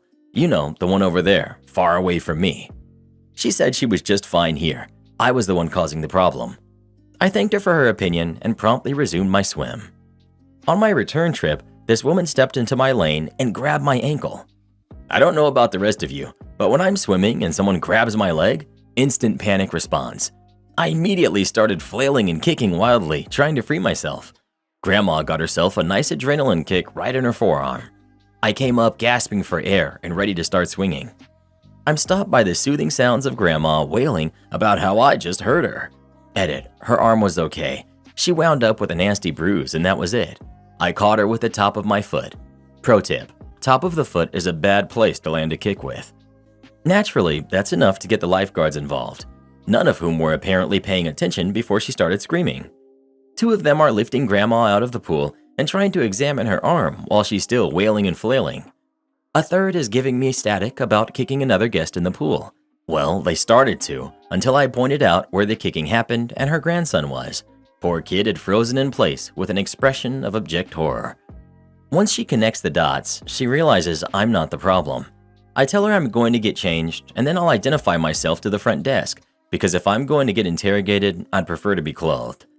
I did my thing, and by the time I'm showered and changed, there was a manager at the desk apologizing for what had gone on. They reviewed the tapes, and that woman's membership had been terminated, and they're very sorry, and please, please, please don't sue us. Best interrogation ever. Am I the jerk for giving them crabs? I, 28 female, teach at a lower income school here in the States. In the 6 years I've been teaching, I've always had animals in the classroom. I think it's really important, especially for students who can't have pets. This year for the animal biology lesson, in addition to having our pet turtle, I decided to invest in hermit crabs. Prior to the month-long unit, I had the kids do reports on animals and used hermit crabs as an example. Then, as the unit was introduced, I revealed the crabs. The kids were so excited. They took turns taking care of them, learned all about them, named them, etc. After the unit finished, I decided I'd pick 3 students to take the crabs home. They had to fill out a form, get permission from guardians, and the grown-ups had to come to me to get the crabs. All of this cleared with admin, of course. Everything was fine, and I chose my more responsible students, spoke with guardians, etc. A week later, one of the students told me something sad happened. Her crab died. I sent her to the guidance counselor to walk her through her grief and reached out to her mom to see how I could support her. Well, wouldn't you know it, according to Mom, I'm a total jerk for giving her daughter the pet to begin with. She's been crying nonstop and is devastated beyond belief. It wasn't my place to give her daughter a pet, and I crossed so many lines. She then complained to admin about me, and I had to have a meeting with the principal who told me it was a bad idea. Crabs are fragile, and I knowingly inflicted grief on her and hurt an animal in doing so. I just wanted to make the unit fun and teach responsibility as well as social-emotional skills. Am I the jerk? Edit. The mom came in to pick the crab up, and I gave her an information packet along with all the supplies needed. I also let her know that crabs are fragile and warned her it may die, and I'd be in touch if she needed me. I also want to clarify that the parents were aware of this unit and crabs as potential pets before the permission slips went out. I discussed the unit during conferences because it is a big unit. I wanted to see if there was an interest prior to executing the plan, and if not, I was going to keep them and use them as classroom pets for years to come. Edit 2. A lot of you are upset I didn't provide all the students with crabs. As stated before, it's not realistic. I provided all the supplies for 3 crabs, and this was one of many giveaways I do in the classroom. It's on my own dime and my own time. I do lots of things to motivate my students, including pizza parties, teacher for a day, etc. I shower my students in love in ways that are tailored to my students' unique interests and needs. Out of the 22 students I have, only 8 applied for the crabs. Of those, only 4 parents agreed to it. I picked the 3 I felt most comfortable with. Can you imagine buying 22 crabs on a teacher salary? Y'all are wild. Edit 3. Thank you for all your love and support. I appreciate the stories and resources. I'm very humbled and I realize where I messed up in this situation. I now have a fountain of knowledge on crab care, and moving forward I will not give out pets. Instead, I'll maintain a critter corner and provide adequate supervised care. Thank you all again. Not the jerk. It was a sad experience, but that's part of life, and learning to deal with that grief is important for kids to learn. You went through all of the appropriate steps in getting parental permission and clearing it with the administration. You even set in motion a great plan for her to work through her grief. It's not a bad thing that she's crying. She's working through some hard emotions. But just because they're hard doesn't mean that they're bad. Crabs are fragile creatures, but so is any animal. So are humans. Life is fragile, and we'd do a severe disservice to kids if we sheltered them from life, which death is part of. Not the jerk. You had permission forms, and parents agreed and came in for the animal. You didn't give the crabs away. You made them available for adoption. That parent is missing a huge opportunity to emotionally invest in their kid. Sounds like those kids are lucky to have you. Everyone sucks here. I think the mom and the principal are the biggest jerks. If the parents signed a permission slip, that's on them, and your principal should be backing you up. Pets die, that's a fact of life. Now where you are the jerk. There are a lot of animals in the pet trade, especially those targeted to kids, which are not great pets. Hermit crabs are considered extremely advanced. In fact, some people don't think they can thrive in captivity at all. It doesn't matter how many information packets you gave these people. By choosing a hermit crab instead of a more beginner-friendly pet, you were setting them up to fail. Could they be successful? Sure, but that doesn't make it okay. As a teacher, you should be setting them up for success. It's also morally worse because failure is the death or suffering of a living creature. Well, what do you think? Is OP the jerk for giving crabs out to the students or not? Please let us know. No good deed goes unpunished. I'm sure quite a few teachers out there have experienced this firsthand. Karen yells at the school nurse for calling her about her son's health. This is the only place I can think to post what I just witnessed.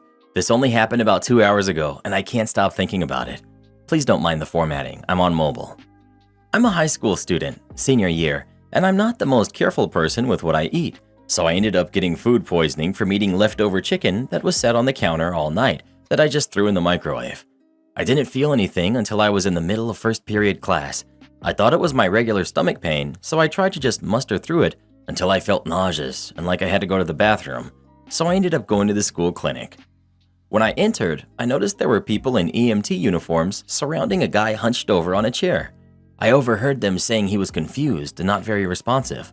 I wasn't sure what was going on. I spoke to one of the nurses about my strong feeling of nausea, and they called my mom to come pick me up. So I was just waiting there in the clinic with a trash can in front of me. I heard one of the school nurses tell EMT people that the guy is diabetic and didn't have his insulin checker.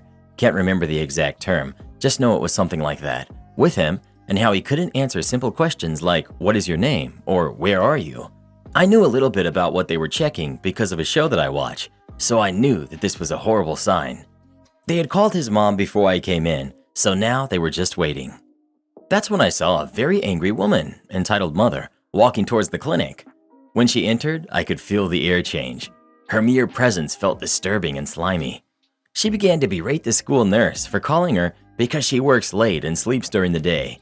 She said her son constantly forgets to bring his insulin checker and snacks and said that it wasn't her fault. That's a phrase she repeated a lot during her rant. It's not my fault. She said he was 15 and had to take responsibility for his own medicine. Meanwhile, the guy was silently sitting there drinking a juice. She said she wouldn't be coming when they call anymore. That's when I got a text from my mom saying she was there, so I quietly got up, trying not to throw up or draw the attention of the entitled mother.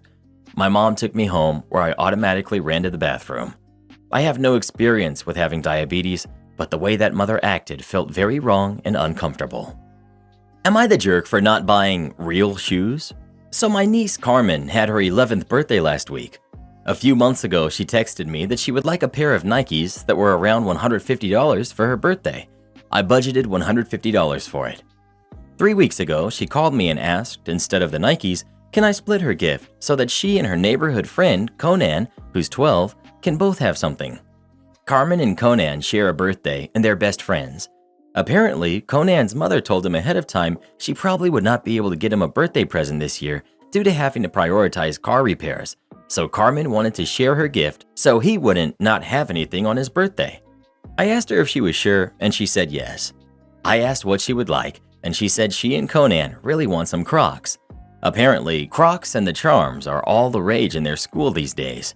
Got sizes, favorite colors, and whatnot. So I got to work, and I was able to get 2 pairs of Crocs, 2 pairs of Croc flip-flops, and 2 packs of anime Croc Charms, all for under $120, thanks to stacked coupons and sales. I even threw in some anime hoodies, only went over budget by $7. Not bad. I should note that my sister, Carmen's mother, is low income, and they live in low-income housing. My gift is usually the big-ticket item, and my sister always gets something much smaller. That being said, I also don't make a lot of money, so I don't want to just get some Crocs. I wanted to stretch that $150 as far as it would go. Their birthdays come, and I gift them to them, and they're ecstatic, super happy. Spent like 45 minutes talking about all the different charms and the characters from shows like Naruto, Demon Slayer, Juicy Kaisen, or something like that. I happily listened while they chatted and talked, and then we had takeout that I ordered and cupcakes prepared by Conan's mom and watched anime all day. It also turned out that Conan's mom did manage to get both kids something small after all, that Conan picked out for both of them. They both said it was the best birthday ever. Conan's mother took me aside privately and profusely thanks me and says she'll pay me back as soon as she can. I tell her no need because this was a gift from Carmen to Conan, not from me. I asked her to just be good to my niece when she comes around. She asked if she can thank me by cooking dinner, so I'll be coming over for dinner sometime. Later that day, my sister sees the gift and is irate. She apparently had planned for me to buy Carmen the Nikes as her school shoes and is upset with me because Crocs aren't real shoes. I asked if they're not allowed to wear Crocs to school, and she said they are. So I said she can just wear them to school. It doesn't seem to be a big deal to me. The kids are happy and had a great birthday. That's all that should be important. She absolutely disagrees and is still upset with me weeks later. Am I the jerk? Edit. I'm happy to see that almost everyone thinks I'm not the jerk. My sister is a good mom, but sometimes good people can also be jerks. I don't know what's going on with her, but I will chalk it up to stress and let it go. I'm probably gonna just buy Carmen a reasonable pair of shoes for Christmas, not as her main gift, of course. We live in the US South, so we don't really have to worry about snow. Not the jerk. I think you did Carmen and Conan proud. I'm really impressed with Carmen, and she's the real hero here. Not all kids would sacrifice for others in this way. I guess she picked up these great values from OP and Conan's mom. Or maybe it's just innate. Doesn't seem like the mom taught her this since she is fixated on expensive sneakers. Get a utility pair on sale for $30 and be proud of your kid. Don't ruin the joy of this generous act. Not the jerk. Your niece will probably need sneakers for gym class or colder months, but that's not your responsibility. If your sister was hoping you'd provide Nikes, she should have told you so. And even then, it wouldn't be an obligation. I think what you did was great. OP, this is why I don't think I'm the jerk. Because if my sister had told me Carmen needed school shoes, I would have gotten them for her before school even started. She knows she can ask me for necessities for Carmen if she's in a pinch, and I'll make it happen some way or another. But she didn't. Do this next. Tap here on your screen to come see our new podcast playlist, where you'll find thousands of hours of the best stories you've ever heard. Or tap the one on the right. That episode is specifically just for you, based on other videos you've enjoyed the most.